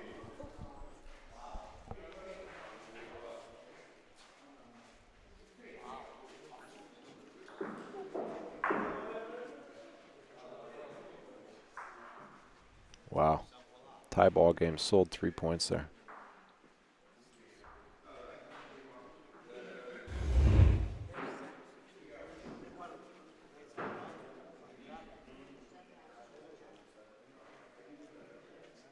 Yeah, just about anywhere on that ball would have been good. Paulino would have been good. Missed on the wrong side. He knows it.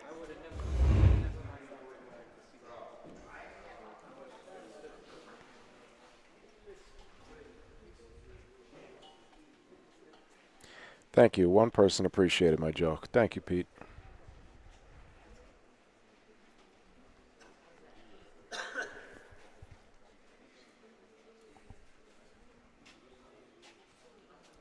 About call it a 56-foot Paulino from Franco, and about a 3-foot point. Leaked out to the left. Left some space. This ball's going to leak hard too. Oh no. Yeah, it seems to be that spot on the court there. Way down near the end. As long as you can avoid catching the Scarpetta, you can get it to that point without catching that roll off the sideboard. It doesn't seem to fall too badly from there. Miguel's got a half a ball, and he hit it. Wow. Very nice shot. Frankie appreciates that. So far, the switch has worked out for him. Like I said, last game he started out, Frankie was hitting, and his father was pointing. Ever since they switched, Precious cargo coming. things have gone well. This line looks better to me. He's got Paulino. Miguel does have a much bigger target on this shot. Paulino into the left corner would be very good for the Rinaldis. Miguel is lining up a little bit farther from the fence, giving himself a better shot at hitting the left or the right side of Paulino. Hits his own ball, though. Put his own ball in play a little bit more, and he found it.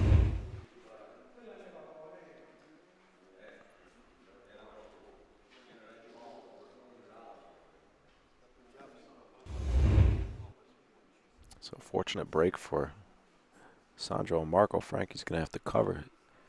His line looks good. His speed looks good. He might land on this ball. A little bit of Paulino. Wow.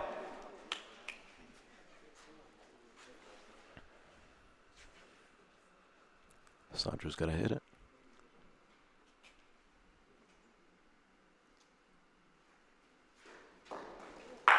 Hit his own ball again. Hit his own ball again. That'll work, though. Made some room.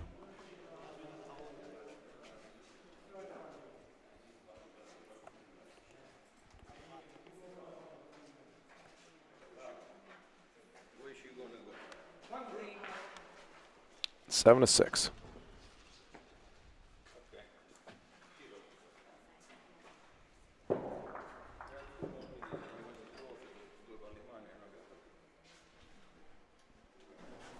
back from my errand. Guess who's sitting in front of the TV by himself watching this broadcast on one of the TVs at the far end of the room upstairs? Hunter Biden. The guy who was leaning on the fence, who we had to call off the fence for like 6 times. I feel so bad for him. Well, we hope you're enjoying the broadcast in that room, Mr. Fences. Thank you for not leaning on the fence anymore. Yeah, you did. You didn't have to go all the way in the other building.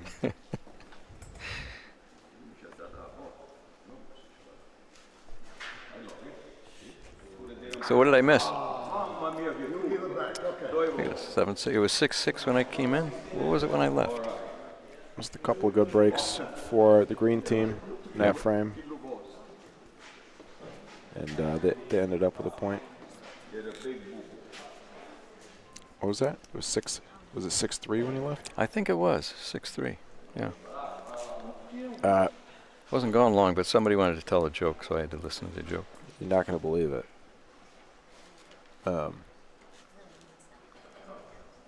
You are going to believe it. I'll tell you after this shot. It's so quiet in here, and the players are right in front of us now. I don't want to talk while they're shooting. The Rinaldis rolled 4 balls.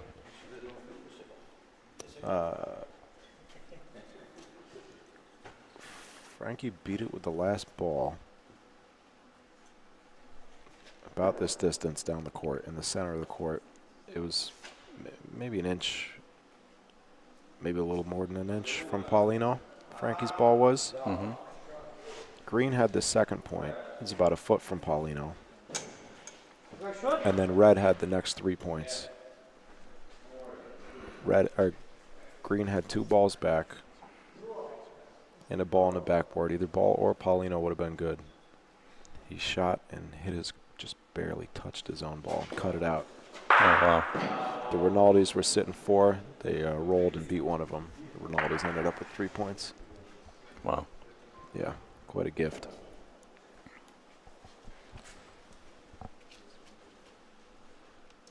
So did you want lemon or lime with your drink?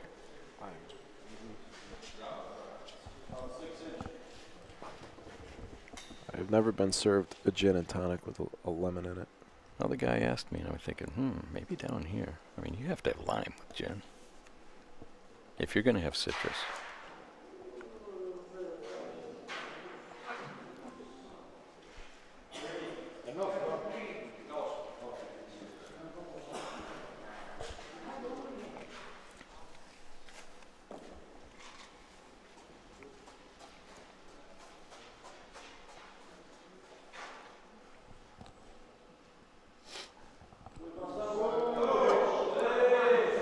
Almost sold the point again. Also almost made 2. This must be like what the green, the 18th green at Augusta is like, with a silence when the player rolls the ball. Of course, the crowd's a little smaller.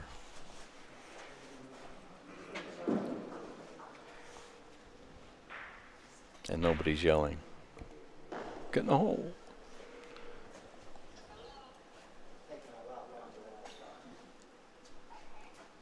For those of you just tuning in, you see we're at 99 right now.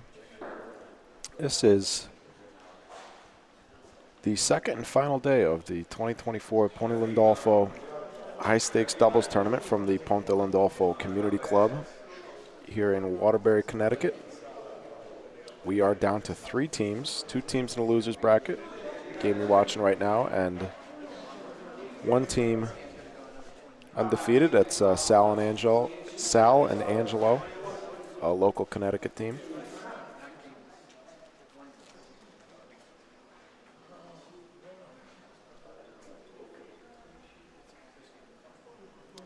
This is Miguel Rinaldi shooting and finding a small portion of the left side of that ball, playing with his son Franco, hosts of this tournament, and they are competing against Sandro and Marco, whose last names we don't know.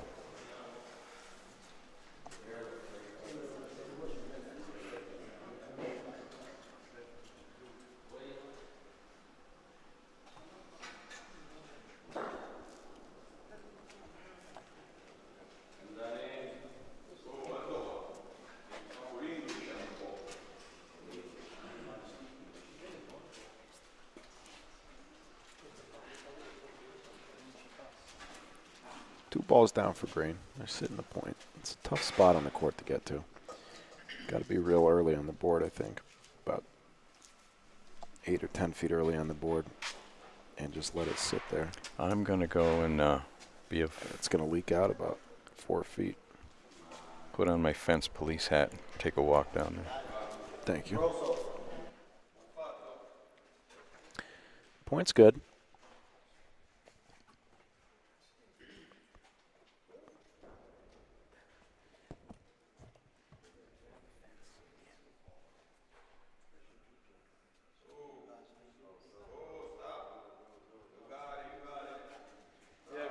On the better line there, there seems to be a very small window right there where the line of that ball was, where it will stay pretty true as long as you get it to that part of the court without having without being any more on the left.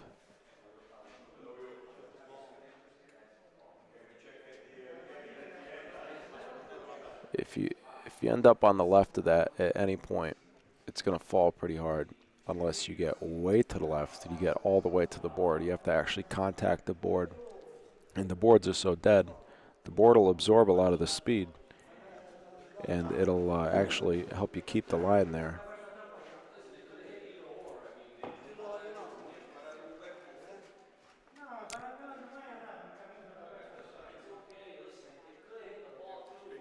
Like a miscommunication there about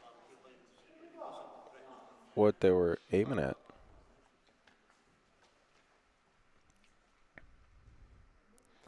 Frankie seems to prefer the line that green ball took. That might be a little bit too much to the left.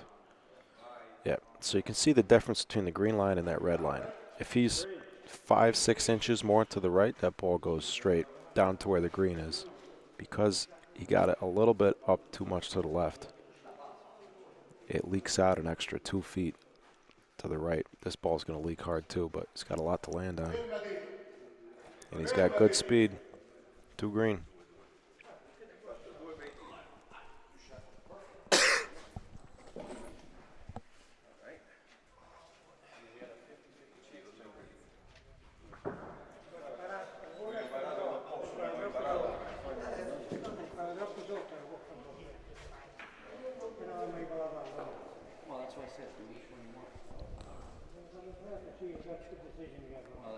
You're the older one.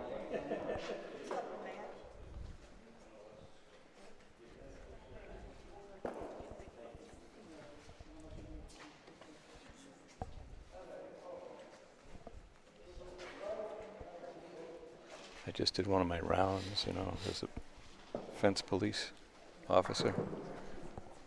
Yeah. I stopped to watch a couple balls. Find any perps? Nobody admitted it. Or the fence seems to have miraculously stopped shaking. Yeah, isn't that something? Anyway, I watched a couple balls. It's nice watching a game, not through a fence, and not on the, you know, not on the monitor, secondhand. You can stand up. I'm still looking through a fence. Squint. Oh, thank you. That Get solves the problem. Get real close. Close your eyes. Then you're not looking through the fence. Frankie likes that line. They haven't been playing much on the left side going down from this way, right? Nor have they been playing much in the center of the court. Yeah. It's been a whole lot of right board, about this distance.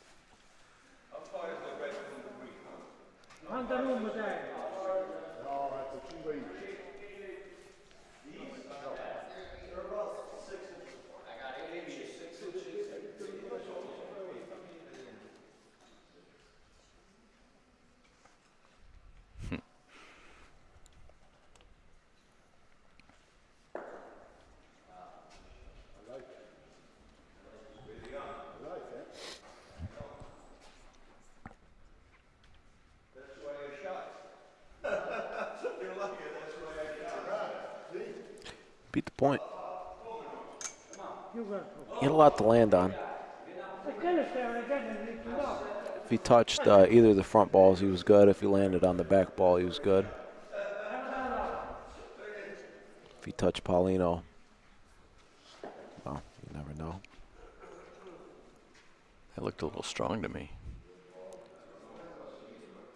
Got the back one? Not quite. That's what he was going for.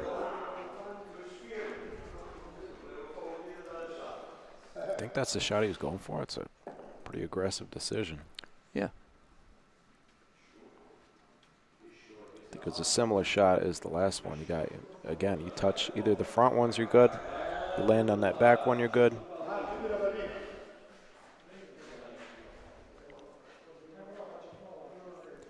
They're out of balls now, though.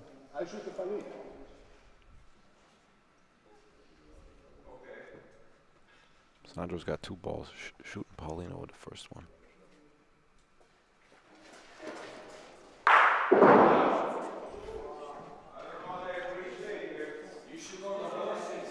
Hit the point ball on accident. Cut it out clean. Is that a green point now? Yeah. He accidentally hit the point ball out. On a beautiful shot. What would have been a very tough shot. Uh-oh. Oh, look at that. Double They're bounce. going to end up with 2. That was a chain in PRV talk. No, it wasn't. Wasn't far enough, right? Wasn't 70. It wasn't a chain either.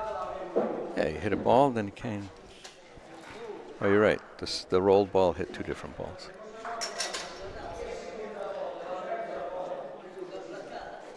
Some talk on the chat about fast courts in Vegas, at Toronto. Not them. The purpose of the chat is for them to talk to each other. Yeah. Well, we can't respond to it. Wow. You have a habit of acknowledging.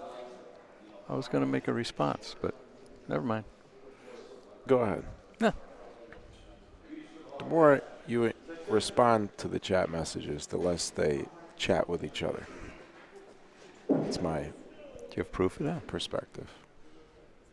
I don't know how we would run a study on that. My point.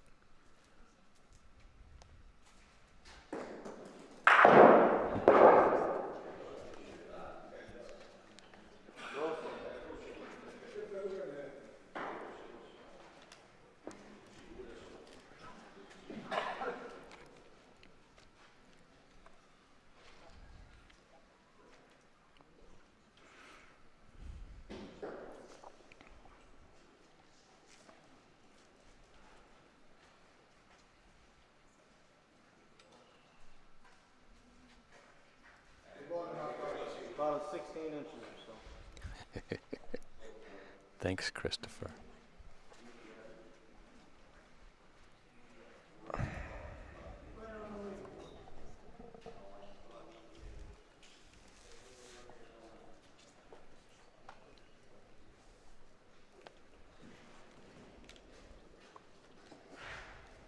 You didn't give him any of your thoughts. You don't want me to.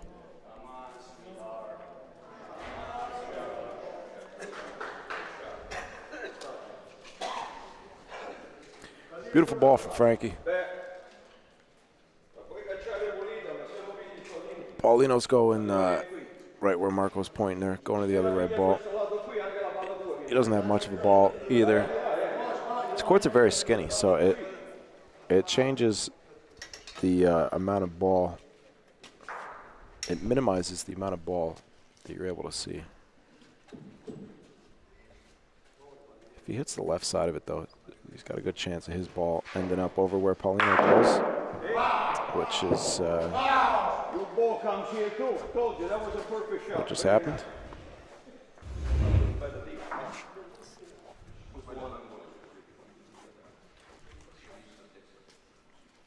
Somebody down there celebrated by punching the fence. Yeah. That might be the players. No, there's no players down there. Yeah. Nice shot. See how they stand? Sometimes they lean back on the fence. They're not down there. It's the other camera. Driving me crazy today. I can't see Paulino. I think Paulino's behind. I can't see it when I stand up here either. I think Paulino's directly behind that red ball that was just shot. Each team's got one ball back. I can't see it either. It must be right on the backboard.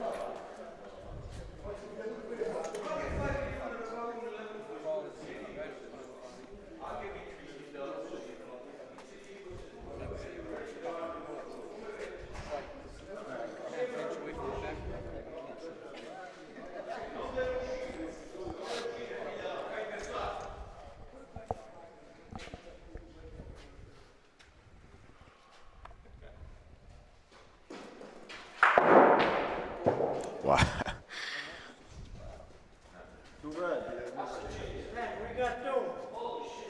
Well, the Ronaldo's got a break this time.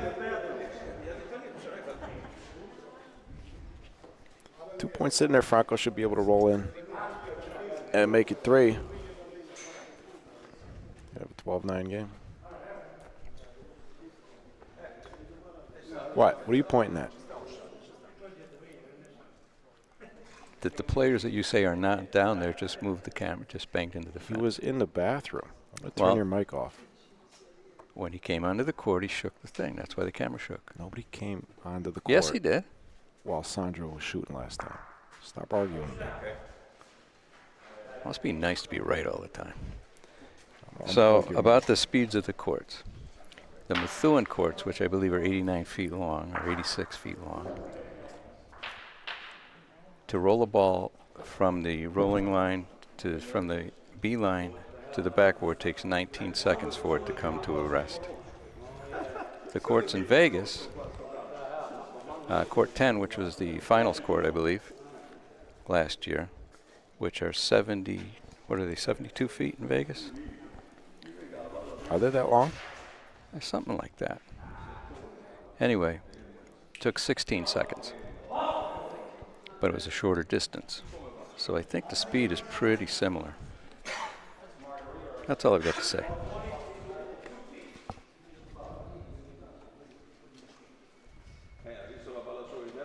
Very informative. Thank you.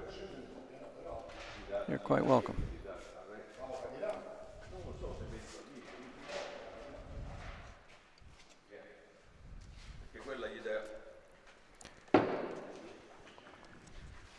Yeah, Sandro's going to shoot this ball. Very hard to get a ball to stay up on the left that far down the court. Sandro, I believe he had at least a little bit of the Paulino too. From where he was standing. That green ball's still moving. Wow.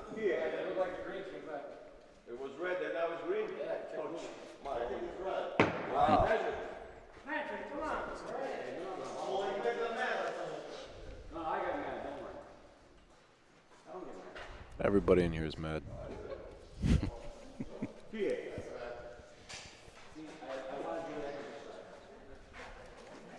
I'm not.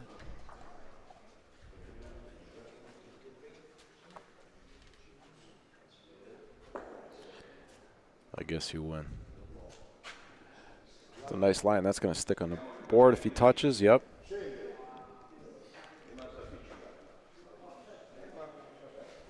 I think the balls will go fairly straight down the shadow there on the left side of the court, a few feet from the board. Ronaldo's do have a ball advantage. If he shoots this ball, saw what happened the last ball, how far it came out. If he shoots this ball and it goes to the back, it very well could come back for the point.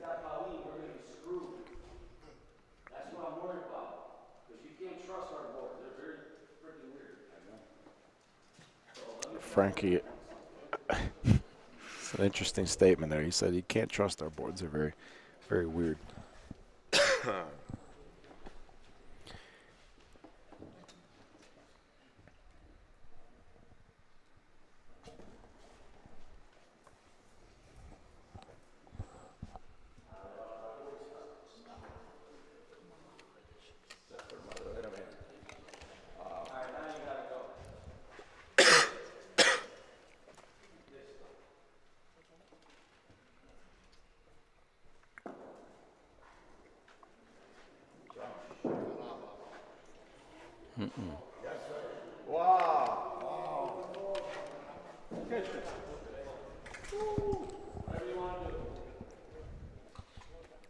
You have a direct question now in the chat. Would you like to answer it?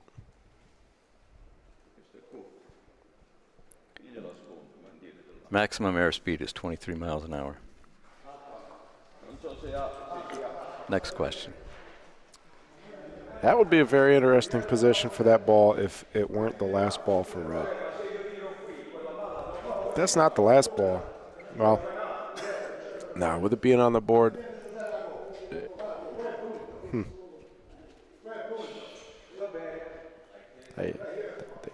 Well, either way, it doesn't matter. They're out of balls.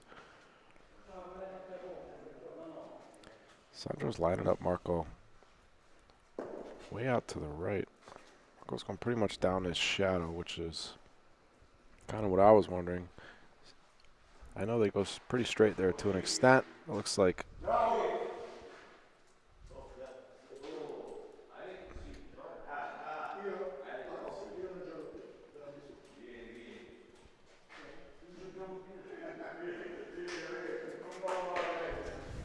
I don't know what the discussion was there.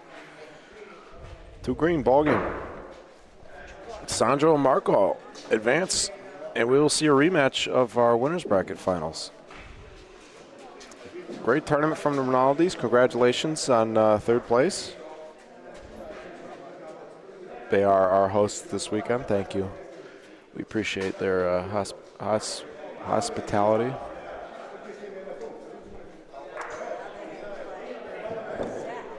Now that we have a break in the action. One more time, we're going to run our 1,000 subscriber sweepstakes. Before I do that, let's see if we can get a couple more subscribers. We got 110 of you watching. How many likes do we have? Hope we got 110 likes. Please. Wrong computer, Dad. Right here. This keyboard is, it's okay. If you haven't liked the stream today, please click that thumbs up button. It helps us out with the algorithm, helps spread this content far and wide. Also, if you haven't subscribed, please subscribe. Any interaction helps.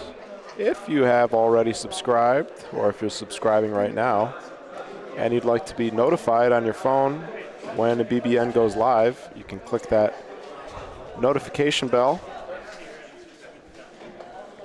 Also, BBN now has a Patreon. Patreon is a subscription-based crowdfunding service. It's a way for us to harness the power of the community to help us with our mission of promoting this sport and expanding the audience. A little bit of money goes a long way on the internet. So I wonder if this affects the rolls out from the backboard, the fact that they just sweep all the way straight to the backboard and leave it there. Anyways, patreon.com/Bocce. We will have some Patreon exclusive content available in the coming weeks and months. We're going to start rolling that stuff out.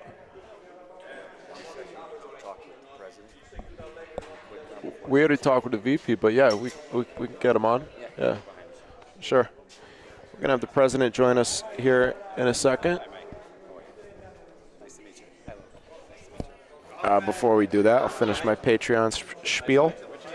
Go check it out, patreon.com/Bocce. A little bit more information there. 100% of the contributions go directly back into the business, into promoting the content, pushing it to a larger audience, people who otherwise may not watch Bocce. So if you'd like more information or to help out yourself, go to patreon.com/Bocce. Before I get to our 1,000 subscriber sweepstakes, we got the president in the house. How you doing, sir? Why don't you introduce yourself to the folks at home, please? Sure. My name's Nick Rinaldi. I'm the new president of the Pontelandolfo Club. Previous president, you already met, Tony. 38 years, here right? for 38 years. Are you looking to rival that tenure? There's no way. But I've been involved with the club before Tony was president. So I've been I was treasurer for many, many years, and kind of got pushed into this position. But I'm happy to do it. How did you originally get involved with the club? Well, my dad and my grandfather both were involved in the founding of this club. Both of my parents came here from Pontelandolfo, and my wife's parents came from Pontelandolfo too. So this club's, been part of my life, my whole life. And so I got started at an early age, and I had an accounting background. They needed younger people to get involved, so I got involved as financial secretary and treasurer, and How do you go about getting younger people involved these days, and is it more challenging? I know it's open. I talked a little bit to Robert Romanelli. Yeah. I understand that the membership is open. There's two different kinds of membership, Yes. right? It is open to people who are not of Pontelandolfo descent. Honorary members, yes. How do you attract, I guess, so besides, for me, the most obvious thing, being a Bocce player and that's how I was introduced to this club. Yeah. Right? That's why I'm here. Besides the Bocce, what are the other perks of being a member of the Pontelandolfo? Well, we have a card league that plays on Tuesday nights. Poker? No, it's it's Italian games, or they'll play Scopa? Scopa or Briscola, those kind of games, But honestly, Bocce is the thing that a lot of these younger guys, bring their friends here, and they want to get involved, so they join the league, and we're getting a lot of members that have come in that are interested in playing Bocce. That's the big draw for us right now. And as I understand it, this is your biggest tournament of the year, correct? Yeah, this is the biggest one I think we've ever had. We've had a bunch of small tournaments, but this is, I think, the biggest that we've had. Yeah. So, and thanks to Frank and his committee, Franco Rinaldi and his committee, for putting this together, and all the volunteers. You see the ladies here working hard, making pizza and cooking food. I was telling Robert, the last few days I've been marveling at this place, because I can only imagine what it takes. It's outside. I mean, you have such an expansive piece of property, and every part of it is so well manicured, and the courts are very nice. Yeah. You got, for example, you got the pizza really oven. nice pizza oven here. Yeah. A lot of that is thank God for guys like Tony and some of these older guys who came from Italy. They were tradespeople, they were masons, they were bricklayers, and electricians, and they kind of built this place from scratch. Replicated the fountain out there and the tower. And the right? tower, yeah. Reminds them of home, So it's a great place. So with the facilities here, the Bocce facilities, you think Pontelandolfo is looking to host maybe add another large tournament, or our club, or yeah? I can see it as an annual thing. Sure. You got a lot going on here. Is Bocce? How big of a role does this play? This room basically. How big of a role does this play? It plays a big role. Does it? Yeah, it does. Like Thursday night, we probably got about 90 people playing 2 shifts. Really? 7 Wow. o'clock and 8:30. In our league. 90 people. Yeah, and it's kind of a random draw. Where they match up the teams. That's how they create the teams, so you don't get an overload. Do you ever play? I would love to play. I'm not as good as a lot of these guys. You gotta start somewhere. But that's how you get good. You play good competition. Yeah, I'm a casual player. I like to just enjoy myself and not have a teammate mad at me because I missed a point or missed the ball. Who takes care of these courts? We do. Like I said, Franco and when they play Thursday nights, once the games are all over, the last group will sweep up each court and put the brooms back where they belong and make sure the balls are in place. So they're very, very well manicured. They are. You could tell, I'm sure, as you've watched. And by the way, thank you for your broadcast. Thanks for having us. I was here all day yesterday. I was upstairs selling raffle tickets. Yeah. I couldn't be down here, but I was able to watch. The matches upstairs. And today I was home with my grandkids. I got to say hi to Natalie and Brendan. My birthday's tomorrow. They came over to celebrate my congrats. birthday. Happy birthday. Thank you. So I couldn't be here till later on today, but we were watching from home, so it was great. That's fun. We have a lot of relatives from California and South Carolina and Michigan that are watching, and I'm getting texts back and forth. So it's great. It's great. Yeah, we appreciate you all tuning in. It's nice. There. Well,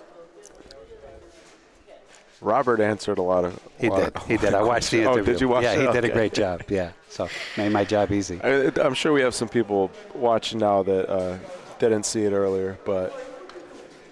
Well, I'm looking forward to seeing a couple of Pontes in the final, which is great. Yeah. What do we have? I think we have Sal and Angelo. Yeah. Are they're Ponte players? Yes, and Marco and Sandro is the other team. Are they Ponte They're players? not Ponte They're players. Derby? They're Waterbury. I think they're Derby. Right. Yeah, but Angelo and Sal are members. Oh, So. they got a good shot, undefeated so far. Yeah, so they got to lose 2 to go home. So Started off with 42. We're down to we're down to teams. 2. That's great. 4 guys here still smiling. Yes. Yes. Well, is there anybody else you want to say hi to? No.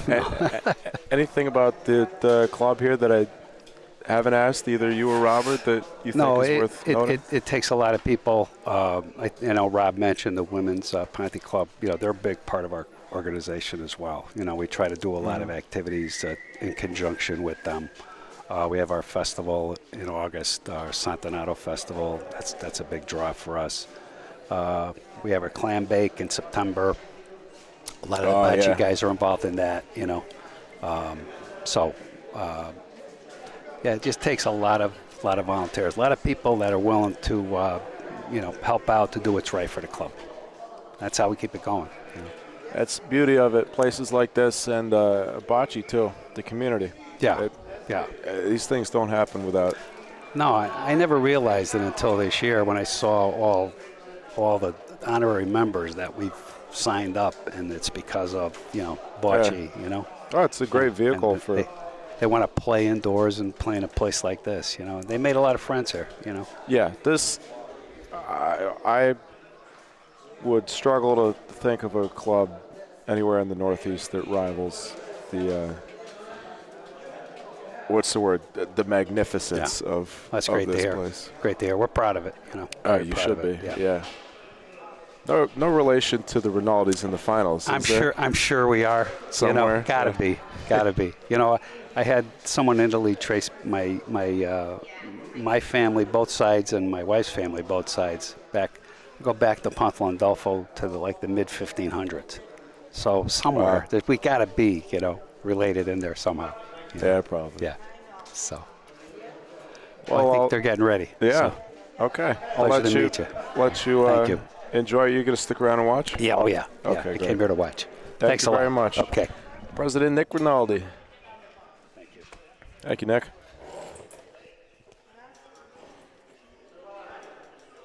Okay.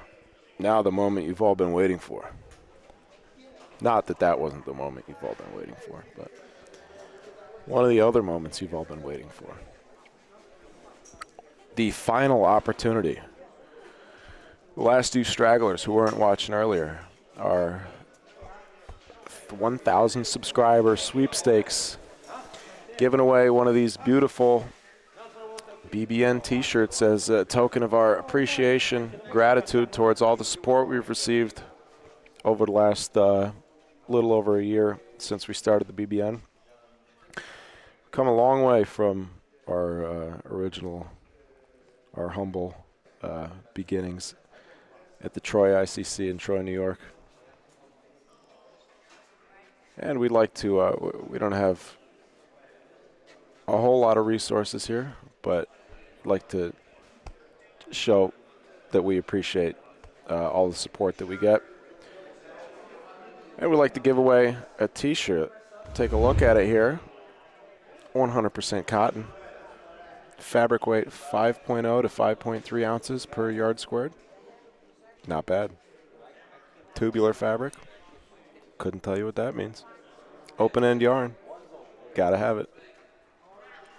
If you haven't already been entered in the sweepstakes and you would like to be,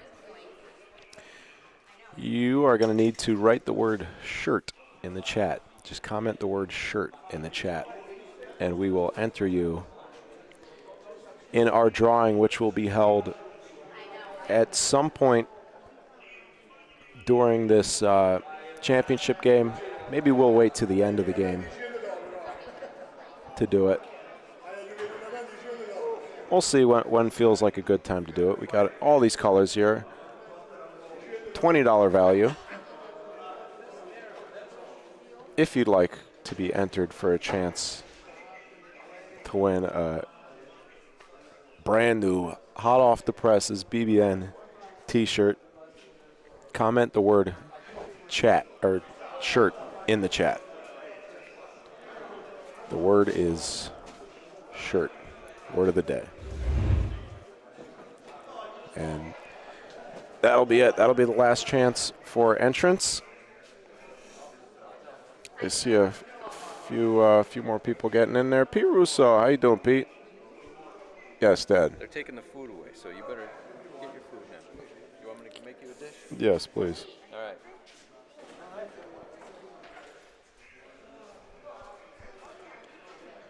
Let's take a look at a bracket.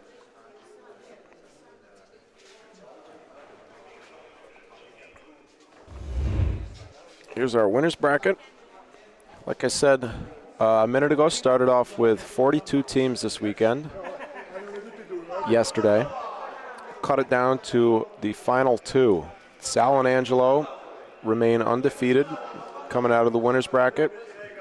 Sandro and Marco coming out of the losers. Of course, have to win twice to knock off Sal and Angelo. The bracket that you're looking at right now is the winners bracket as we started this morning. So 8 winners and 8 losers were brought into Sunday. Connecticut very well represented among those 16 teams, and now as it stands, we have the 2 remaining teams are Connecticut teams. As we heard from President Rinaldi there, Sal and Angelo are a home team, and Sandro and Marco are from nearby. I believe they are from Derby, Connecticut, about 25 minutes from here.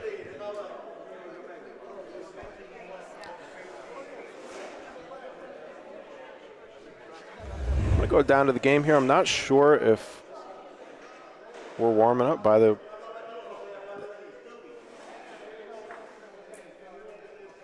I don't see any chatter, and Sandro's holding 2 balls in his hands. So yeah, this is a warm-up frame. I am going to be back shortly.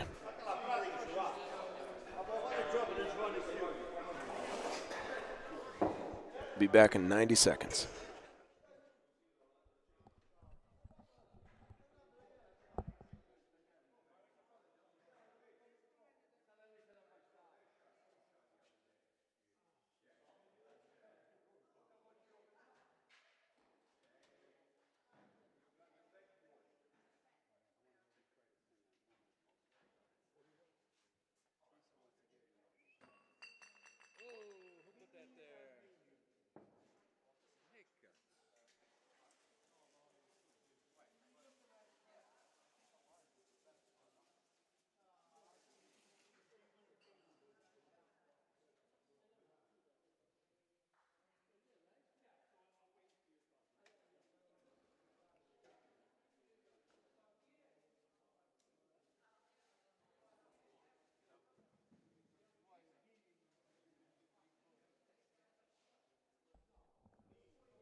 I switched our headsets somehow.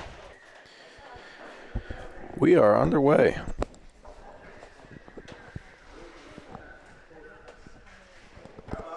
With the first and possibly only game of the finals. I'll update our scoreboard.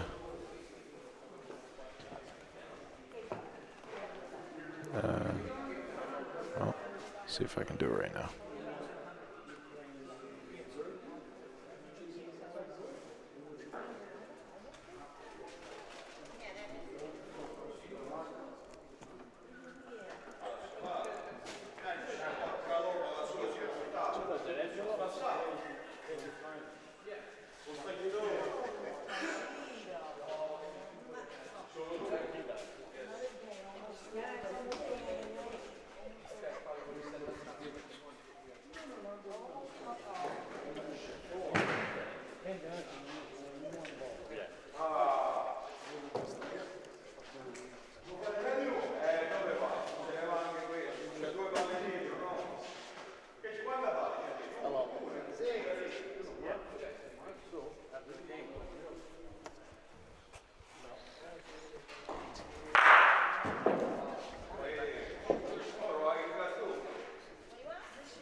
Very nice shot by Sandra there.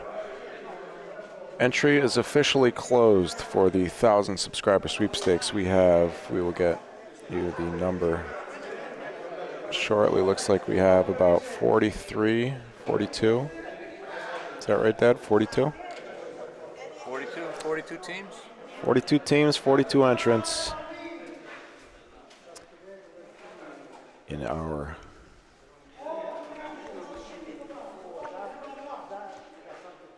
Toyotathon 2024.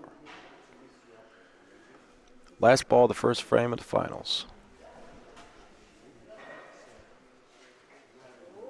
It's a good one. Wow. Beautiful ball from Sal.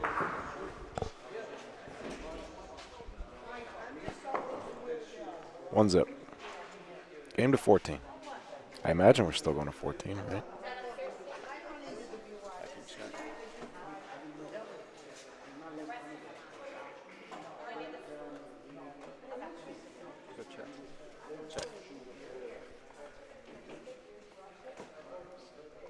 Good ask.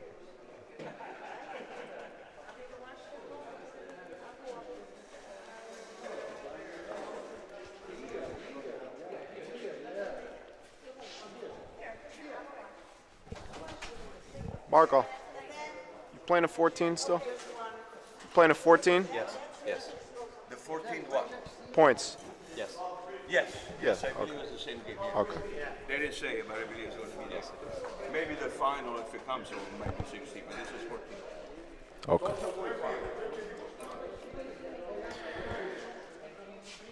Confirmed we are playing a 14, so Sal and Angelo have to lose twice. Sandro and Marco have to win twice.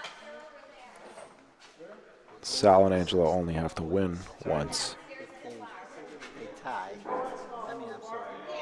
If the winners lose, and then they have a playoff, they each have a loss, then it's 16 points. Okay. Right now, it's still like a normal. Okay. Thank you. Oh.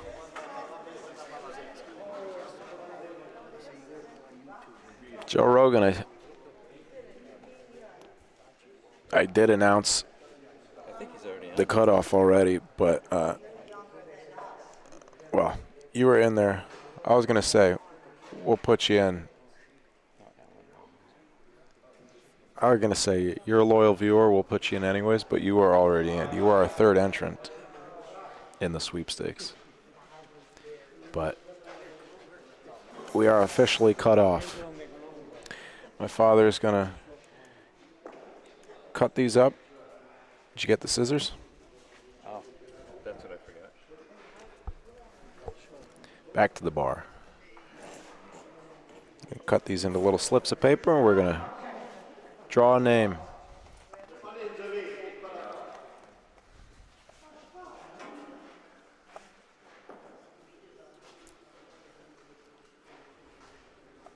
Last ball coming from Sal and Angelo. They have had to sit through 2 games now. They haven't played in a couple hours. Very nice placement on that ball.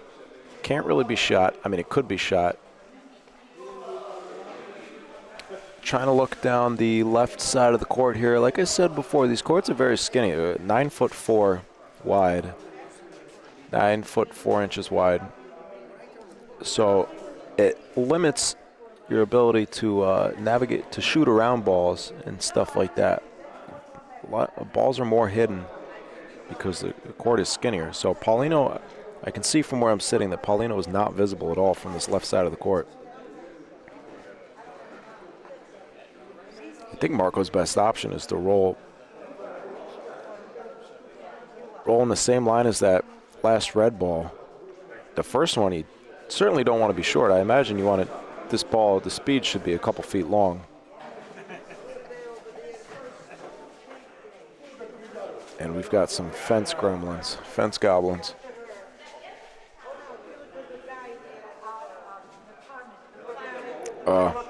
Yeah, can't get to the board there. Didn't take, interestingly enough, didn't take the same line as that red ball at all. Really can't get to the board, as you saw. There's a gutter. They just stick there. That red ball was rolled more from the center of the court. Surprised to see these guys taking such a wide angle, especially with 3 balls back. That might stick too. Should come off a little at the end, but not quite enough. 3 balls back, you imagine you want to take the same line as the red ball and just roll strong to move something. Even if you separate the balls, put the red on its own, then you can shoot it. But you're trying to come around it and beat it 3 times. Not easy to do. Marco says red's got 1 for sure, which means that they might have more than 1 right now. Now they're going to try and roll on the outside. Coming in from the right side, right to left.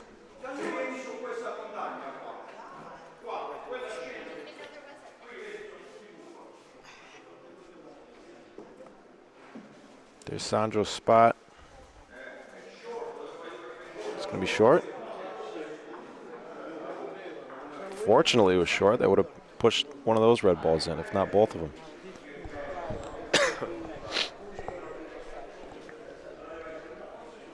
Not sure what the measure is here.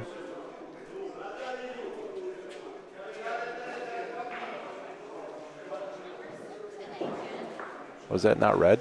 Looked red on the screen. That was green. That was a green point. Okay, that last ball makes a lot more sense now. Well, it worked. They got a point. On the screen, that looked red. I didn't take a look at it from where I'm sitting. Either way, tough to see. I assumed it was red, and I was wrong. 1-1.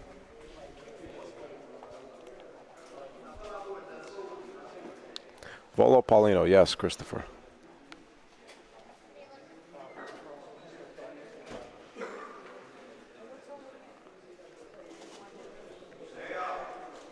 Joe Rogan, to be clear, you were entered. You did get in.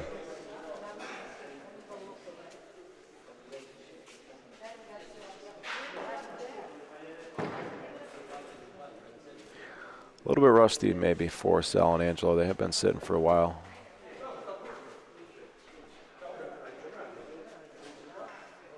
This is Angelo. Once again, the green team is wearing red, and the red team is wearing green.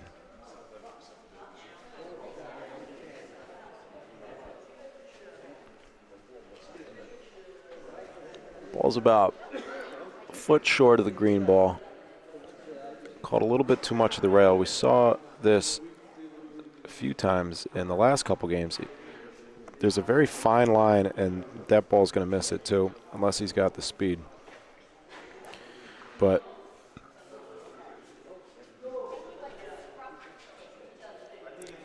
hard to tell from where I'm sitting. Ref says he thinks it's green. I'm not sure why he's still looking at it.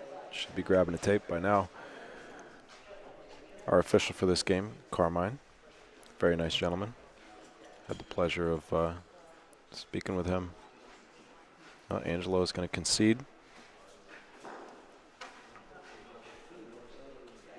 This ball is nowhere near.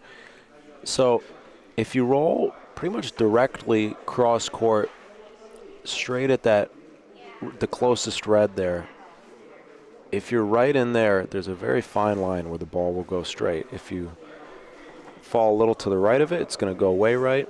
If you're a little to the left of that line, it's going to fall way right too.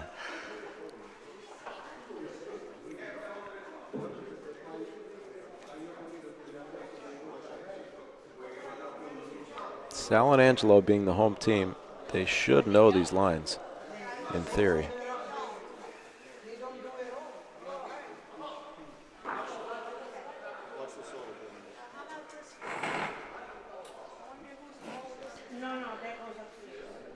Folks, another shout out to our sponsors this weekend. Cafe Uno, Waterbury Road, Waterbury, Connecticut. One of Waterbury's finest cafes, bar cafes. Classic Italian trope, the bar cafe. And Yaman and Grant, attorneys at law, providing effective legal solutions for businesses and individual clients. Yaman and Grant.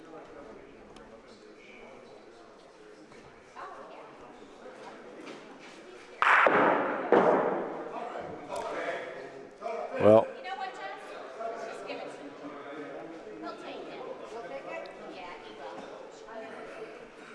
I should have set up the other camera so we could see it there too. Red's out of balls. Sandro shooting again. Got it that time. They've got at least two unless this red comes back out. 2 green. It's going to be 3 green, 4-1.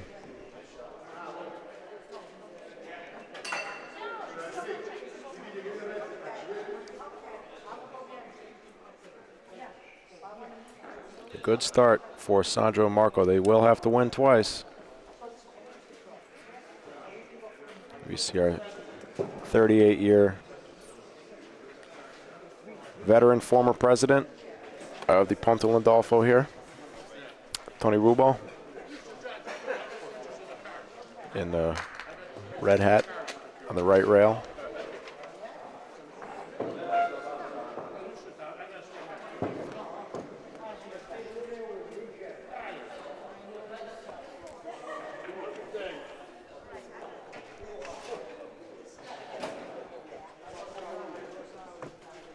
My father has returned with the scissors. He will start cutting up our entrance.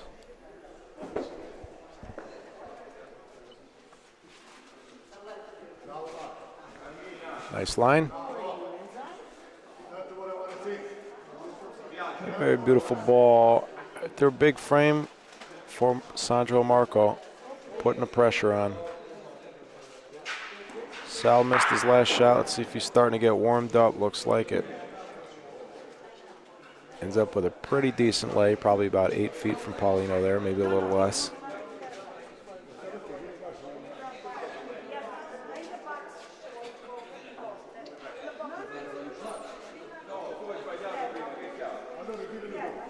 If I'm Sandro and Marco, I'll probably taking a shot at that ball on the left. These boards are very dead for the most part, but as Franco said in the last game, they're pretty unpredictable. Because it's on the board, as long as, yeah. So we saw that spot on the board last game. Similar thing happened to Miguel. These boards seem to be like 95% absolutely dead, and then every so often there's a spot like that, maybe because the fence is down there, because there's some reinforcement for the fence or something. I mean, these boards they can't be completely hollow. There has to be some structure somewhere. So there's going to be random spots where the board's going to be solid and it's going to pop out like that. Beautiful point, though. A couple inches short of the backboard. Very hard to do, especially to maintain that line. Sal's got 2 things he can hit here, although he didn't really line up so he could hit either. Should have lined up a little bit more from the left, so he had the right side of his ball and the right side of, well, he had his full ball. If he hits the right or left, it doesn't matter. But he's lining up, could have lined it up so he can only see the right side of the green ball. and he can either hit anywhere on his own ball, and it would end up well. But took a different angle and didn't hit anything, so didn't matter.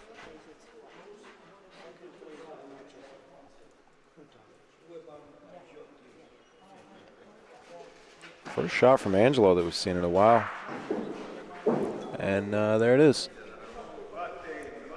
Shot from a similar position. So it worked out, but where he's shooting from, he's still giving himself a chance at hitting the left side of the green ball, which would have not ended up well for him. Not sure who has the point here.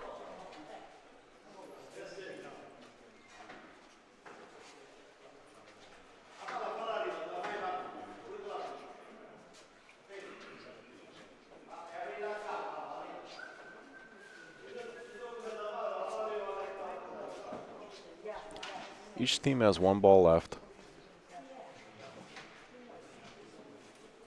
It's going to be Angelo versus Sandro. Sandro still has that same cigarette hanging out of his mouth.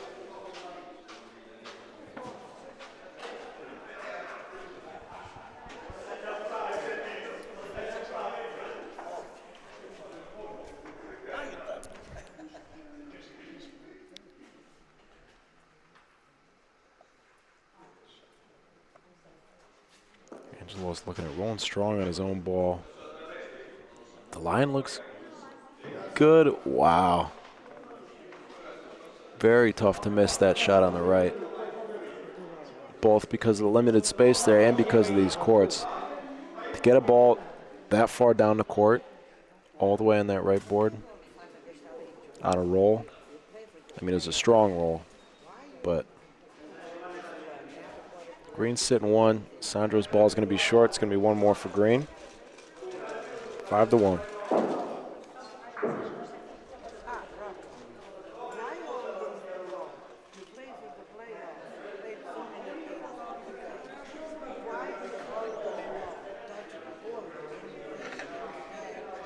See if Marco goes long with the Paulino again. He chucked it down the court.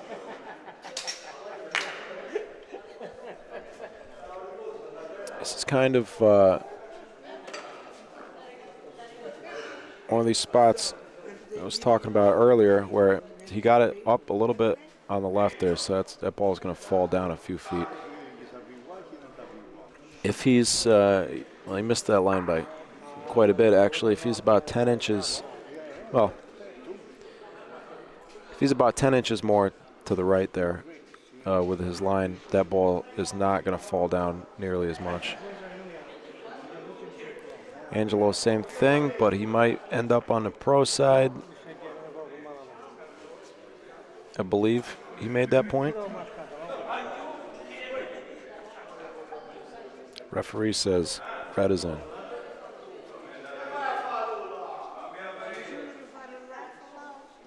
Sandro tells Marco to go take a look at it.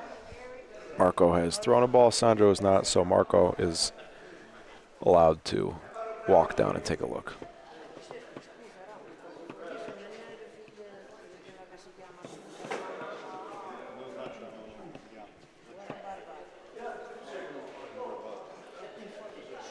Looks like the call was confirmed.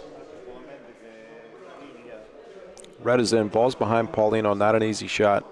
I imagine we see a roll here, especially the position of the balls. Got to find the right line, though, if you're going to beat that or if you're going to land on it. Got to be on the left side of Paulino. Give yourself a chance to touch Paulino.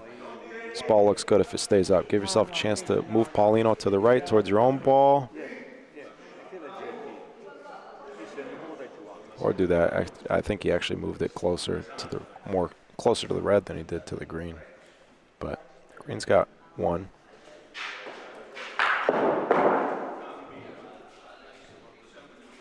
That'll work.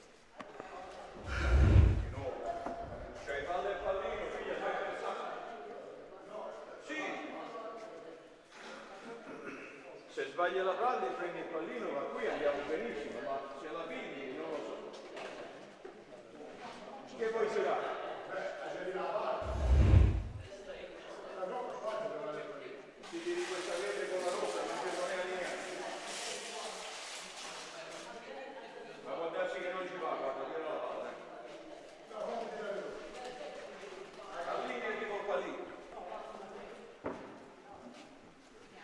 Sandro's lining up a couple balls here. Can't tell which ones.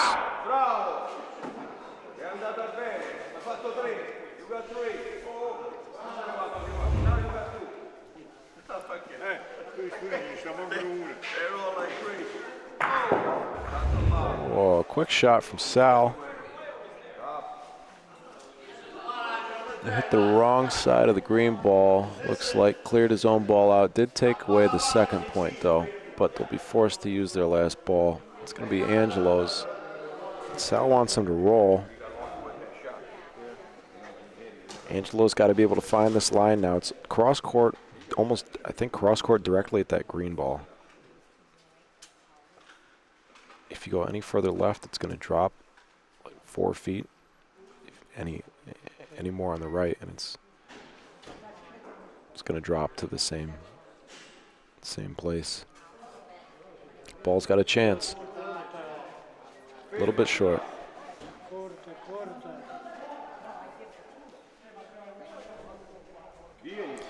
One more ball is going to belong to Sandro.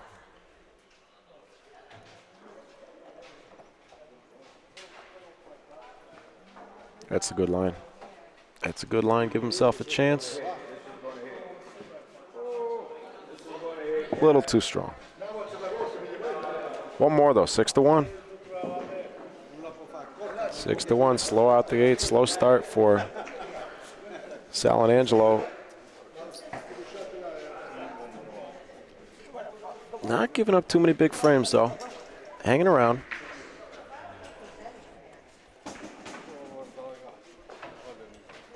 Again, long and on the left. Nope. Long and on the right. Seems to like this side of the court. We did see before on the left side there's that tricky spot where the ball's, if you touch the wall, the ball's sit in that gutter. I think Marco's avoiding that spot.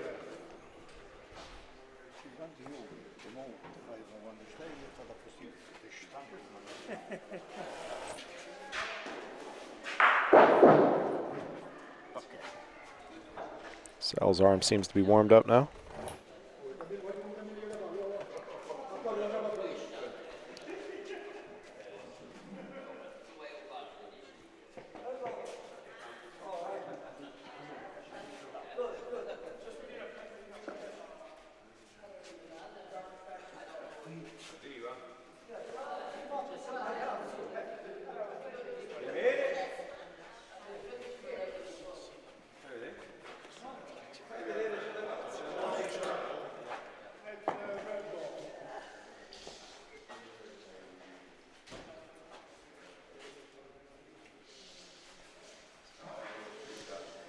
Can't reach that green ball with the cameras. Looks red.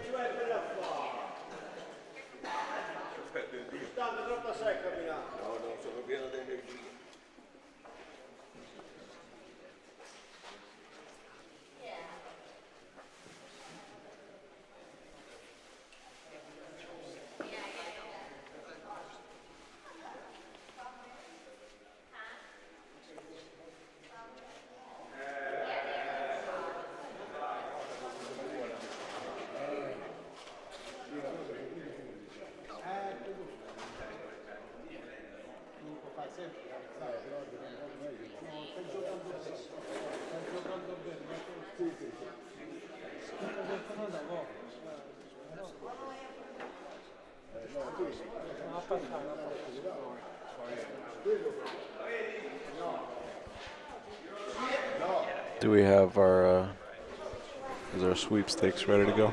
It is ready to go. I just returned from my errand. And yes, we have the bowl.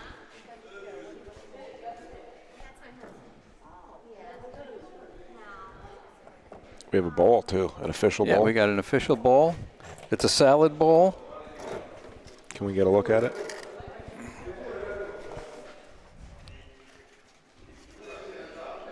There's the bowl. There are all the 42 names. It's a smaller bowl than I imagined. I guess there's. Why do you need a bigger bowl than that? I don't know. We could have fit 1,000 names in this picture. There's the bowl. One of these lucky winners is going to get a shirt. Open-end yarn, tubular fabric. Tubular. I'm not sure if tubular is in like the 70s sense or if that's an actual like structural thing. Fabric. If you say tubular, it's not the 70s sense. I think it's got to be more like, with a nod of the head. It's like tubular, man, tubular, something like that. Do it again. Eyes. Yeah, it's tubular, man. Thank you, dude. Sorry, not man, dude. It was a West Coast thing, as far as I knew. 2 more points for Green. Wow, it's an 8-1 game. It is.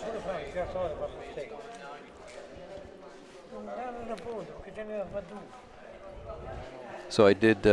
Marco's got the eye of the tiger right now. Look at that.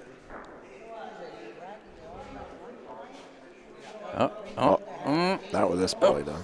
Little shoulder. Get over there. What is he? I was going to say, what does he not like about that ball? But I'm very surprised that ball stuck on the wall. Not a lot of spots on that side of the court where the ball's going to stick on the wall. But you could have guessed that from the shoulder thing. Uh-oh, he's back. Our fence leaner. I have nightmares about this guy. Very nice gentleman. How do you know? I'm just first he argued with me. trying to be positive. He denied, then he argued. He's Italian. Yeah. That only goes so far. All the other Italians here have been very polite. Looks like Angelo found a better line with his second ball. Ooh. It's still going to fall out a little bit. This nice is, point. again, the same spot on this court where I'm surprised. I don't know if these players have realized it. There's a track, a very fine line. I've said it a bunch of times now, almost directly at that Paulino, like a couple inches to the left of that Paulino from cross court, where the ball will go straight and it won't fall out very much. But these guys still keep trying to throw it up more and more on the left to try and keep it on the left, and it keeps falling down. Except for, of course, Marco's ball, which stuck on the board. And as I said, there's a very, very small margin for error to hit that board. You saw Sal just hit it a couple feet short of where Marco touched, and his ball came way out. It's not a very repeatable shot. Sal almost found that line with his second ball. I think he did beat the point. That's about the line. Sal's second ball there, that is maybe just slightly a tick to the left of that. Actually, I think right about there. Somewhere in there. It's tough to find. Maybe a little to the right of that line, actually, is where the ball will continue to roll straight.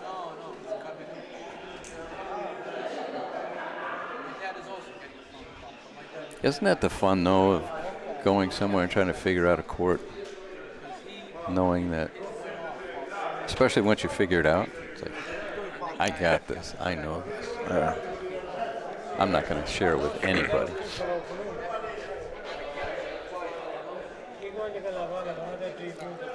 It's when you start whispering to your partner. Yeah.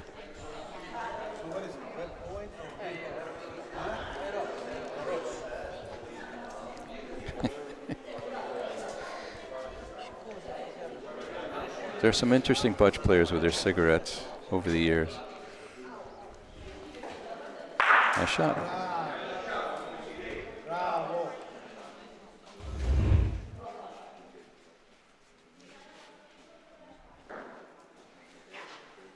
See that cigarette's pointing straight down the court. Did you notice that? I did it. We can take a second look at it.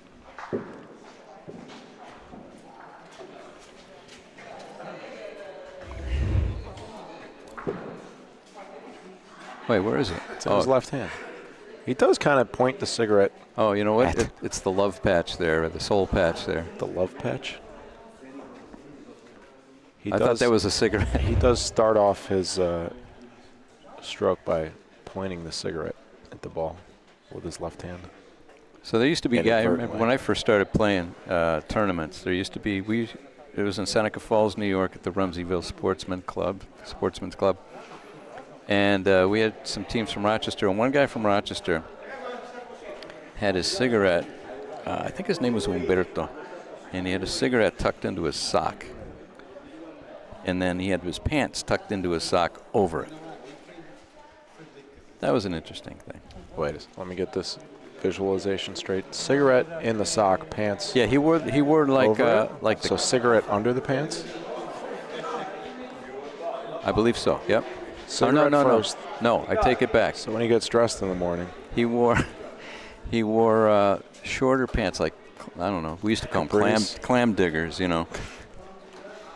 And he had a cigarette, a pack of cigarettes tucked into his sock, and one in his mouth, of course. it's a very hipster look these days. He was at the vanguard. He was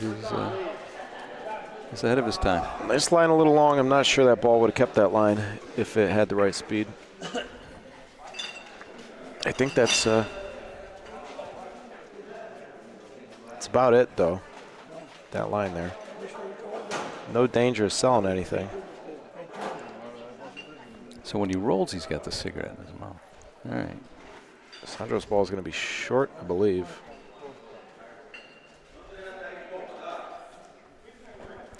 And Sal and Angel may have a chance to put some points on the board finally, depending on what happens with this ball. Sandro is going to make it a little bit more tricky. Oh, yeah. What do you see? Oh, it's wide open. Looking at the court from where we're sitting, yeah, the ball's wide open, but Paulino's not. Paulino could easily move if he hits the right side of the ball. Which he did. And they got some work to do on the backboard. Yeah, 2 balls back. I wonder, do they consider?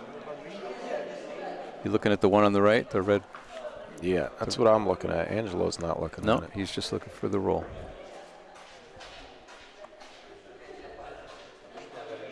It's going to be good. It's going to stick on the wall. As long as it's got the speed, that's all right. That's a good ball, though. Very useful. Oh, yeah. Although it's on that spot on the court, if you get to the wall maybe 4 feet before that ball, it's going to stick on the wall. If you get to that wall only 2 feet before that ball, that missed. That was burned. Oh, my goodness. Didn't have to get there that early.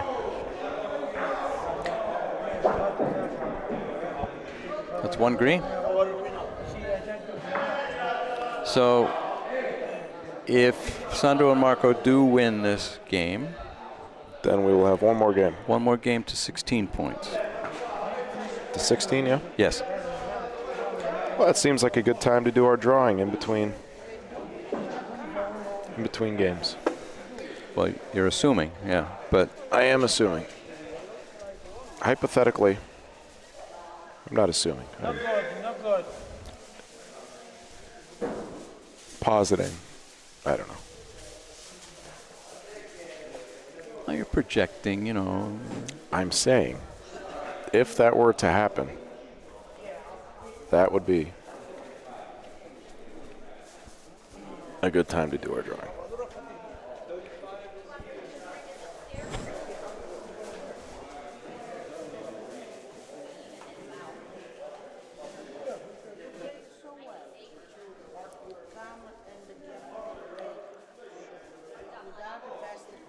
All right, let's see where Angelo wants to play. Oh.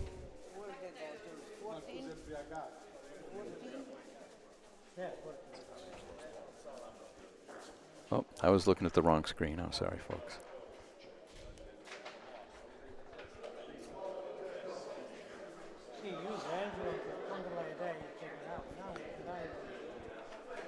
Marco's got a point. It looks like it's a couple feet short. Now Angelo's going to point.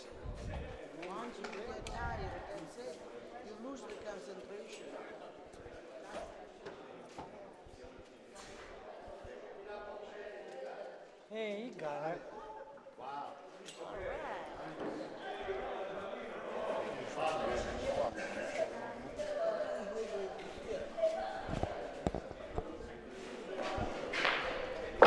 Paulino.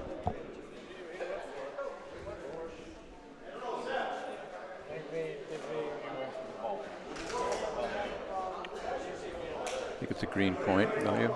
It's getting a little chilly in here. You know, during the games, there are certain spots on the court where that are directly below the heating ducts. I found a couple of those spots. Nice. Yesterday. See if we can see them on the ceiling. Hey, you can see the holes there. You can see some heating ducts, yeah. Yeah, I noticed over on court 4, our last game last night, I found one of those spots on the court. Yeah, you stand there. It was because it was a little chilly.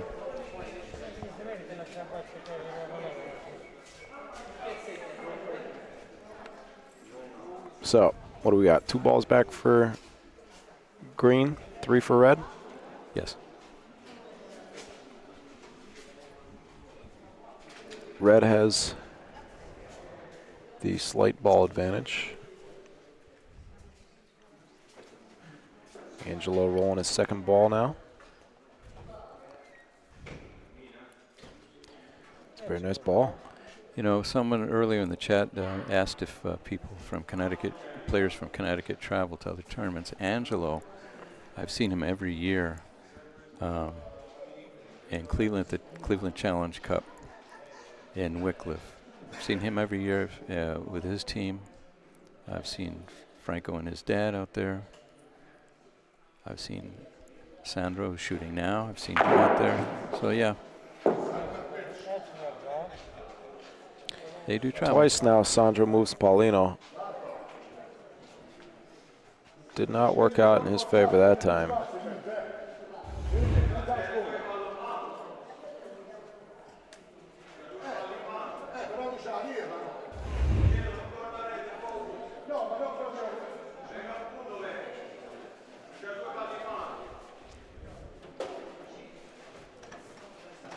And they're going to be forced to use their last ball.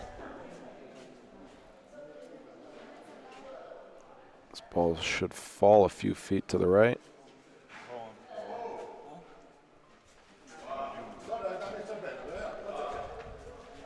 Good speed. It's a red point. Caught a little too much of the hill. 2 balls back. They're both going to be Sal's. Very nice line. I'm amazed that he can find that line there where they stick on the board. He's been able to do that consistently.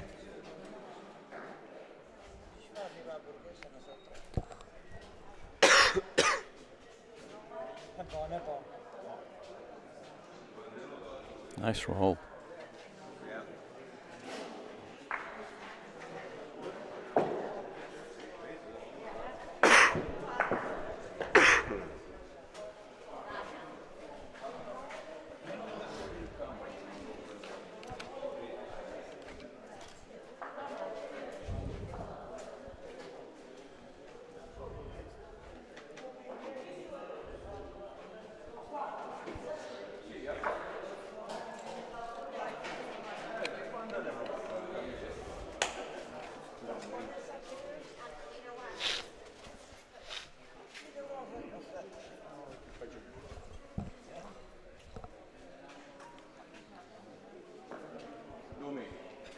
Right down the valley.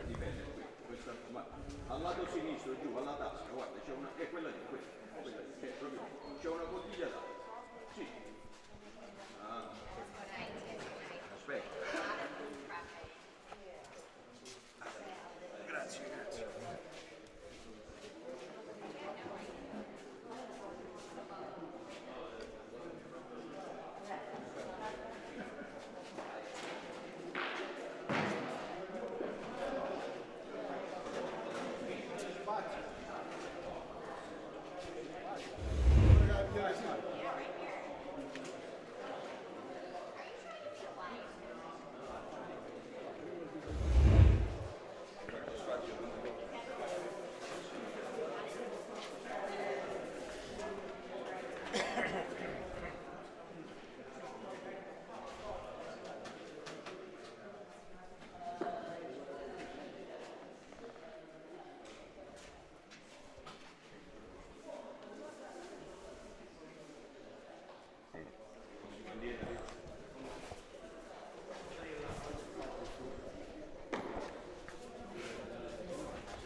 Good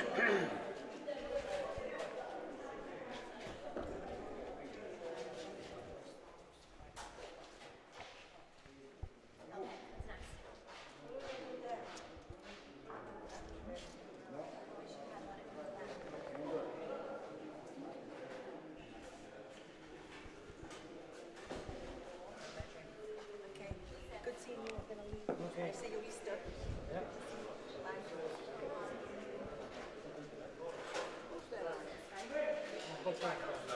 Last ball for Red is going to be Sal's. Green's going to have 2 balls back.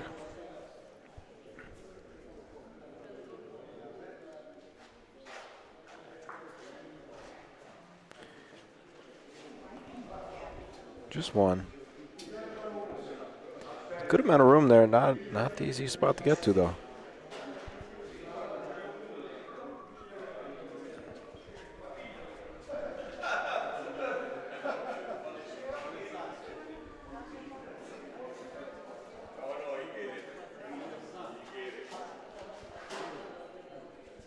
Surprised all the people watching are standing on the outside, not on court 1, right? Yeah, court 1 and court 3. A couple people on court 3, but maybe they've got them disciplined here. Maybe because the courts are so skinny, didn't want to all be hanging over the fence. But they can't, like where Paulino is right now. I'm sure none of them can see it.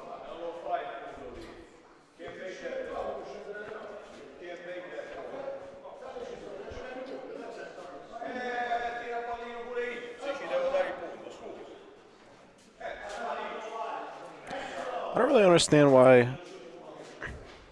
I guess I understand it, but I don't think I like the call. Whoa. Oh, another the hip thrusters. I don't think I agree with shooting Paulino on that first shot. Maybe on the second one it made more sense because you've kind of resigned yourself to that at that point, but I don't know. A good amount of room there. Yeah. You let him take another. I don't hate it, I guess, going for a big frame. But it wasn't going to be a big frame. The red ball was in the back. It was going to be maybe 2. 11-5 game, you know, either way you're only giving up 1. I don't know. It seemed like a beatable ball to me. Yeah, the way these guys have been playing. Yeah. But maybe he had a lot of confidence. Oh, that's very short by Angelo.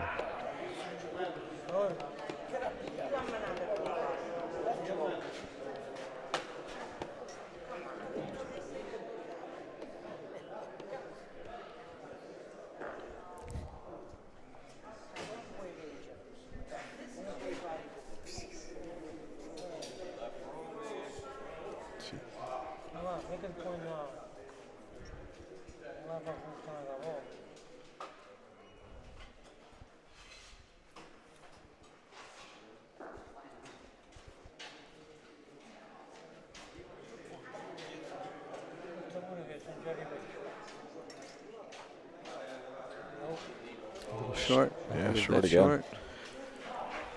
Paulino's, we haven't really seen Paulino in this spot yet. Paulino's been closer to the boards the whole game. This is much more in the middle of the court than we've seen so far. Maybe Sal and Angelo trying to switch things up a little bit. I'm surprised they wouldn't. I mean, these are their home courts, so I understand wanting to go long. You know the rules of the courts.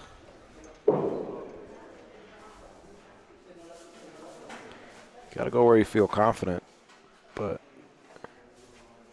surprised it's taken this long for a change of scenery. A couple misses in a row for Sandro. That one wasn't particularly close. Maybe it slipped out of his hand. Yeah, we've all been there.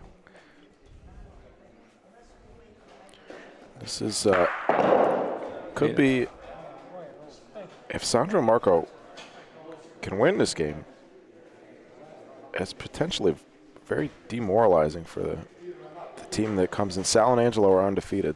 They need to lose twice. Wow, I wish I got the hip thrusters on camera. I missed that. Very nice Paulito shot, though, by Marco. But if Sandro and Marco can win this game and force a second game, that's big for the momentum.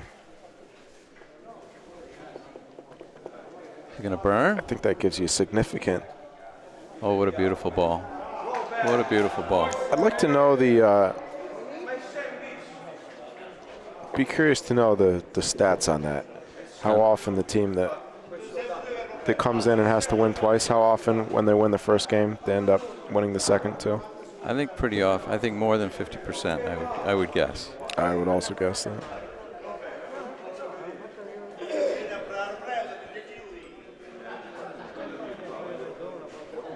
Yeah, you got a lot of pressure when you've won the winner's bracket. Oh, oops! I gave the wrong team the point. Sorry. When you've won the winner's bracket, the way tournaments are structured, usually you have a long wait before the final. So sometimes it's understandable if you're a little rusty or a little bit not quite 100% focused and lose that first game. And then the other team has a momentum. So I would guess, yeah, I would guess. I don't know what other people would think. That more than 50% of the time, if the winner of the losers bracket wins the first game of the final, they also win the second.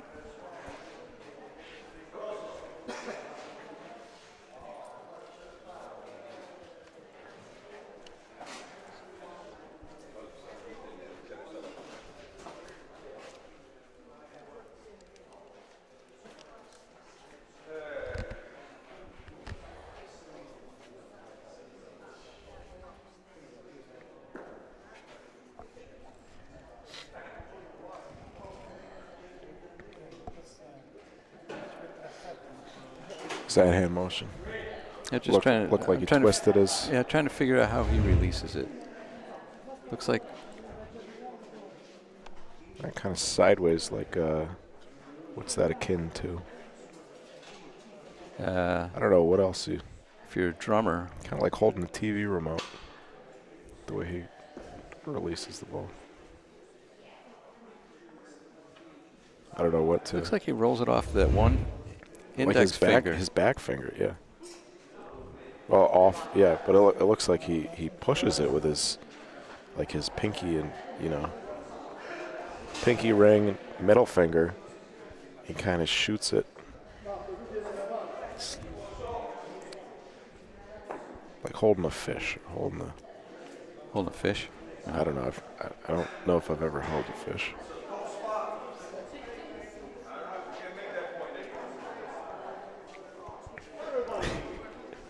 Trying to figure out what you hold like that. Thinking about adapting his strategy?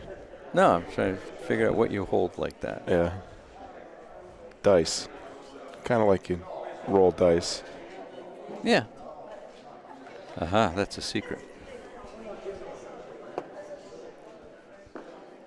Bocce's like a craps game. That one looked a little bit different. Looked like the last one he kind of pushed it with his fingers. That one looked like didn't give it any action with his back fingers there. Kind of just dropped it. So last ball coming. This game was what, 10-1? Yes. I think it was 10-1.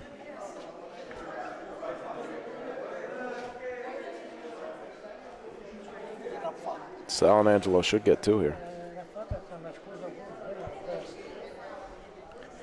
Just got to get it to the board. Here is one of the instances I think you do want to get your ball up to the board near that first fence post there right after the opening, or do that. That works. Do you agree? That line towards the that first fence post after the opening? Yeah. Maybe even earlier. All the way cross court? Yeah, all the way cross court towards that fence post, or do that twice. Yeah. Am I not? I'm gonna just. I think it's two. Yeah. I don't think he had the 2 points there, anyways. Well, if you went with a more severe, if you went towards that fence post and came down, you could have come down on the green one. To push that out and make your other ball good.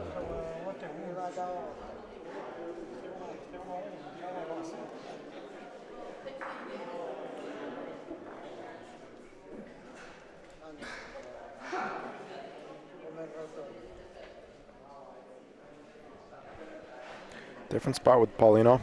Near the right board, down near the opposite shooting line, about 56 or so feet down the court. We got 11-8.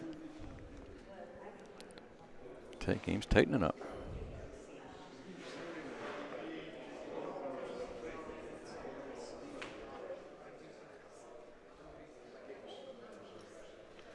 That looks like about a 2-foot point, 20, maybe 22 inches. A little less. I think less than that. Oh, ref said 20 inches. Big target, but it's behind Paulino. Not a huge target. Kind of a tough shot down the right wall. Marco's gonna try and copy Angelo's line. Can't be short here.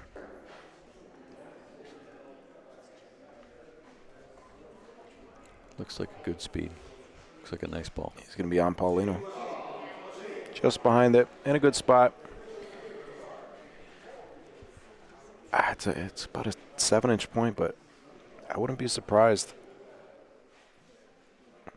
I wouldn't have been surprised to see either decision here, a shot or a roll. That's going to work out very nicely. Paulino hopped right over the green one. And our replay, looks like our replay glitched a little bit. It happens from time to time.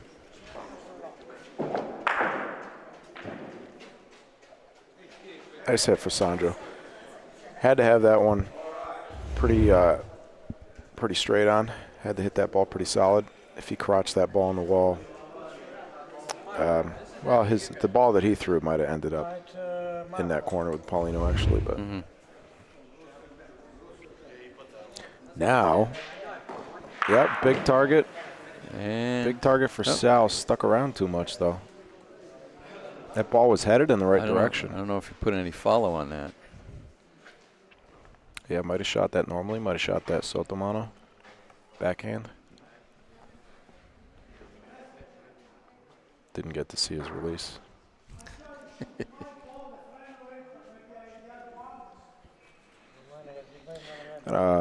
Just ticked over 130 viewers right now. Folks, if you're not subscribed to the BBN, please subscribe. It is free.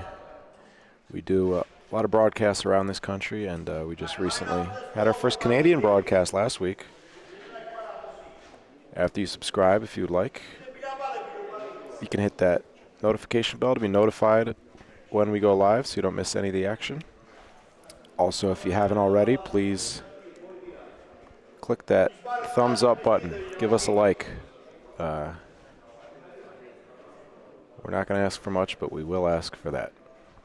Please and thank you.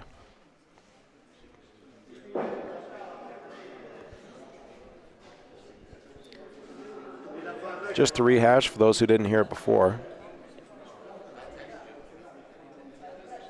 Sal and Angelo are undefeated coming out of the winner's bracket. Sandro and Marco do have to beat them twice. This is the first game. So if Sandro and Marco win this game, we will see another game. If Sal and Angelo win this game, we will not see another game. Until next week. Until next week in New Orleans.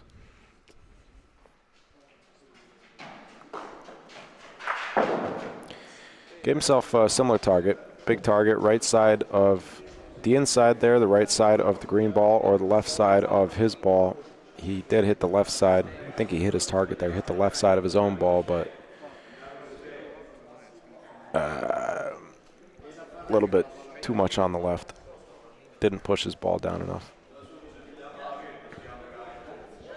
So the red ball is just outside of the white line. So I don't know if that's their best ball.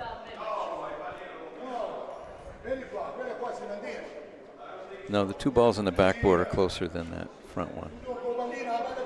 Sandro's suggesting a strong roll on Paulino, I think.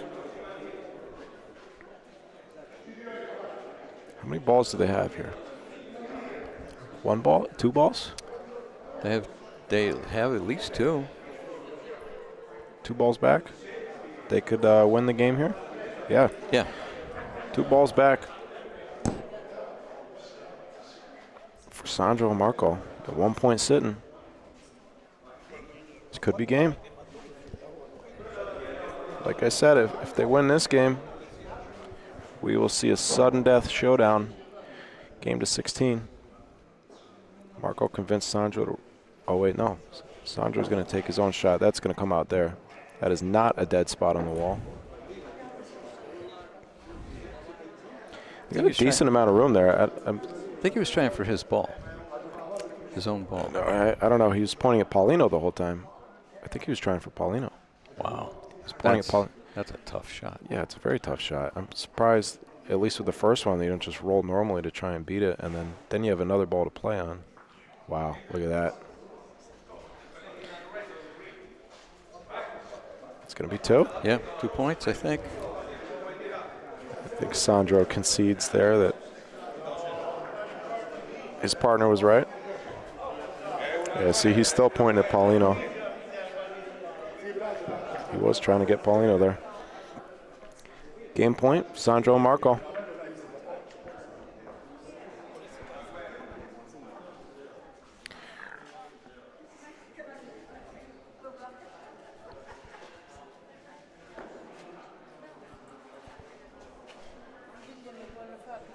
Yes, like a frisbee or dealing cards. Well put. Thank you, Andres. Russell D. Johnson, to answer your question, the next BBN broadcast will be this coming Friday, the 15th of March, from the Italian-American Bocce Club of Greater New Orleans, Metairie, Louisiana. I will be flying down to New Orleans. What's New Orleans' nickname? He's got a lot of nicknames. Just Nola. The Big Easy? Is that Nola? That's Ernie Els, the golfer. It's the big something. I'm pretty sure New Orleans is the Big Easy. City of Light. It used to be called City of Lights. Crescent City. Anyways, BBN will be live on this coming Friday from New Orleans. So.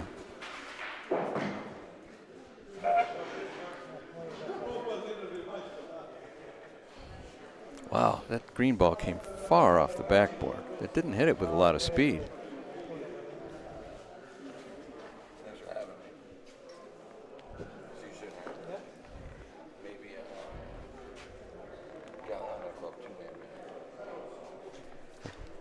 Good to see you. Safe travels. Jimmy almost taking off here, saying his goodbyes.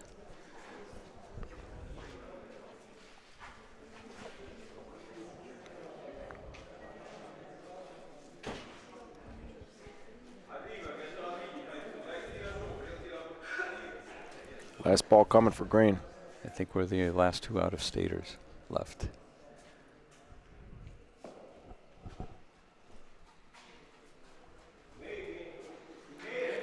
So we don't have too far to travel. Wow, what a ball by Sandro, going to make 2 points. Oh, my goodness. Can we see Paulino here? Yeah, half of it is 3/4 of it. Look at that shot. Is it a red point?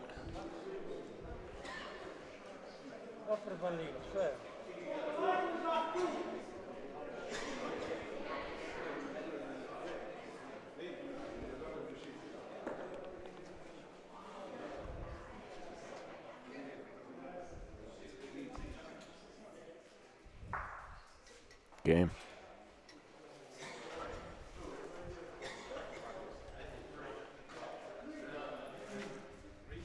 Oh, no. Somebody said 2. Is red in? I can't tell from here. I think it's just beyond. Let me see if I can get it on camera, too. Not like that, I can't.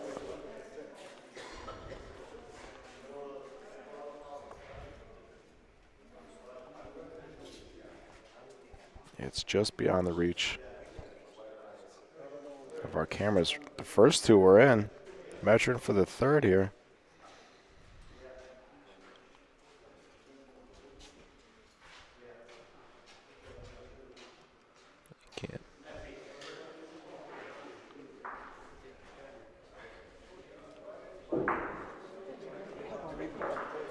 3 points. They got 3 on that. Wow.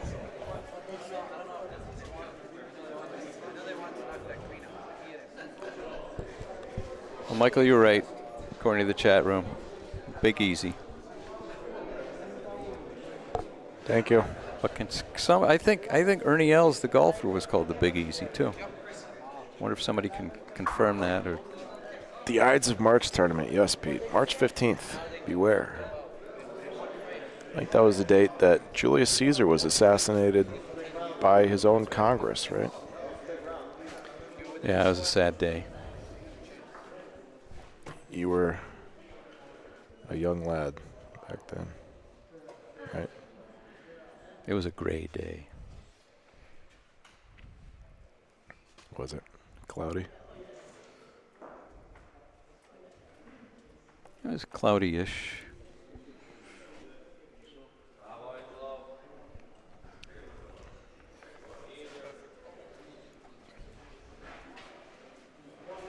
Now Sal and Angelo could go out too.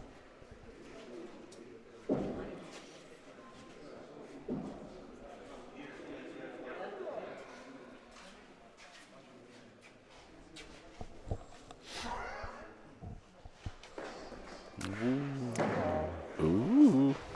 I think it was off target anyway, but it seemed to bounce a little to the right when it hit the first. I don't know if we could see it on the replay. Probably not. He's in front of it. Comes, I can. Looking through the fence holes here, it looked to me like it bounced a little to the right. After it hit the court? Yeah. The court Senate? When it first hit it, yeah. Senate. Is the Senate not part of the Congress, Pete? Or was it not called a Congress back then? I think Congress is a Greek word. So it would make sense that the Romans. Everything Roman is Greek originally, pretty much. Even Butch. Butches. I think African cave paintings, right? That one I don't know about. Either African or French cave paintings. Could be like in Carcassonne in France, in the caves of Carcassonne. Yeah, 5200 BC.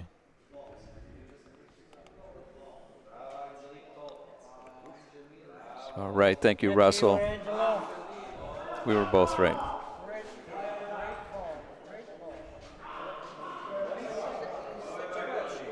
Yeah. It's all Greek.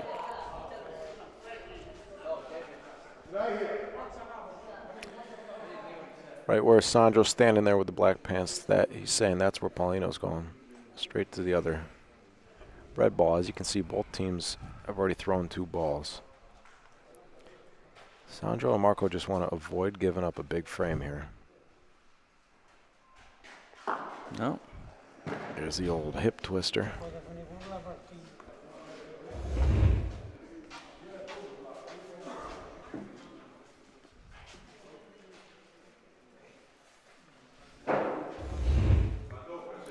The state of my shoulders, that's how I'm going to be shooting in about 10 years.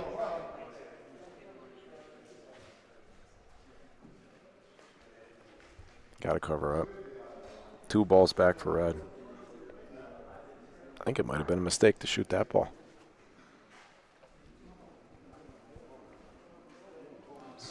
Perfect ball here would be right on the red ball or right near it. That's a great ball. He's on the pro side. Would have preferred maybe to be a little bit more in front. Can't really shoot that ball. Although we've seen crazier things. Might shoot their own ball. I like that call, Dad. Yeah, because what's happening on the backboard? Shoot his own ball as could be for the championship. Oh, he missed. Oh, now it's 2 green here. Oh, he missed. He might have sold the. Oh, it's 1 green, I think. 1 ball left.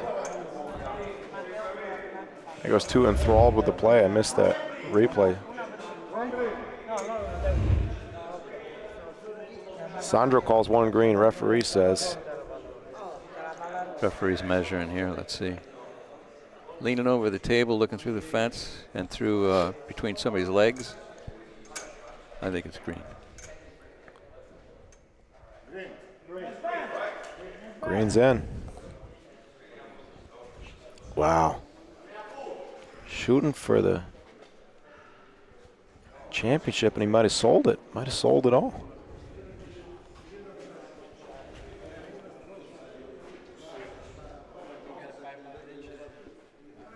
This could be the last ball of the tournament. This could very well be the last ball. We haven't of the done our tournament. drawing yet. We'll have to do it. We'll do it after the game. We'll get a little. See if we can get a.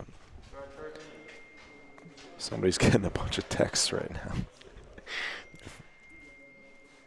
What is that, a church bell?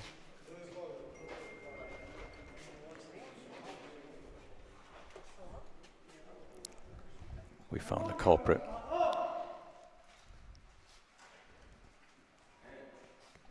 I think twice now. Do you see Franco in the room? Oh, yeah, he's right over there. Angelo's got an idea. Yeah, if this does end up being the last ball of the tournament, we will get a post-game interview with the champs, and then following that, we will have our drawing for our 1,000 subscriber sweepstakes. He's gonna roll. He's playing the hill. No, it's gonna burn. That's it. Sandro and Marco. It's not the tournament. No, it's not. Not the tournament. But Sandro and Marco forced game 2. Wow. So game 2 is going to go to 16. So the only way that was going to be the last ball of the tournament was if he did something other than. Yeah, I was wrong. Other than roll. Well, it could have been, but he would have had to do something other than roll. Would have had to be a pretty crazy combo shot. Yeah. So, coming up shortly, folks, game 2 of the finals. Whoever wins this one takes all the marbles. It's going to be a game to 16. We are going to reset our scoreboard and all that. But before we do that, we are going to have our 1,000 subscriber sweepstakes, the moment many of you have been waiting hours for. Dad, you want to prepare our salad bowl? Give a quick shout out to our sponsors this weekend. Quite an exciting tournament. Cafe Uno, Waterbury Road, Waterbury, Connecticut. And also brought to you by Yaman and Grant, providing effective legal solutions for businesses and individual clients. Yaman and Grant.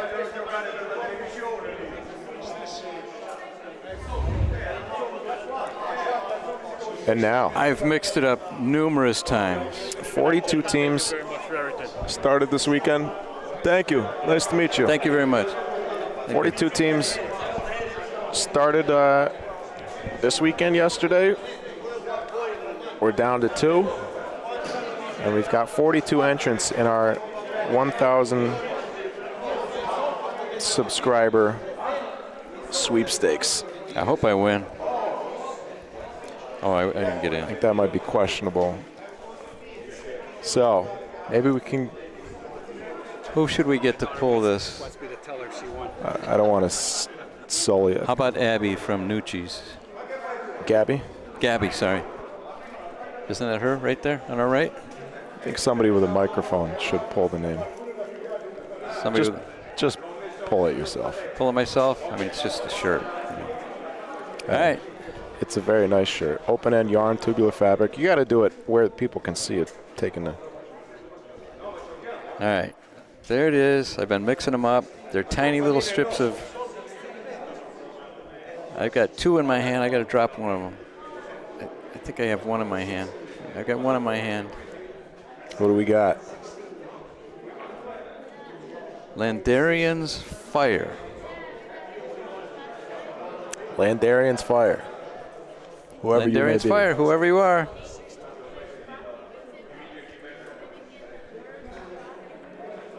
Don't make me read it again. Oh, there it is right on top.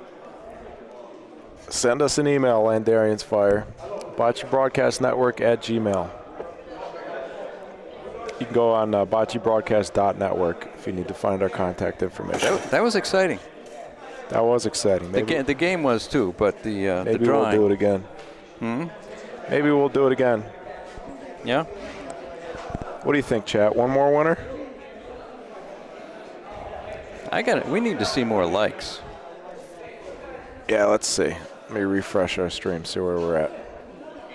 59 likes. Less than 50% of people watching. Nick Dodona. Congratulations, Nick. Send us an email, bocceBroadcast.network. Congratulations. I tell you what, if we get it up to 60, no, not 60. We get it up to 75 likes while we're live, we will draw another name. 75 That's likes. exciting. We're at 59 right now. And here's the winning thing, if you want to see it, For those of you who... Oh, yeah. Did you show the... There we go. Taken right from the chat. Congratulations. One more winner. Yeah, Nick. Yeah, John, I agree. But got to get those likes up there, man. Go to the website, bocceBroadcast.network. Pick out a color that you like. Send us your shipping info.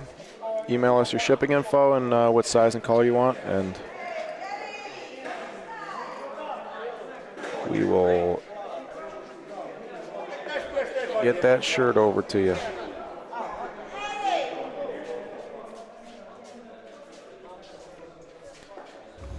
Back on court 2. The court has been excuse me. The court has been swept. I have collected some of the dust from the court in my throat. They call it cleaned. They say the court's been cleaned. That's what they say here. Well, if that's clean, then I don't want any of these guys doing my laundry.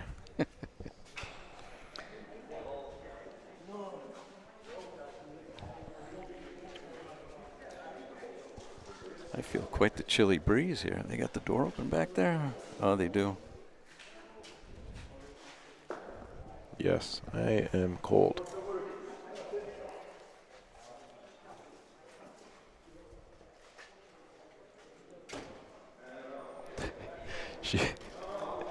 I think that door is locked. I think she just locked a few people out there in the balcony. She got that. Arms crossed. She is defiant. Next time we should put her on the fence police. Nobody will go near the fence. She get to say hi? Okay. She should. I was introduced to her. I forgot her name. So, game to 16, first frame underway. She'd be a good one because she was telling me about the club and the history and stuff. I don't know. Well, we've had a solid hour of club background.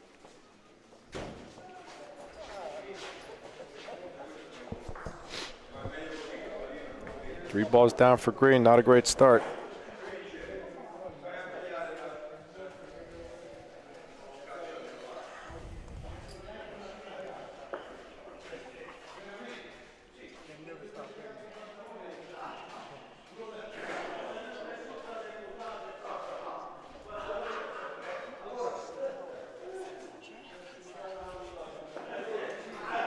Looks like 2 red already. Uh-oh.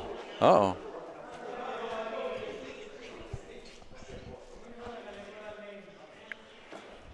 That ball went astray.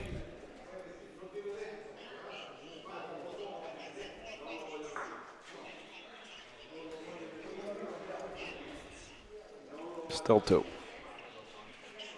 One more look at our bracket. How we got to where we are. I'm just now realizing that it says Drunken Lions and not Drunken Lions. But I know that's not my fault because it said that. Somebody wrote that on the bracket. So what's their proper name? Drunken Lions. Lions? Lines. Lines. Both. They were written. It was written both ways on the scoreboard. I think it's lines though. There's a big difference between lions and lions, but not when we pronounce it. How are they going to say lines in New Orleans? Lines. Lines.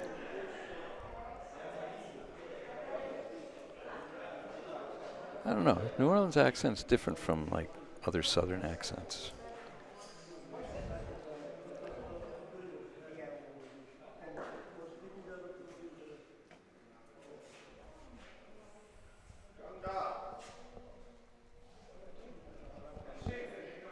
That's a green point. Still plenty of room.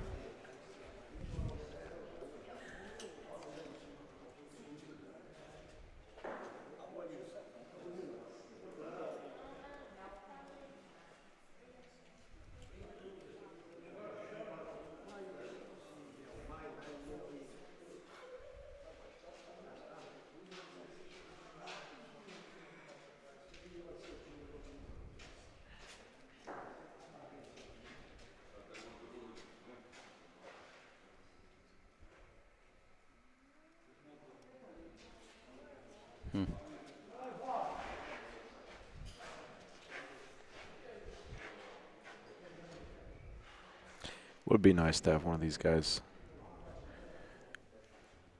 or two of these guys, mic'd up for this game, but it's a little too late to introduce it.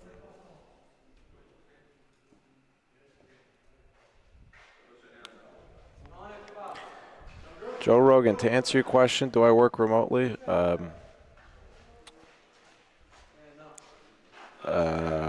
Let's see. How do I put this?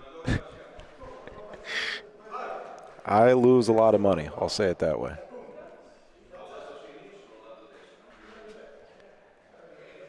I am deeply in the red. Do we have 75 likes now? Oh, 74. I see 74. Isn't that interesting? I got to offer a T-shirt for you guys to click the like button, huh? I imagine it's... There's a word for people like that. Not quite. Well, no, it's... I imagine we have a lot of people who went and found another device to like the broadcast on. We are not ungrateful. Anderson, thank you for reminding me. I was introduced to Teresa and I forgot. Still 74. I'd forgotten her name. 2 green, tie game. Now it's a game to 14.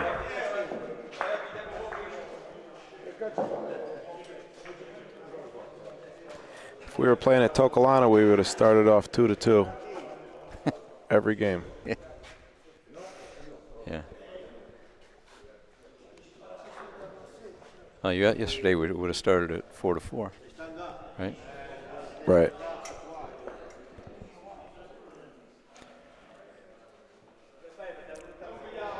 I have no comment about that.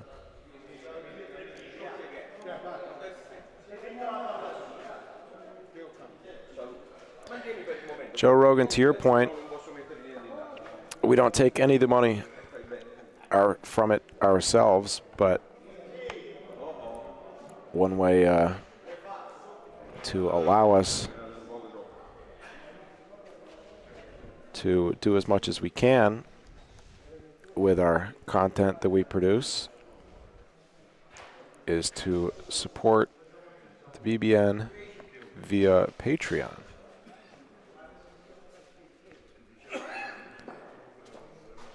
As I mentioned, every once in a while, Patreon is a crowdfunding, subscription-based crowdfunding service. We don't ask for much. 100% of the money goes back right back into the business. Not taking a cut of anything. Patreon.com/Bocce for more information. Allows us to do a few extra things that that we would like to be able to do, like to promote our content directly, push it to a wider audience. on the internet, people who otherwise may not have seen it. If you look at our YouTube analytics and stuff like that, it's very encouraging, the amount of... Holy crap, there it is. He hit the ceiling. He Replay. finally did it.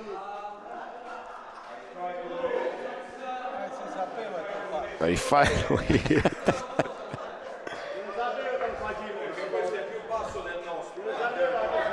Ceiling's too low.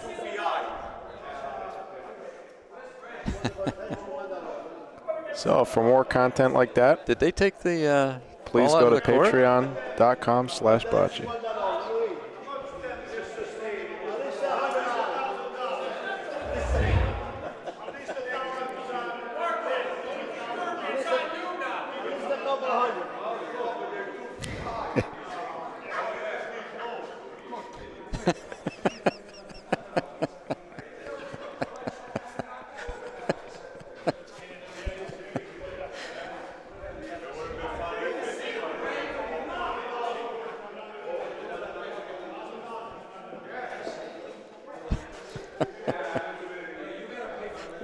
It's a bird. It's a plane.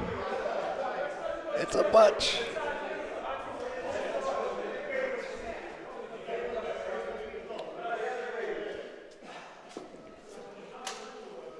One more refresh. There we are, 79 79, likes. all right. Okay. Ceiling is live, I guess. Yeah. I don't know where Paulina They was didn't take at. the ball out. I lost track of... Usually you don't have to specify whether or not the ceiling is live. Really?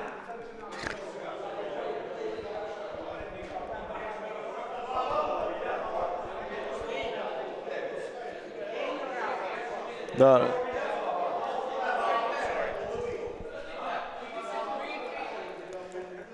Yeah, there's a mark of green paint on the ceiling. Hey, you should put in a bid for that. Fix it up. I don't think they need my help. Aaron and Steve. Steve says hello. Hey, Steve. Back from the south. Hey, Steve.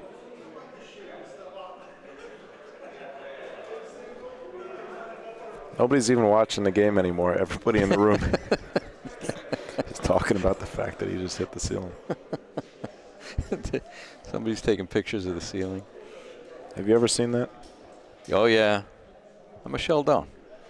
I think every Sheldon has hit the ceiling at some point. Or the rafters. Speaking of Steve, Steve took a volo in our summer league that took down a fluorescent light bulb. That's right. Somehow the light bulb didn't break.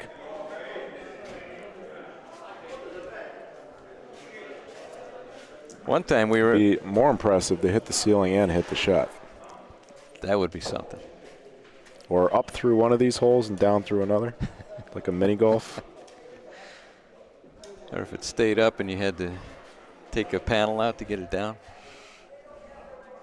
I remember years... Yeah, what's the call there? If you throw your ball through the sheetrock, do you have to play with 3 balls for the rest of the game? That's a good question. I mean, let's throw that out to the listening audience. But I remember in Mechanicville many years ago, we made it to the finals.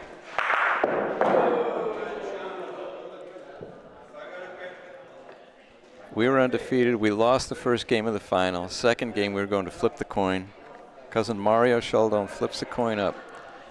He flips it so high, it lands on the ceiling truss, or one of the joists up top. We had to get the ladder out to see whether it was heads or tails, and then the other team didn't believe it, so they had to go up and check. And some people are screaming, it's not valid, just for another coin. I've thrown my rag up in the air and had it catch on one of the rafters. But I don't think I've thrown a ball through the ceiling yet. Mario also, he threw a ball and it hit the ceiling so few feet in front of him, and it came down right in front of him. Another few inches, it would have clocked him right on the top of the head. How do you do that? Oh, he lifted it, man.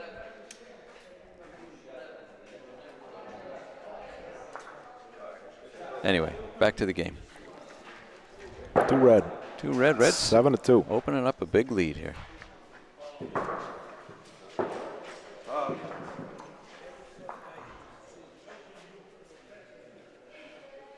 Sealing is live at Club Molisani too. Really?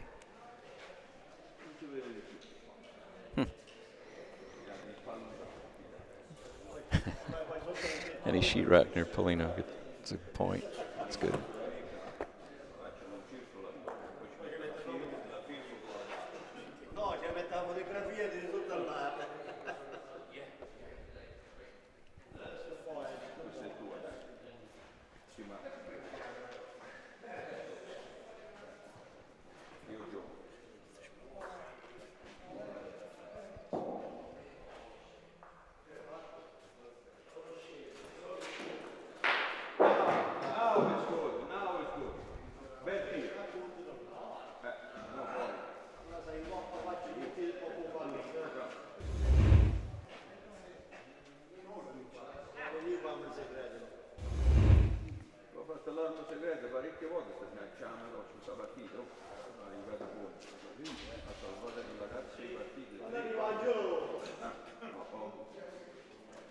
The players are all still talking about the fact that he hit the ceiling.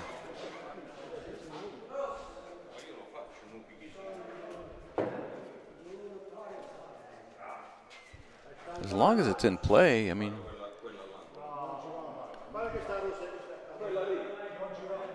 You got to work on that shot.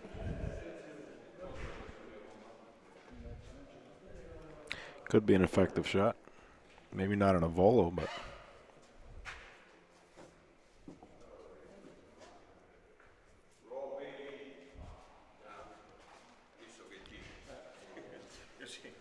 Well, it's like when you play football in the street. How much of a voice is picking up? This one picks up everything on the voice or no? Very little? It's picking you up now. Yeah, because I'm here. Yeah. Yeah. Other than that, no, not much. Yeah. No.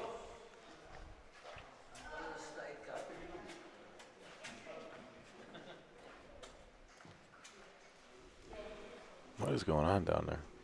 I think it's the players. Yeah, it's Angela. Yeah.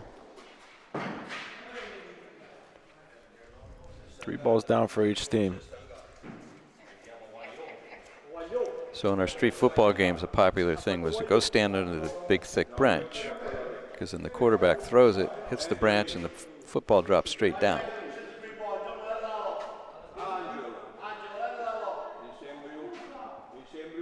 It's proving hard to move past that. That It is. We could talk about ceiling all day. Everybody's got a ceiling story, I would guess. Ceiling again? Uh-oh, uh-oh.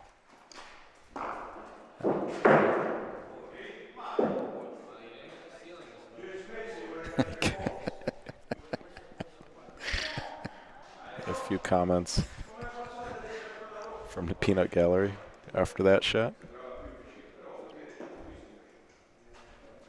Last ball of the frame, red sitting 1, coming in for 2. Uh-oh. Inside of it, outside of it? Uh-oh, uh-oh. Not enough, still gonna be 1 red.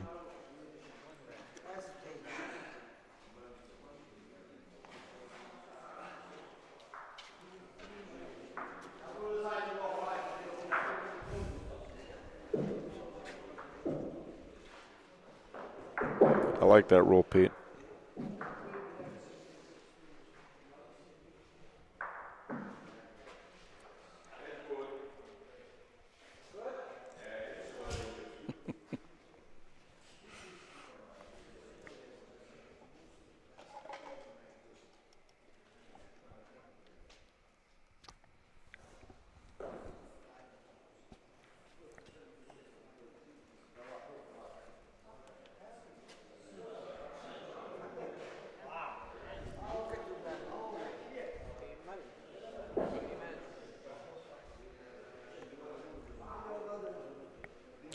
For those of you just joining us, this is the second game of the finals, the second and last game, the finals of the 2024 Pontelandolfo high-stakes doubles tournament here at the Pontelandolfo Club in Waterbury, Connecticut. Entering the finals, Sal and Angelo were undefeated. Sandro and Marco had to beat them twice. They beat them the first game. That's why we're playing a second. So far off to a bit of a slow start in the second game. But we are playing to 16, so it's going to be a long game. Could be a long game. Another short one. Sal's first ball. Referee says it's good. Gonna measure that. Looks like it's good pretty clearly from where I'm sitting. Sandro's gonna look to force him to use their last ball.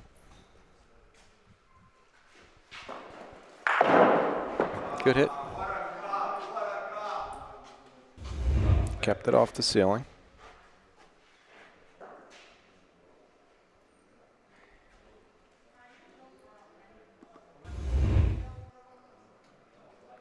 Sal, did he do it again? Yep. Yeah, he did. Yep, that's good. Beat it again. That green ball is about a foot behind the red ball. 2 balls back for green.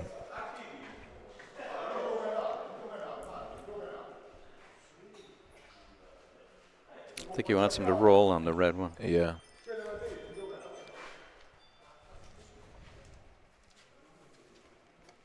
Right down the valley. He's coming right down the valley. No, not quite.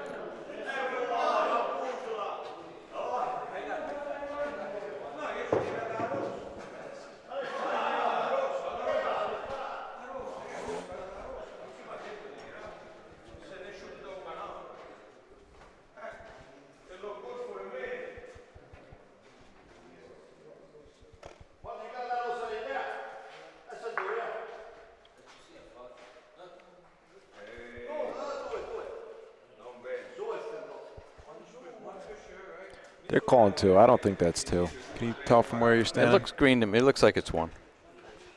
Looks like green. I favor the green. I think both greens beat it.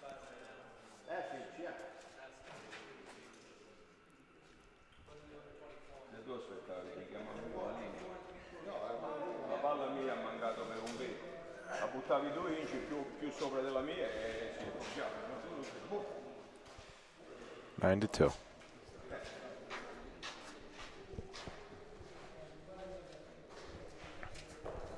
Well, you guys have earned it. Coming up after we crown a champion here, we will have another drawing for the coveted $20 BBN shirt.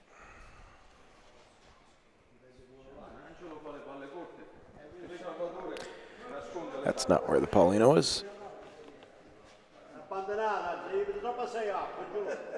I've been sitting here for 7 hours, getting a little that ceiling shot really threw me off my game.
That'll do it, I believe.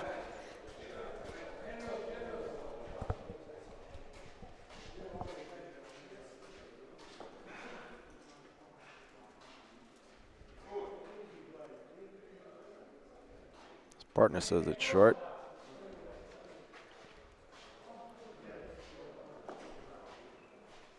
Last ball of the frame for Sandro and Marco.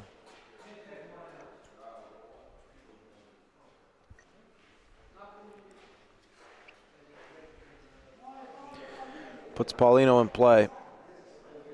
Sal and Angelo have that back ball there in the corner. They got one ball to do it. Oh, he hit it over to the green ball. Nice shot, just caught the wrong side of Paulino, I think. They're looking at it down there.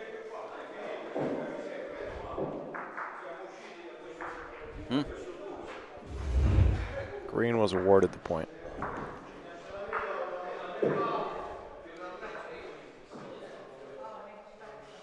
Nine to 3. Frame saver from Sandro on that last ball. And we're back on this side of the court with Paulino.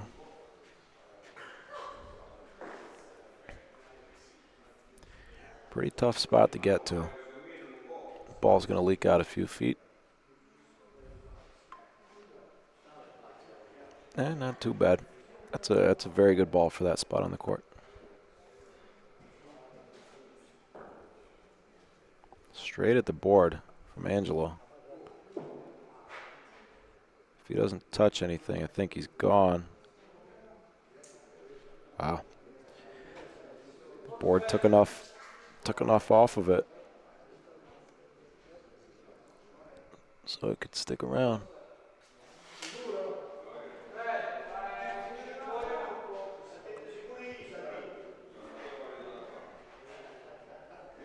And now, that's an even tougher point to beat. I think in order to get up there, in order to get past that ball on the left, I don't know if it's possible to get past that ball on the left at point speed. Unless you were to roll and hit the board like Angelo did to take enough of the momentum away from the ball. Like that's just going to fall. It's not going to pass it on the left. It's close.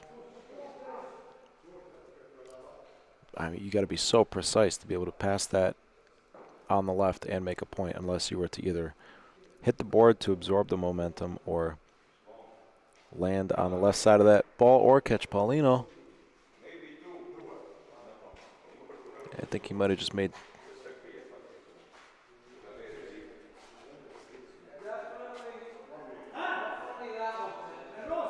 Might have made 2 points there. Referee's saying that Angelo can't believe it. Can't measure the second point, can only measure the first one. But the interesting thing here is, not sure which one is the first point. Not sure which green is the best green.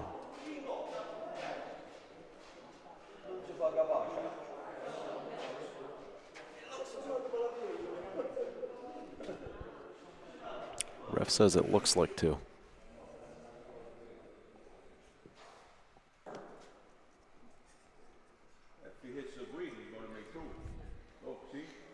Hey, Sue. Hey, Fiore. I just got a text from Fiore. It's nice to hear. With a story. A ceiling story. Let's wait for the end of this frame. Yeah. Yeah. I can't tell what's going on here. Maybe I can see it better. Oh, I can see it much better. I should have known that. That didn't do anything. Another ball back. Green's got 2 points sitting there. It looks at you. Another ball. Angela's going around the ball balls are like a top, like keep spinning around. Oh, yeah? Anyway, you can't figure it out. Stay still, for Christ's sake.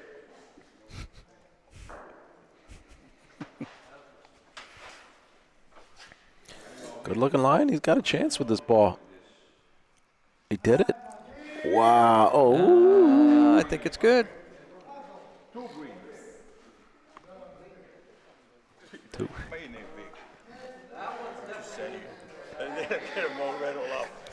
Marco's trying to influence the ref. And the broadcaster. And he's just throwing numbers out there. And then he admitted that it looks red.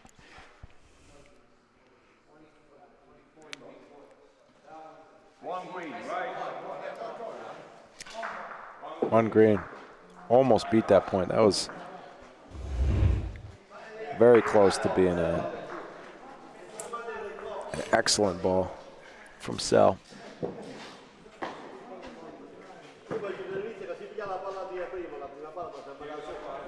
A little bit more of that green ball. He might have made 2 red there.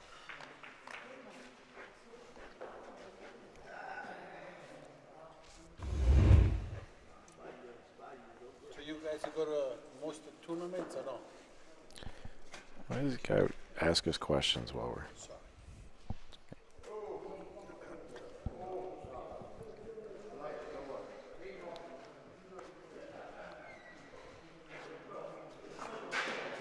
Score is 9-4. So real quick. Yes, sir. Fiore reminded me of a sealing story about Armando, cousin Armando Sheldon in Geneva. Geneva, New York, they had a bowling alley that they converted into butch courts. So they must have filled in the gutters and put a rug down.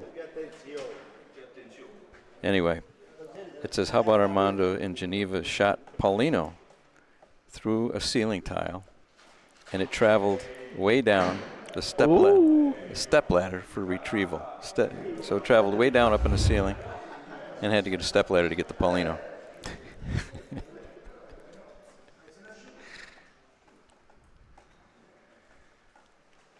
Thanks for reminding me that.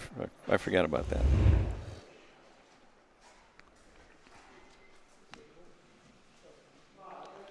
Sandro and Marco hanging around here. Sal and Angelo got off to a very good start. Bit of a hiccup this frame. But if Angelo burns a ball here, then the scenery will change. That's a nice That's ball. not going to burn, though. That's a very good, beautiful ball. Very good ball. Ball's still moving. Last ball from Sandro. Got to have Paulino. It's going to go on the inside red of the red. Wow. I don't think. I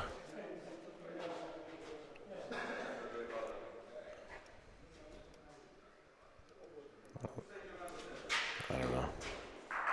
Oh, look at that. Oh.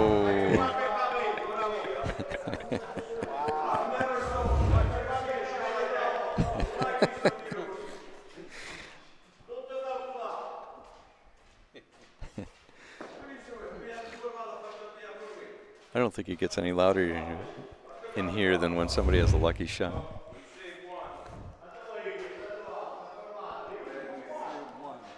Put the brakes on right in front of. Oh, a little backspin. Look at that. Look at the ball still coming back.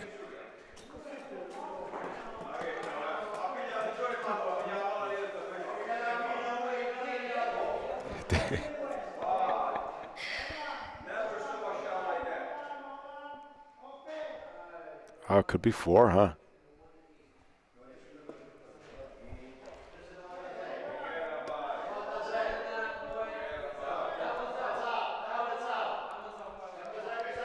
Three points.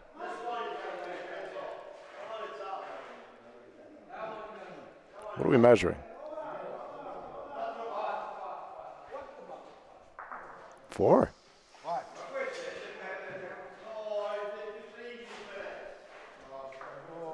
Wow, 4-point frame on that shot.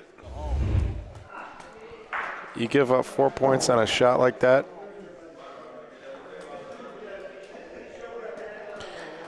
It's, you could,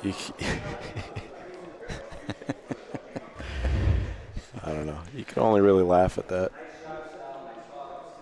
That's part of the game.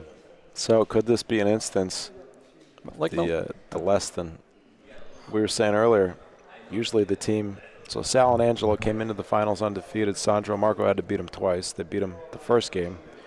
We were saying we think more than 50% of the time the team that wins the first game, if a team has to win twice in the finals and they win the first game, we were estimating that over 50% of the time they win the second game. Game is certainly not over yet, but wondering if maybe this could be one of those instances in the minority. Well, that's just my opinion. That's I don't know if that's. I think I would agree with that position, though.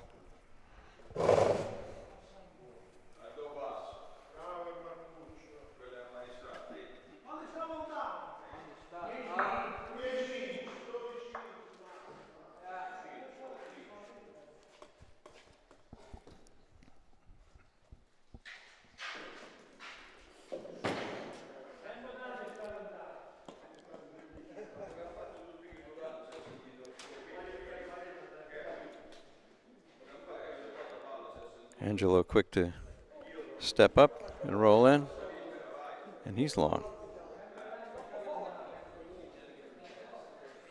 Down to their last ball this frame.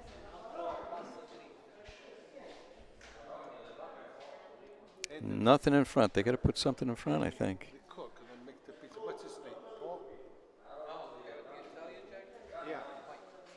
Well, it's in front. Probably further in front than he'd prefer.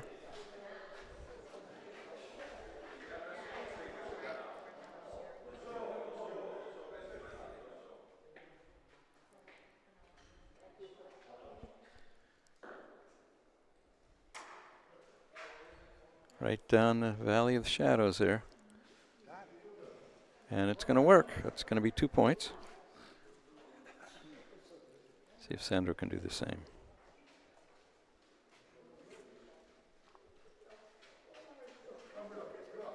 Yep. Beautiful rolling.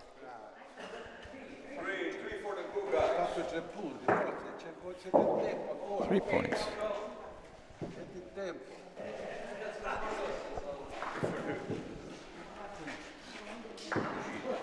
Now we have a 13 to 7 game.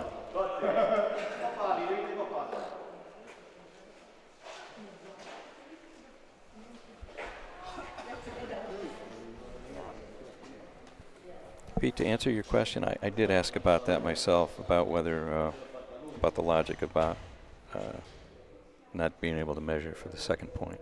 I think it's just an old school rule that just hasn't gone away in some places yet.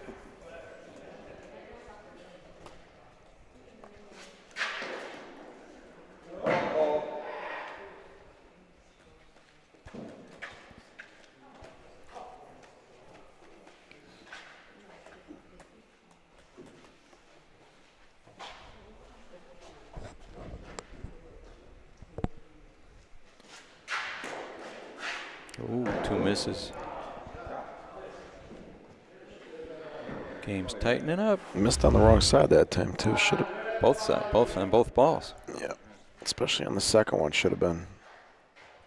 Well, he shot it from a different angle, too. On either way, yeah. Giving himself more Paulino. Not sure why he didn't do that the first time. Paulino would have been nice on either shot.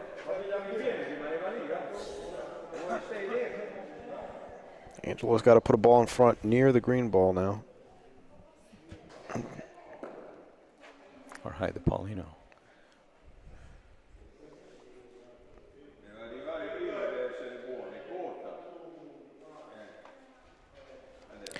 Good ball near the green ball. Close enough to Paulino. Puts it in play with a shot if Paulino moves. I think they're going to shoot Paulino. It's wide open. Yeah, we've seen him shoot Paulino in less opportune circumstances. Mm-hmm.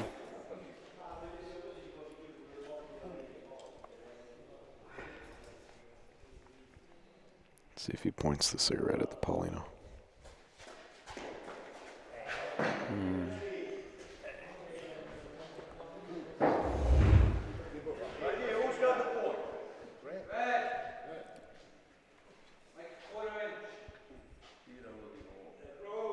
It's like his whole body fell off to the right there. Here he goes again.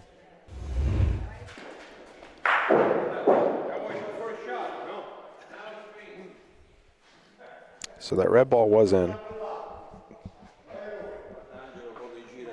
Nice shot from Sandro. 1 point sitting for green. Marco's going to roll up towards the green ball.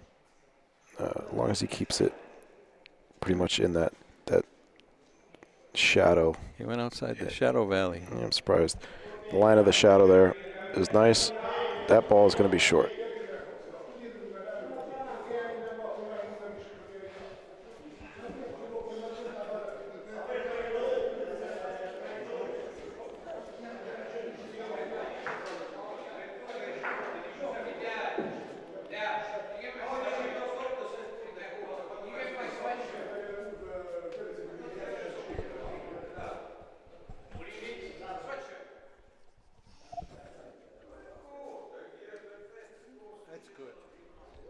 Yeah.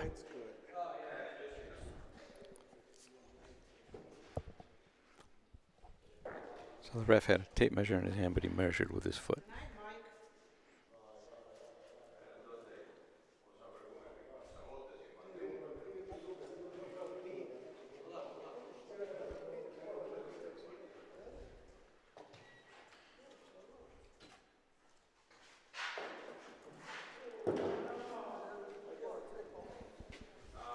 Game's tightening up. Yeah, another miss. This one to the left.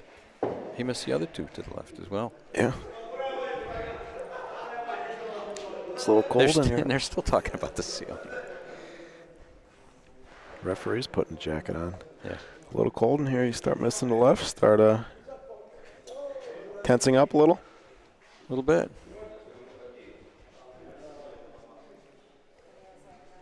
Is that the right score? 13-7 still? 13-8 now. You're right. Yep.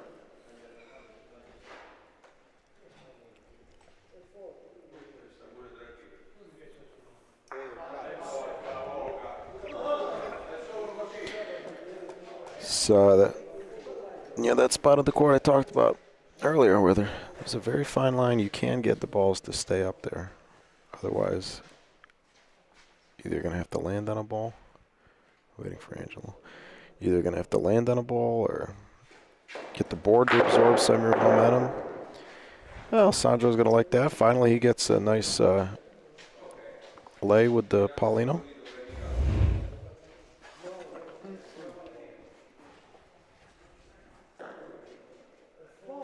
Comes the last ball for the red team. Uh-oh.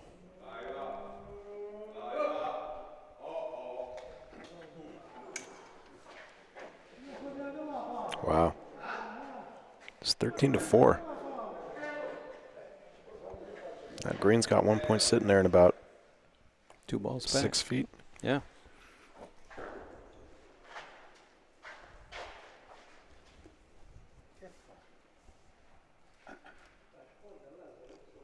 It's a good one.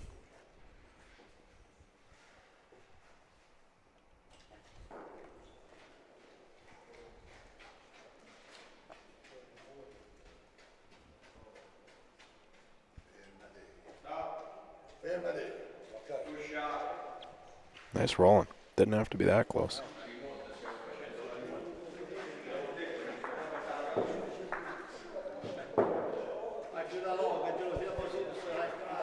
$13-11. Oh, we got ourselves a good game.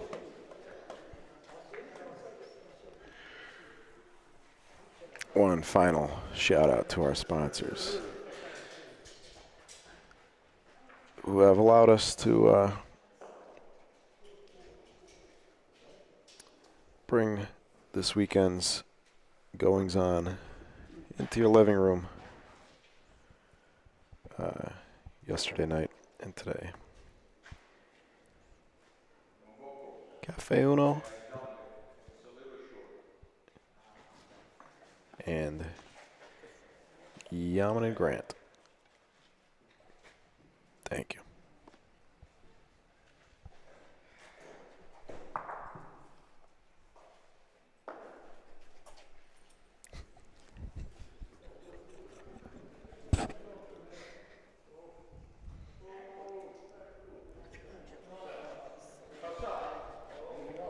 Did that reach? I don't think it did. No. That's near that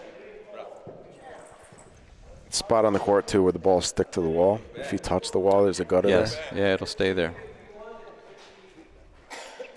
I think you can get there. I think it might. The easiest way to get there might be. Well, now that you got your own ball that's early. Yeah, that'll work. That'll be 2. So Marco's got 2 options. He can try and sneak one around there on the left in between the 2 reds, or come all the way from the right, which is the option that I like. And that's what he chose. Found the right line a little bit long. I wonder if he took away the front point.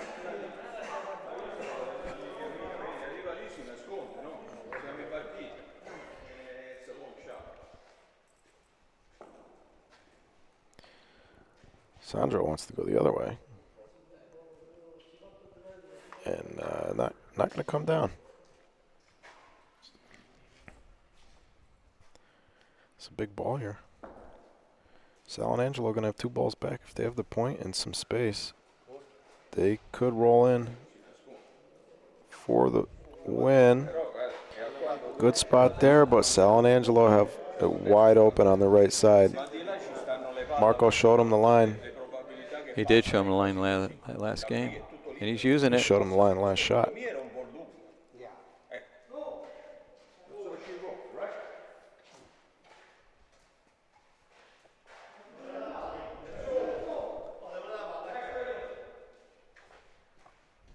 This is it.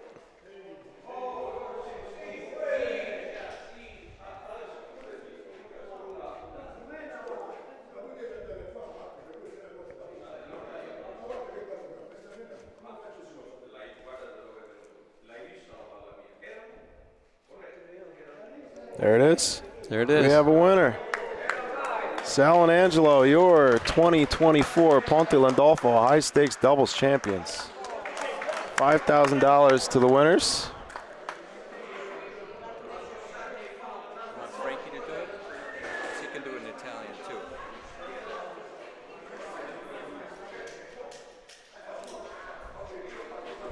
Good. Stand center court with the winners. And face one of the cameras.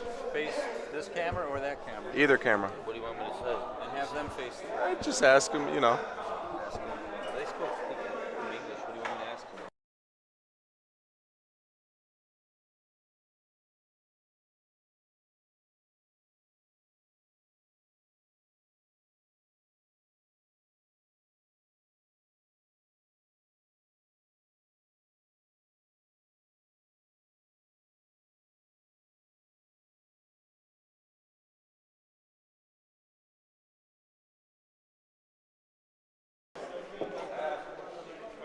All right, we got a post game with the champs real quick, and then on to our second drawing, our 1,000 subscriber sweepstakes.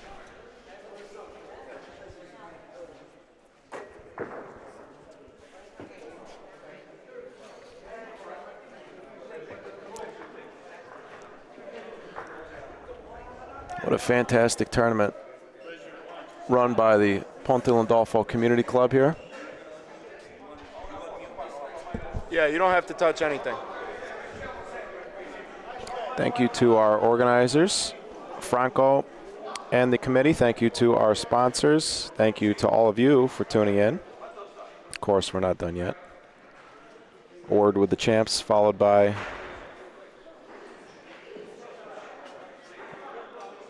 like I said, our second drawing.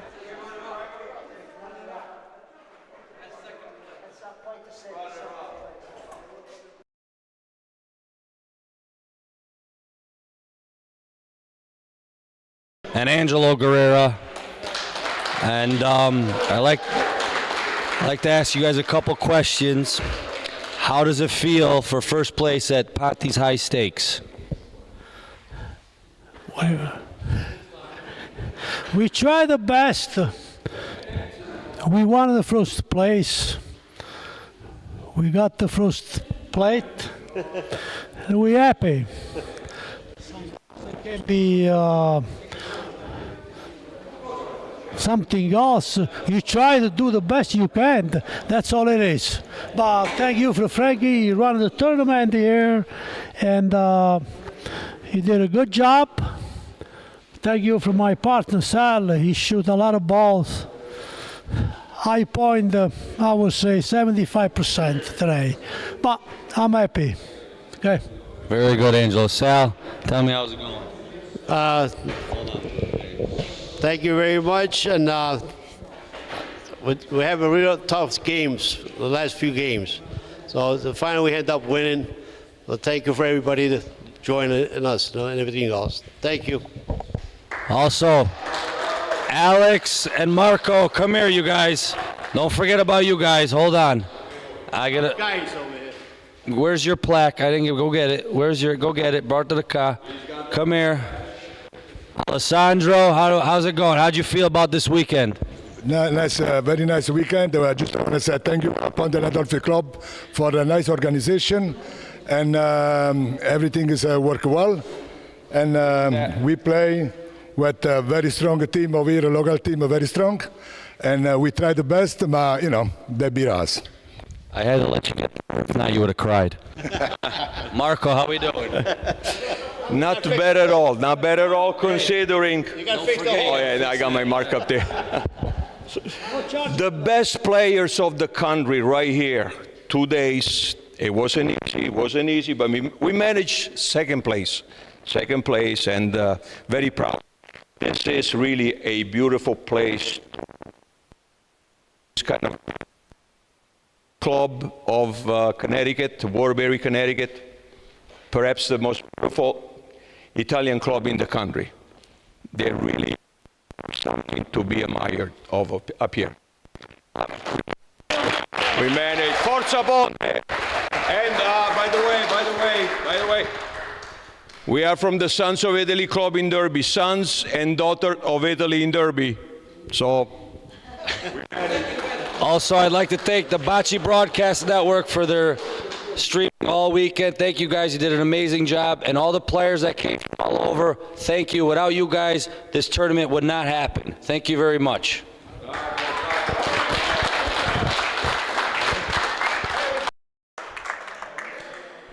There you have it. Franco Rinaldi. Congratulations to our champions, Sal and Angelo. Drink. Can I get you guys a drink? I'll have a gin and tonic, please. Good job, Frankie. Congratulations to our champions, Sal and Angelo, to our second place finishers, Sandro and Marco. And what do we got left? 122 for our second drawing. What do you think, Dad? You got our salad bowl down there? Who wants a shirt? Who wants a shirt? My mic on? Good job, guys. Your mic is not on. Let me turn it on. Thank you. Thank you. Good job yourself. Go ahead. Your mic should be on now. Okay. Another shirt. Should I pick from the left side or the right side, Michael? What do you think here? From the inside. You don't care? You already have one picked. No, I didn't. Show it. Show it. Hang on. Okay. Oh, one of our regular subscribers. Regular chat members, Pete Williamson. Congrats, Pete. All right. All right. I'd say Pete earned that one. Oh, yeah.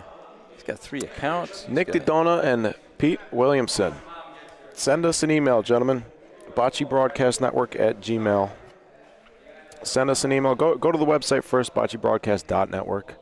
Pick out a color that you like. Pick out a size. Send us an email with your shipping info, and I will have that at your doorstep. Well, they're made to order, so I don't know how long it takes, but you did it. Congrats. All right. Well, that's going to do it from thank you, sir.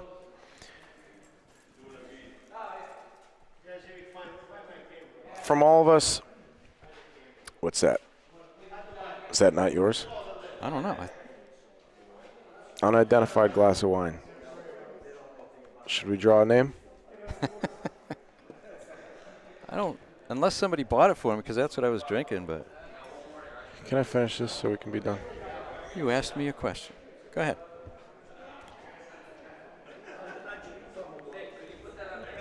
Seven hours sitting next to you. You're welcome. 3-hour drive home. Again, you're welcome. From all of us here at the Pontelandolfo Club in Waterbury, Connecticut. This has been the 2024 Pontelandolfo High Stakes Doubles Tournament. Congrats to our champs, Sal and Angelo. Congratulations also to our second place finishers, Sandro and Marco, to our bronze medalists, the Rinaldis, Franco and Miguel, and to all of our other competitors. Thank you to our sponsors. Thank you to our tournament organizers, our hosts, the Pontelandolfo Club, everybody who helped out in the booth, President, VP, sitting down, giving us a little history. And thank you, of course, to you for tuning in. If you're not subscribed, please subscribe. Please click that thumbs up. If you're watching after the fact, leave us a comment. We appreciate all of you. That's going to do it. This has been a production of the Bocce Broadcast Network. Lou Sheldon, Mike Sheldon. Time to drive home. We will see you on Friday from New Orleans, Louisiana. So don't forget about that. Go find us on Instagram or Facebook, Bocce Broadcast Network. Stay abreast of our goings on. And yeah, we'll be back on Friday from New Orleans. Until then,